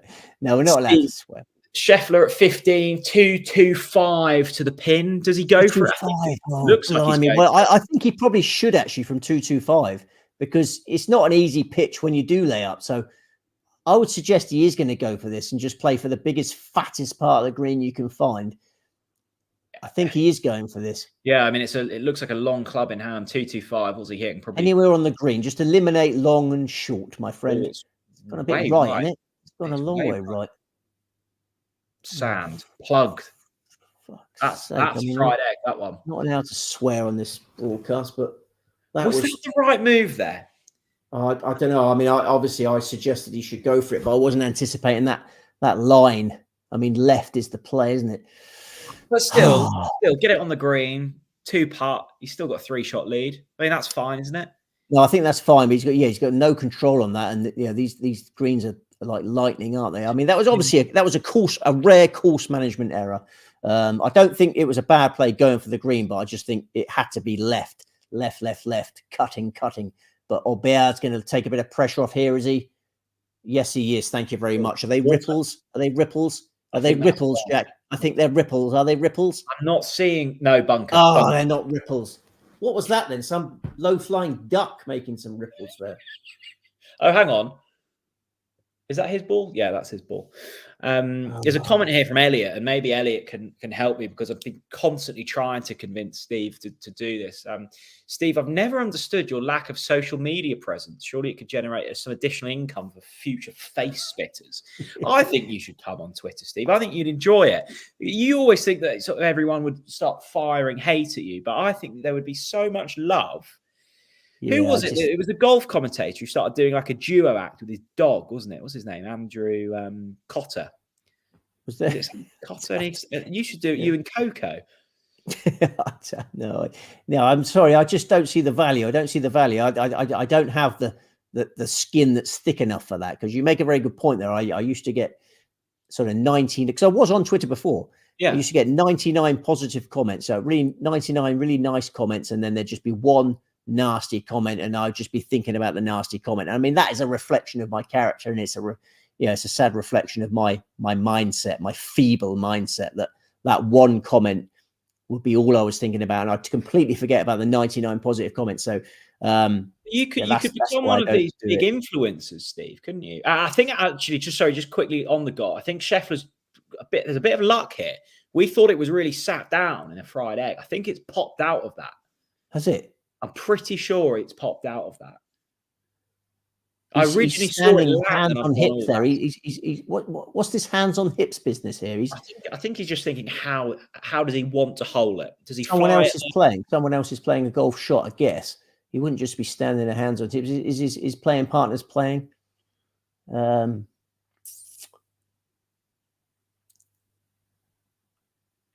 Not sure. Just Scheffler's just weighing up his line there. I think. Yeah, Steve, you could become one of these big time influencers. You know? Yeah, I do get quite angry when I hear about how much these influencers get paid. You know, there is a lot of money to be made on the YouTube, isn't there? It breaks my heart when I see how much influencers are being rewarded. But I don't know whether I'd sort of lose respect for myself if I became one of those influencers. I quite like being the punter's pal, and just trying to because the punter gets so much stick these days with the government trying to sort of ban betting, and betting gets a bad name, but there's loads of great honest punters out there, and I like being part of that team. And until the government disband our team, I'm going to stick with that. I'm not going to go and be an influencer. I'm going to be the punter's pal. Well, I think the joy of punting, Steve. I mean, we brought together all of our brilliant community tonight. We've had loads of guests on. We've been able to share our stories from Countdown to winners at Valderrama.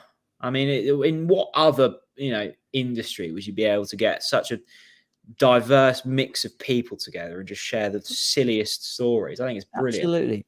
Yeah, we've had so much fun tonight. We've had so much fun in our lives through punting, and this is what the powers that be don't understand, is it? They just see negatives in punting, and the joy that we're getting from tonight. And I'm going to wake up tomorrow morning. I'm being professional tonight and trying to focus on the job in hand, but I'm going to wake up tomorrow morning feeling unbelievably good. And the government want to deny me ever having that feeling again. Let's just have a quick look at Scottie Scheffler here. I think he's actually had a bit of a break here, Steve, because we thought it had sat down in a bit of a nasty lie. I think okay, doesn't it? I think he's okay actually here. Yeah, within 30 feet would do me. Let's just make our par and move on. Let's take a look. He likes it. Played it nicely. As long as it doesn't... Oh, this is brilliant from Scottie Scheffler. Sit. Yeah, I mean, that's class. That is class. Settle. Settle.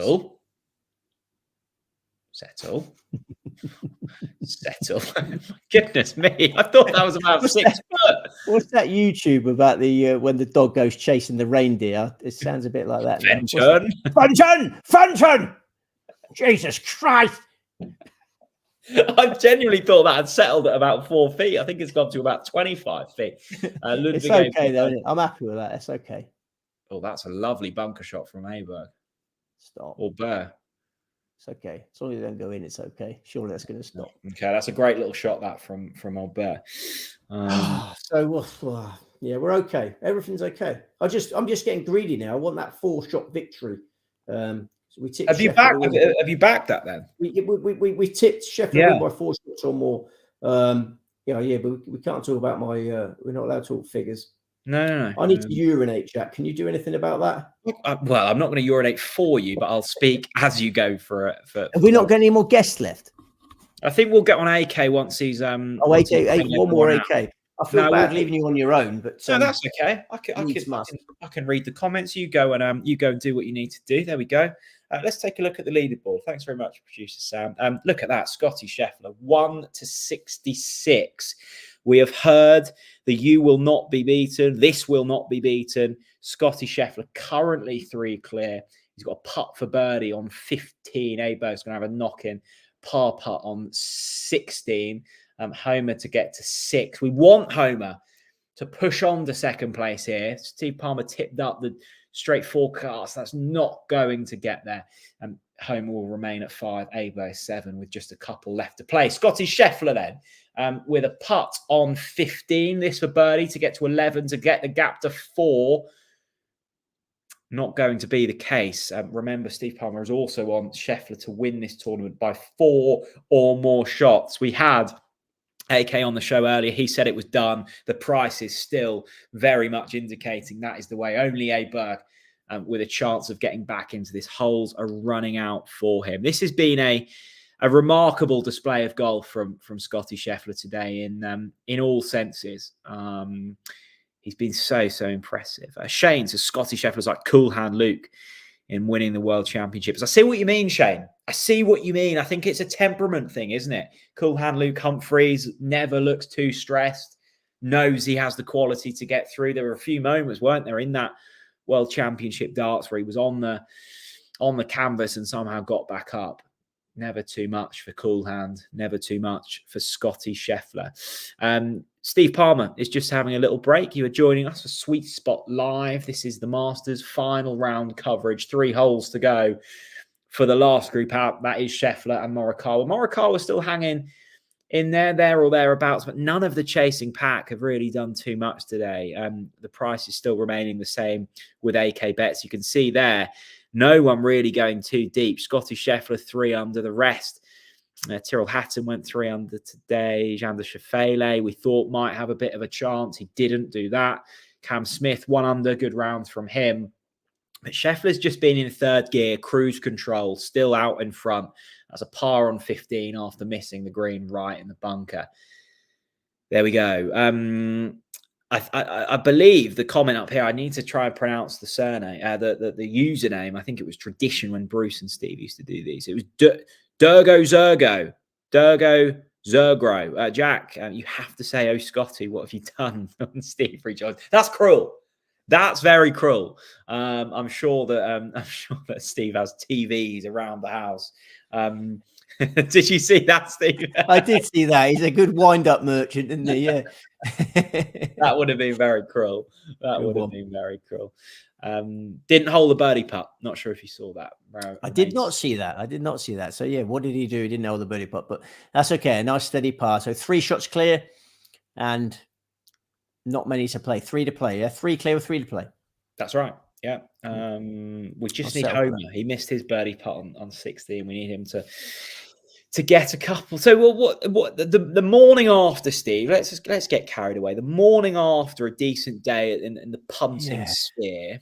How do you approach it? Do you ideal prep for next week. You got the week off. You can do whatever you wish. What's going to be first on the list if we can broadcast that? I'm gonna have a lie-in tomorrow, and then I'm gonna wake up and I'm gonna count my winnings on Martin Schindler. It was a 50-1 winner in the dart, and then and Scottie Scheffler. It's been a fantastic day, and I am euphoric about that. And as you say, I'm going to treat the wife to something nice tomorrow. I'm going to buy the wife a nice frock. I love to sound as old-fashioned as possible at times, and I'll say treat yourself to a nice frock. What's on her list at the moment? I don't know. Probably something much more sensible than a frock. So we'll work on that. I like going on holidays, Jack. I really like going on holidays, and because of the dog, as much as I love Coco, she has sort of restricted our movements a little bit because you've got to train her up, and so there won't be any holidays. So you could buy a caravan, take Coco with you. I could buy a caravan, Like a couldn't big I? I old don't know. motorhome or something. I could buy a motorhome. Yeah. The key is not to rush into these things. Let's just be sensible tomorrow and count our winnings without spending any of them. That's what I'm going to do tomorrow. And my toe is really hurting at the moment. Your Justin. toe? I'm going to elevate my toe. No, my swollen toes. I think when I'm stressed, they get even worse. I'm going to work on my toe tomorrow, and I'll try and play a bit of golf. What are you doing next week? Should we play golf next week? Maybe you, me, and Bruce should play golf next week. I think I'm working, Steve, but we should definitely we need to get you somehow down to like Norfolk, because Bruce keeps talking. Norfolk. You're sort of the same as me, really. Getting anywhere in the country is just impossible, isn't it? Very. This is what really annoys. I always have a go at Lango for this when he's moaning about having to wait for like a tube for 7 minutes and going, and it's like we have sort of 2 buses come through the village a day. Yeah, I like being detached down here, though. I mean, you see the sort of madness that is going on around the world. It does feel down here in South Dorset that you're a bit away from it all. But I enjoy peace and quiet, as you well know, Jack. And this is why I get a little bit nervous about podcasts and such like, because I just want the quiet life. Have you got one of those sort of village Facebook pages where it always kicks off about dog poo or some other parish matters? Yeah. I'm not on the Facebook, but there is some sort of local neighborhood watch site that my wife goes on. And if you see a strange man in the neighborhood, then they alert everyone. This is brilliant, isn't it? This is scintillating from Scheffler. That is just perfect.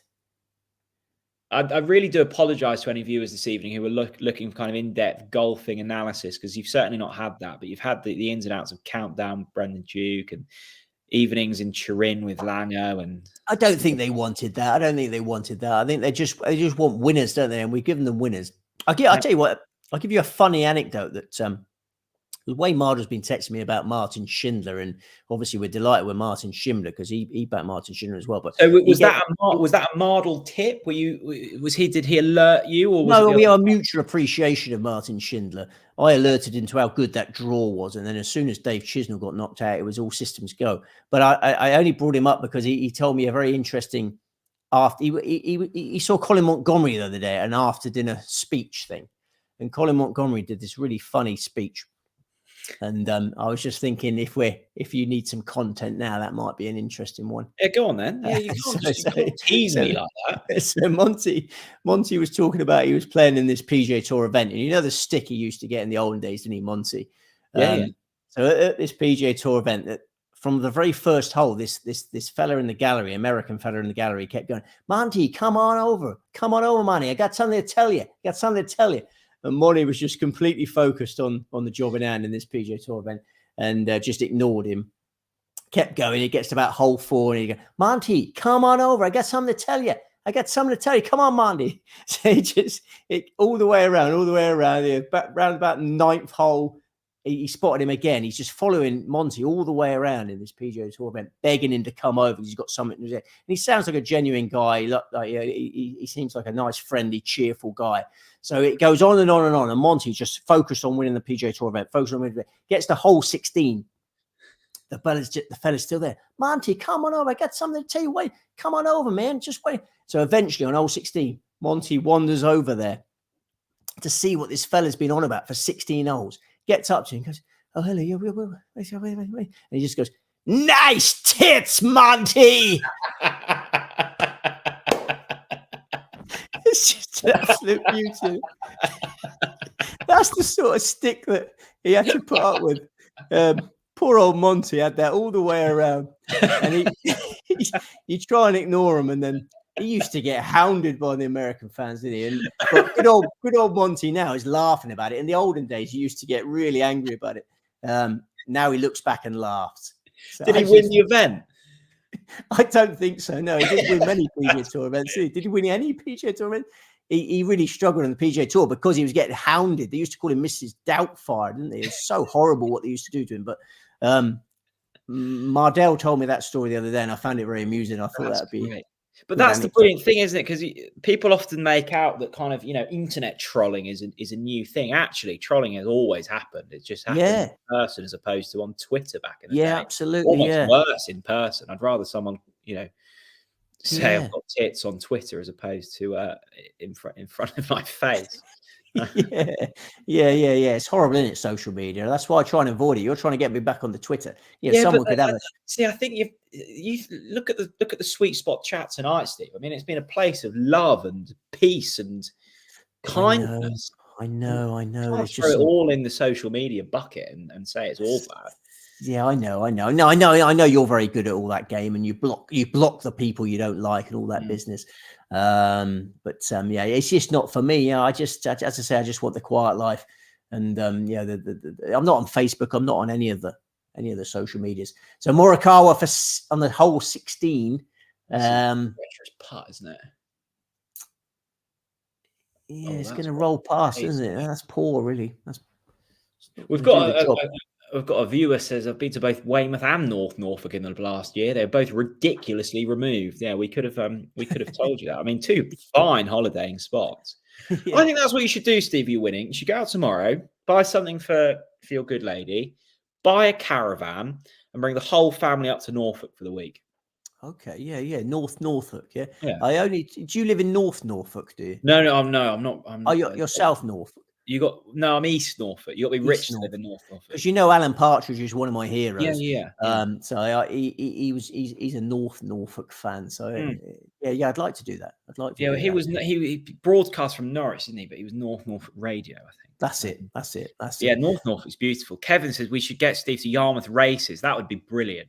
We could do. I tell you what, Steve, this is your dream day. We could play a round of golf in the morning at Yarmouth, evening races. We'll go to the evening races at Yarmouth. The following day, we'll get you a nice hotel. We'll go to the Dogs, and then we'll have a night out. Yeah, okay. Scottie Scheffler. Okay, I'm up for that. This is a parade now. Yeah, I'm when 4 shots or more is bang on now, isn't it? So North Norfolk and then Dublin to see Shane. Shane's made a very nice comment, says I'm always welcome in Dublin. I love Dublin. I went to Dublin and watched the darts. Had a fantastic time watching the darts. Back Phil Taylor to win 6-0 and Raymond van Barneveld to win 6-0 in the semi-finals of World Grand Prix, and they both did the business. I think it was 6-0, 6-0 or 5-0, 5-0. And then I saw Phil Taylor afterwards and giving Phil Taylor a big cuddle. And then, those were the days. I love Dublin. I don't get me started on Dublin. Well, we're on a long podcast. You can get me started. I'd love to go to Dublin. I was going to say, there's been a lot of time when Brendan was saying earlier, did you want me to tell a story? I'm like, I just keep telling stories. We're almost 5 hours. 4 hours story. Yeah. No, there's Dublin's lovely. There's more knowledge actually coming in here. Giles says we should take the missus to Mawston Hall in North Norfolk. Brilliant food. That would be a great treat. Galton Blackiston's the chef there. Michelin star. Absolutely delicious. Scheffler is 4 clear, as you mentioned, with 2 holes to play. So will that count as a winner? 4 or more? Yeah, 4 or more. Yeah, 11-1, I believe that one was. So we are swimming in winners. If he can, that was lovely, wasn't it? The way he played that hole, because you want to stay low. It was the professional shot again to stay low at that hole and then just pour it in like a pace where it wasn't going to go far past. He doesn't put a foot wrong, does he? This boy. He is beautifully boring. I think Scottie. I think he's a hugely impressive human being. I hope we're going to see Meredith in some way, shape, or form. If we can get. I tell you what would be absolutely brilliant, Steve. Meredith walks onto the 18th green with a baby in hand. She's had the baby in secret. How good would that be? I think he'd be pretty angry. He seemed pretty angry at the suggestion that he wouldn't be involved. I think that would annoy him in some way. But they're so in love, him and Meredith. He'd forgive Meredith in a heartbeat. Yeah, it's so nice to see those two together. This is great. Yeah, absolutely, and certainly loves his partner. I think starting to love his putter. That was a bit of a tenuous link, wasn't it? From James, He said, James says, can we finally say that Scottie and his putting issues are over once and for all? And he's putted well today, Steve. He's putted well. He's putted solid ever since he switched to the mallet-headed putter. He's putted solid, and that's all he needs because he's so good from tee to green. Rory must be going. Why on earth did I help him? Yeah. Well, Scottie says that it wasn't Rory's comments that made it. He said he was thinking about making that move anyway, but it can't. Yeah, it might have egged him on a little bit when Rory said that. Yeah, Scottie Scheffler, what a man, a man mountain. Absolutely, Stephen. Thank you so much for tuning in. Says thanks for those great entertainment and even better tips. Well, Steve Palmer, Thanks, the man, Steve, thanks for the tips. And there was a question coming in here from Zvonimir. He says Steve's punting rivals overthought this. Favorite or not, Scheffler was a brilliant pick. Congratulations. I read a few of your rivals, Steve, and none of them were really looking at Scheffler. I was going, avoid him at your mercy. And but people are speaking like he'd gone off kind of, I don't know, 2-1 or something, 5-1. Yeah, that's it. There's plenty of juice in the price, wasn't there? And I have lots of people that text me during the majors that I don't hear from a long time. I bumped into an old fellow lived in the block of flats where I used to live at that Merthyr Tydfil game, actually, the Pooltown Merthyr Tydfil game. He was there, an old Weymouth manager, actually, Ian Hutchinson. He texted me about Masters advice, and I said to him, have the biggest bet of your life on Scottie Scheffler and have an each way bet on Bryson DeChambeau. And I actually mentioned this in the podcast. This is just absolutely exhibition stuff from Scottie Scheffler. Yeah. Just fades, draws, beautiful. Sorry, that was quality. Yeah, it's hard for him to hit a draw because his natural is always the fade, but he has got it in his locker. But I said this on Sweet Spot in midweek that I was advising everyone I bumped into have the biggest bet of their life on Scottie Scheffler, and they cut it out of the Sweet Spot because of responsible gambling concerns. But I said to him at the time, I'm not encouraging irresponsible gambling here, Joe, because everyone knows what their biggest bet is. Everyone knows what their maximum bet is. If my grandma was still alive, my dear grandma, if I said to her, have the biggest bet of your life on Scottie Scheffler, she'd have £1 on. I've got mates that are extremely cautious. If I say to them, have the biggest bet of your life, that the biggest bet they will ever have is £10. So they knew their maximum was £10. Whereas if you say to Harry Findlay, have the biggest bet of your life, and he has £1 million on. But anyone that came up to me in the build at this, I say, have the biggest bet of your life on Scottie Scheffler. And I didn't think I was encouraging irresponsible gambling. Well, you just have to hope that people know their upper limit. So. That's it. Everyone knows what their maximum stake is. Therefore, so I didn't think I was doing anything wrong in that scenario. But so yeah, it's all looking rosy. Is DeChambeau still in the places? Let's have a look. But while I have a look, that AK bet is now 1 to 500 for Scottie Scheffler to go on and win. We will, we may well hear from AK again later on the show. We may not, depending on how badly he's taken this. But he seemed in fairly good spirits earlier on. This worth reminding that this was the biggest liability since AK Bets has formed. Bryson DeChambeau currently tied 6th, Steve, at 2 under. Tied 6th with how many? 2 others at the moment. Scheffler. Oh, that's okay. That's okay for top 8 backers. Most people will be on top 8, so that's okay. I tell you who's had a really good season and was on. I think on AK tweeted earlier in the week that he'd taken a lot of money for Pavon. And I was kind of, I had a little bet on him in the week because I was in France and I was eating lots of croissants and baguettes. I thought it'd be nice if Pavon goes onto it. He's had a nice little season, hasn't he? Really impressive. Yeah. I was surprised to see him so high up AK Bet's list of liabilities. I mean, you must have been encouraging a few Frenchmen to get involved there. Is it croissant or is it croissant? Well, I would have been going around saying have the biggest bet of your life to the French people, but I got an E in my GCSE French, so I don't think the translation. You got an E, did you? I got a D. I got a D. That was the worst mark I got. Was in my French. I got B's in everything. 1 or 2 A's, but I got a D in French. My worst mark was in French. I'm so delighted you got an E. Yeah, I got an E. I forgot to turn up to my oral exam. Did you? Yeah, but the awkward. I've told you this story before. The awkward thing now is my former languages teacher now lives next to me. Oh yeah, I remember you saying She's a lovely lady. Nothing. It's awkward, isn't it? Yeah, je voudrais le croissant. Je voudrais le croissant, s'il vous plaît. Producer Sam's showing off. He said, I got an A in French. So next time we go to France, we'll take him. I know he loves his French racing, does our Sam. Yeah, he would have done what he would have done. What did you do in Nice then? You just went to Nice, did you, for a little bit of Nice, and beach? Then I always, the great thing that you've probably experienced it, Steve, is Bruce is very well travelled. So as soon as he found out I was going to Nice, he had sort of 1,000,001 suggestions. And the great thing with, if you remember last summer, I got stuck in Croatia. Oh, cripes, yeah. And then I had to get the train all the way back to, oh, this is brilliant from Scottie Scheffler. Just a professional shot again, wasn't it? That's exactly where that's another hole in one. It's exactly where he's aiming. So, but anyway, cut a long story short, we had to get the train back from Croatia through France and all the various other countries. So I got quite familiar with the French train network. Did you? So we went into Monaco. We saw the super yachts of Monaco. Went to a lovely little town called Antibes. Into Cannes, Menton, just that south French Riviera. It was absolutely stunning. Oh no, it sounds nice. Yeah, and the croissants were good, were they? Croissants were good. I watched Sweet Spot. I managed to catch up with watch the National. The Masters app is brilliant. So I was just tuning in by the app. Oh, it is good. I really isn't it? recommend it. Yeah. You have much rumpy pumpy? Is it a post watershed? I'm sorry. I know I asked difficult questions. I was asking Paul Dunne about his big thighs earlier. I might as well put you on the back foot as well. Maybe if Scheffler does go on and win this, I will. Well, France is a very romantic place, isn't it? Well, we weren't in the city of love, though. To be fair, that's Paris, isn't it? So yes. Gay Paris. Oh, look, a bear's in the bunker. That's quite useful for 4 shots or more backers. Louis says, how long do we think Scottie will stay at the top of the rankings for?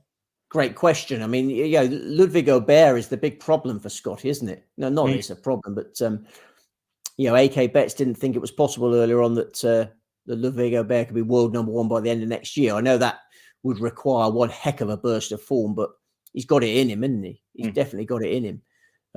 So yeah, the honest answer is I don't know, but I think Ludwig Aubert could threaten Scottie Scheffler's world number 1 status quite soon because he's been doing well at courses he's never played before. Ludwig Aubert, the experience comes and the success comes, and it's not a question that we need to answer, is it? That's not a question that's going to win us any money. We need to focus on the job in hand. Is that your motto in life? You only answer questions if they yeah.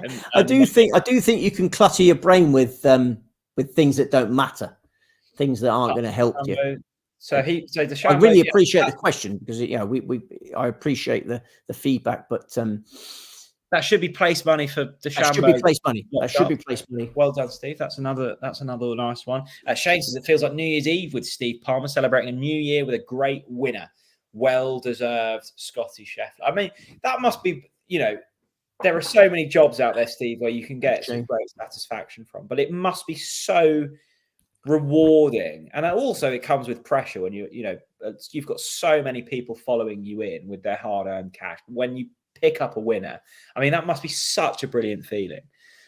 It is, mate. It is absolutely. It's the best job in the world or the worst job in the world. When things are going well, it's the best job in the world, and everyone's winning money. And but when things are going wrong, it's obviously tough. But I've embraced that.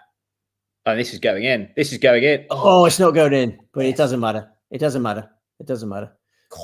He's enjoying it now. And did you see the knee bend there? He's just enjoying the spectacle now, and of knowing that he's achieved his goal. This is superb stuff from Scottie Scheffler. It feels great. It feels great. Now I want to hear as many comments as possible because let's get them in. Send in. I try my best to win money for my family, but there's nothing quite like strangers coming up to you and saying, "I'm happy." I love making strangers happy. Leo says, brilliant tipping, Steve. Congrats and enjoy the week off. Great work, Jack and Sam. Also, we must say, actually, a big thanks to producer Sam, who produces so many of the shows on the Racing Post. He has been working tirelessly, sorting guests, graphics, putting up with us. We just turn up, chat rubbish for a few hours, and then a big guest list tonight. I mean, we had a superstar. Paul Dunne's a superstar.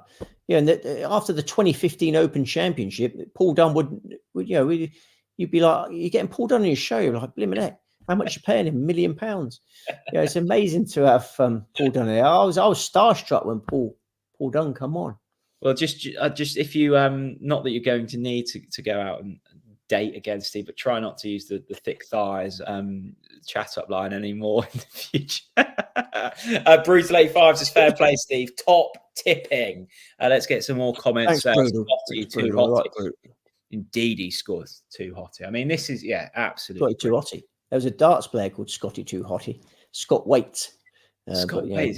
He was a BDO world champion. Did he actually win? Is that the Aussie fella? No, English fella. But Scotty too hotty is already that nickname's already taken. All right, it's Ludwig Aubert from the bunker. We could do with him bogeying this because the 4 shots or more backers are on centre hooks. I think he's played it well, Steve. Oh no. Oh, I don't like to laugh. I don't like to laugh at others' misfortune, but that is very amusing. So 4 shots or more backers in Clover now.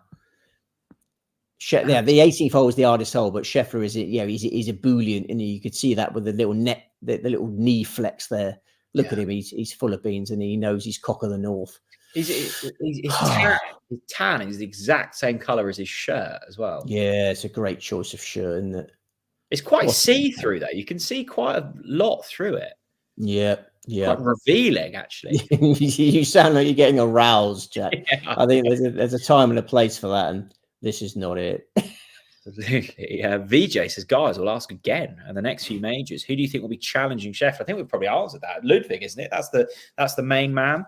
Yeah, that's a fair question. I think Rory McIlroy will be a big runner in the USPGA. We talked about in Sweet Spot, he needs to get the monkeys off his back, doesn't he, Rory? He needs to end this 10-year major winning drought. Then he can try and win the Masters. There's too many monkeys on Rory's back at the moment. And I think it'll go close in the USPGA. Ludwig Aubert, just back him for every major, and you'll you'll be rewarded. He's going to win a major within the next 8, isn't he? Is Scotty unbeaten with the beard? That's a good question. Good question, DS. Stats. DS has asked a good question there. He certainly had the beard at Bay Hill. Do you trim your own beard, Steve, or are you like down the sort of Turkish barbers or something? I go to the barbers and get it done at the barbers, but I also, if it gets particularly unkempt, I do it myself. Yeah, this is a key shot for 4 shots or more backers. Yeah, driver in hand for Scheffler. The big dog is out 18. God, that's such a tough Stewart needs to get a little bit further left. And what's that Stewart doing? Oh, it's left. I think Stewart put him off there. Sit, bunker. Oh, I blame that Steward for that. Did you blame this? Yeah, that's okay. That's okay. Ryan paid for a week in Villamora on some nice courses. Top work, Steve. Yes, well done, Ryan West. Yeah, Villamora, lovely part of the world. I love Portugal. Always feel so safe in Portugal, which is not. You can't say that about many countries, but Portugal, I always feel okay. Well, the exciting thing, we talk about Norfolk being disconnected. We do have an airport in Norwich, and they're now flying to Portugal direct. Ryanair has come to Norwich Airport, which is incredibly exciting. You must be buzzing about that because you love a bit of foreign golf, don't you? Yeah. No, heading out there in June, which is very excited about. Zvonimir says, congratulations, Steve. Sweet Spot is a must listen every Tuesday. It's a compliment that I was annoyed how late it turned up on Tuesday. Turns out it's because they had to edit out your bullishness. That's fair comment, Zvonimir. Yeah. No, I appreciate that. Yeah. I was a bit too...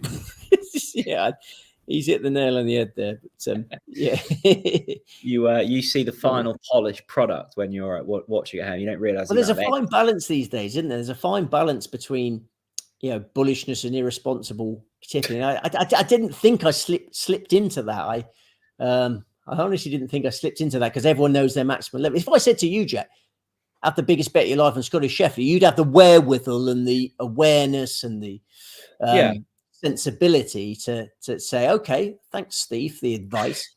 I'm now going to have what is my maximum stake on Scottie Scheffler. I'm not going to bet within, past my means, whatever the expression is.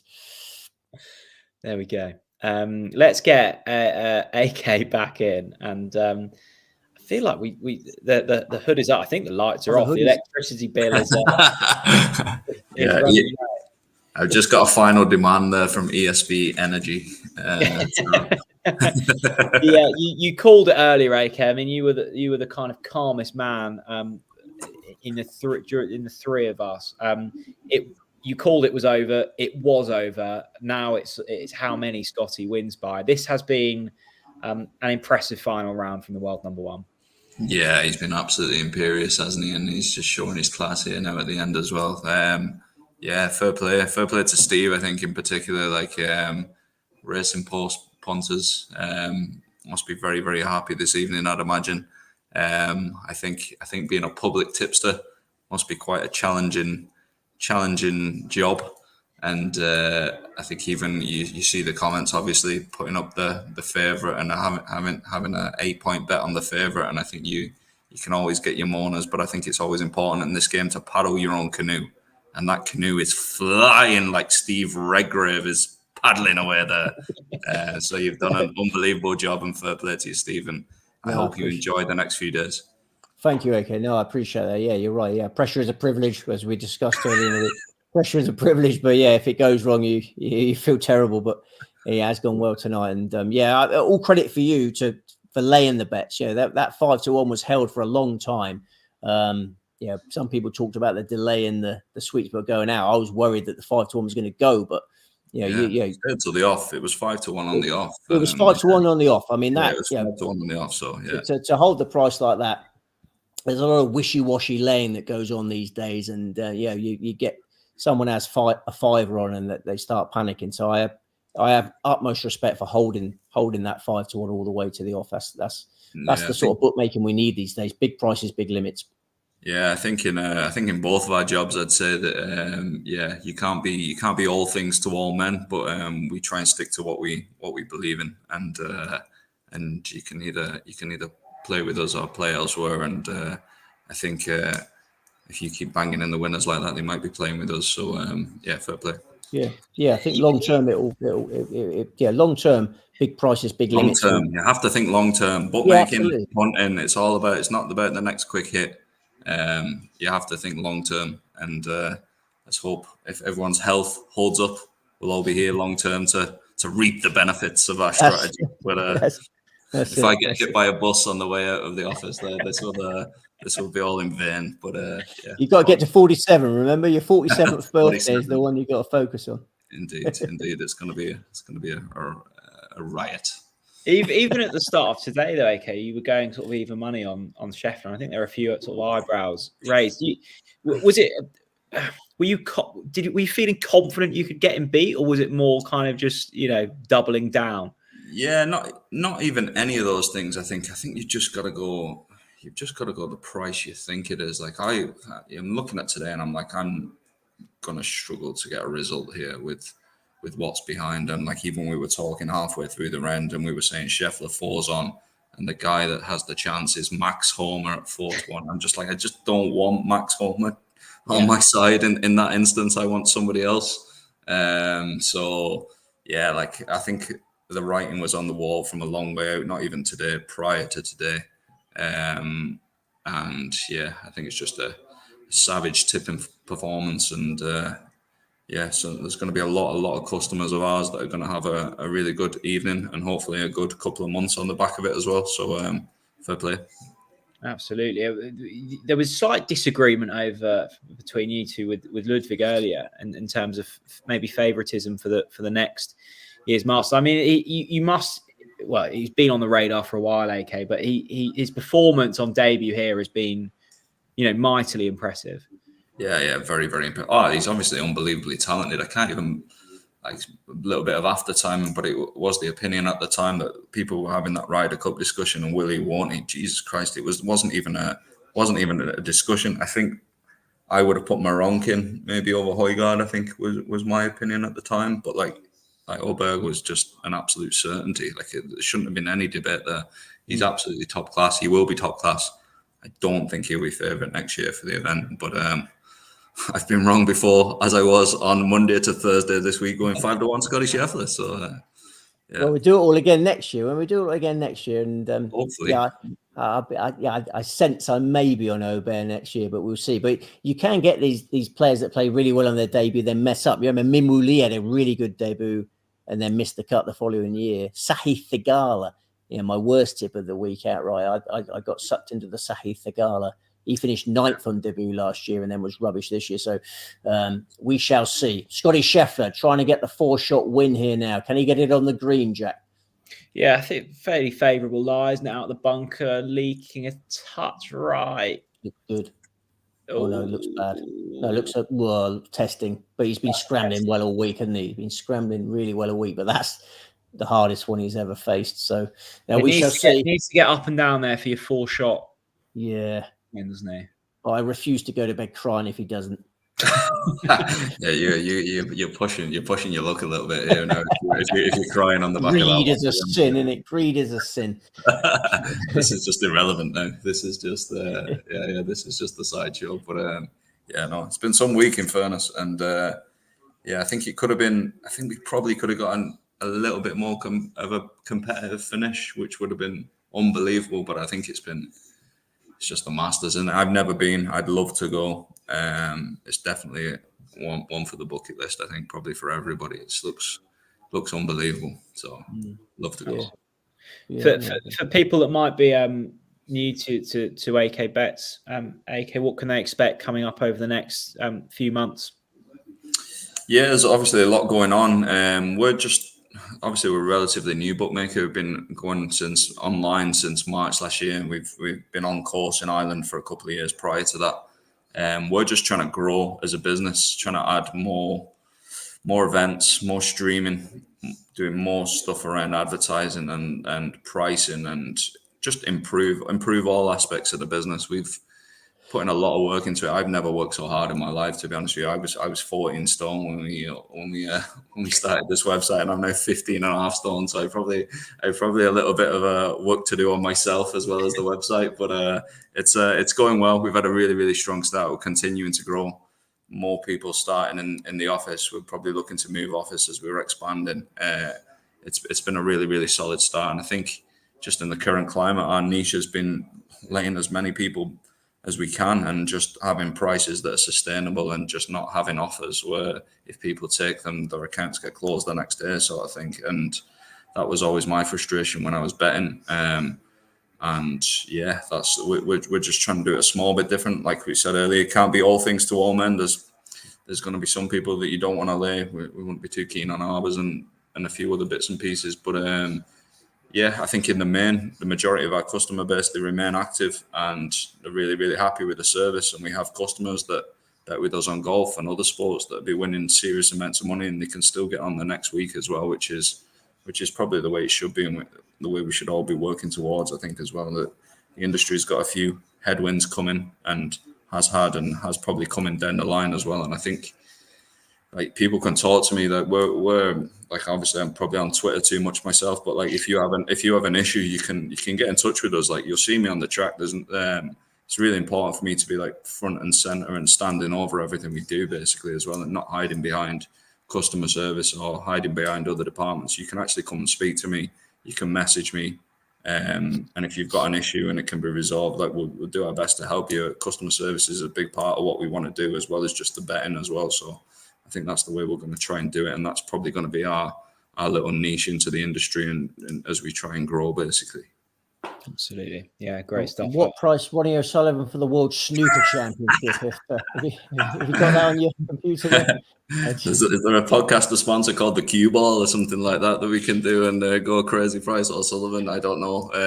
I don't even know off the top of my head, to be honest. I saw the Anyone who's won a lump on Scheffler, they have a good look at Ronnie O'Sullivan for the World Snooker Championship, because to be honest with you, I much prefer your Littler shout for the Worlds, because I think Littler is a 6-4 shot for the Worlds. Like I think he's going to go off very, very short. But O'Sullivan, he's an interesting character as well, isn't he?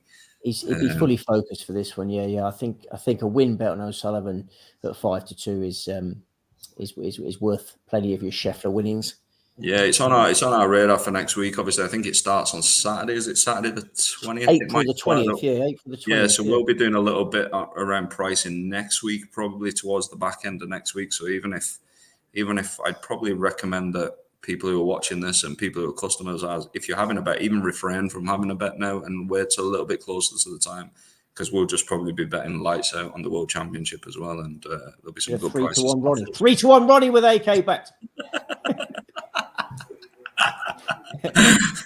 That's what we need, a bit of 3-1 Ronnie. It might happen, you never know. That was a brilliant chip from Scottie Scheffler, Steve. I mean, that's, by the looks of it, what, 3 feet? Yeah, I think he's clinched it there.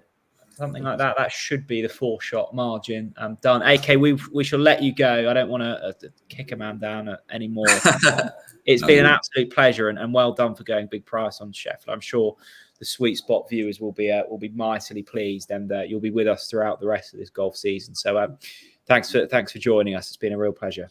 Yeah, and for me as well. Really, really glad to partner with you guys. Been a massive, massive fan of the Sweet Spot with Bruce and yourself, Jack, as well, and Steve, and the other characters that join along the way as well. It's been a pleasure to be involved, and we hope to maintain that relationship as well, and give our customers and prospective new customers a good offering in the market.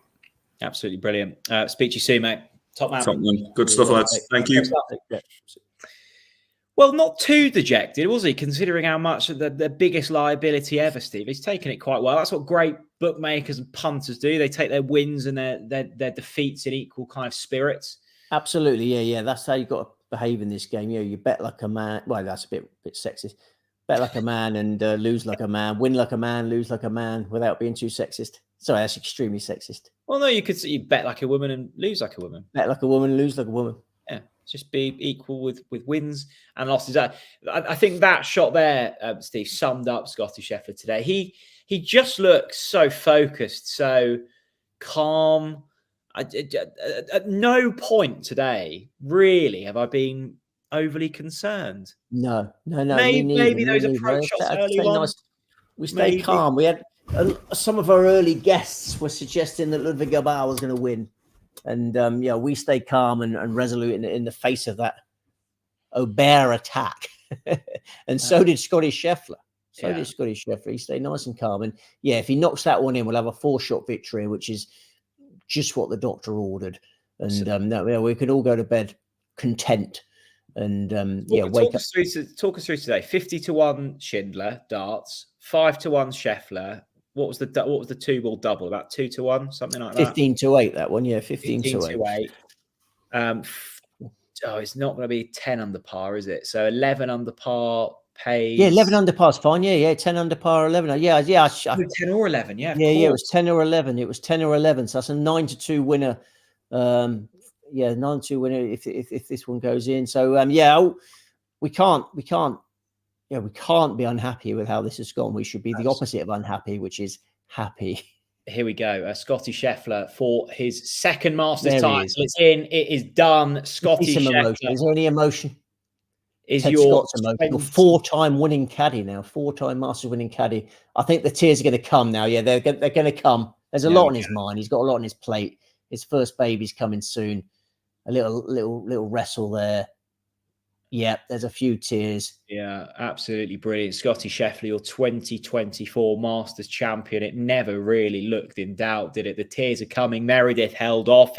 She was the only person who could get Scottie beat today. She held out. Good old Meredith. I'm sure the baby will come soon. That's a roar from Scottie Scheffler. We've had a roar. Big fist pump. There comes the emotion. And Steve, for the followers of Sweet Spot, a brilliant week. Well done, mate. You, as Bruce said earlier, the amount of work that you put into this should not go unnoticed. You work tirelessly to try and find the best bets, and you do it week in, week out. A brilliant week for you. Well done. Thank you very much, Jack, and thank you for your presentation of this Sweet Spot. They're not easy, are they? It's tougher for the presenter. I can just sit here and go silent for a bit, but you've got to do the hard yards, and you did absolutely superbly. It's actually gone really quickly. I sometimes do these for various football matches, and they go often seem like a slog, but we've been going for 4 hours and 40 minutes, and it's gone quite quick. I don't know how you felt about it. Yeah, I feel the same. I feel like we could do another 4 hours and 38 minutes right now. I'm up for it. But our Majors Acca is going to come in. You are aware that we are now one leg into our Majors Acca, and there's absolute fortunes to be won there. So we just need Dustin Johnson. Let's hope Dustin Johnson is still watching this podcast. Is it a podcast? Can you call it a podcast? Not a podcast, is it? A watch along. Dustin, if you're watching, get yourself sorted for the US Open. I'm not worried about Rory. He's definitely going to win the USPGA, but Dustin, I'm a little bit worried about Dustin. He needs to knuckle down. There we go. Steve, go to bed or whatever you're up to now. I don't know, a couple of pints maybe. You've certainly earned it. And say thanks to your family for letting you overrun the house for this evening. It's been a pleasure. Thank you so much to everyone for tuning in to this Sweet Spot Live, following along the Masters. It's been a brilliant week for Steve's tips. I hope you followed in, and please do spend the money wisely. A big thanks to AK Bets as well. He went top price on the market with Scottie Scheffler 5-1. I think he's probably regretting that, but they'll be back next week as well. We'll be back on Tuesday for an episode of the Sweet Spot. Steve's on holiday. I think I'll probably be joined by James Mason for that one. A big thanks to producer Sam. He's been excellent and has listened to us chat nonsense all evening. A big thank you to all of our guests. Take care. Scottie Scheffler has won the 2024 Masters.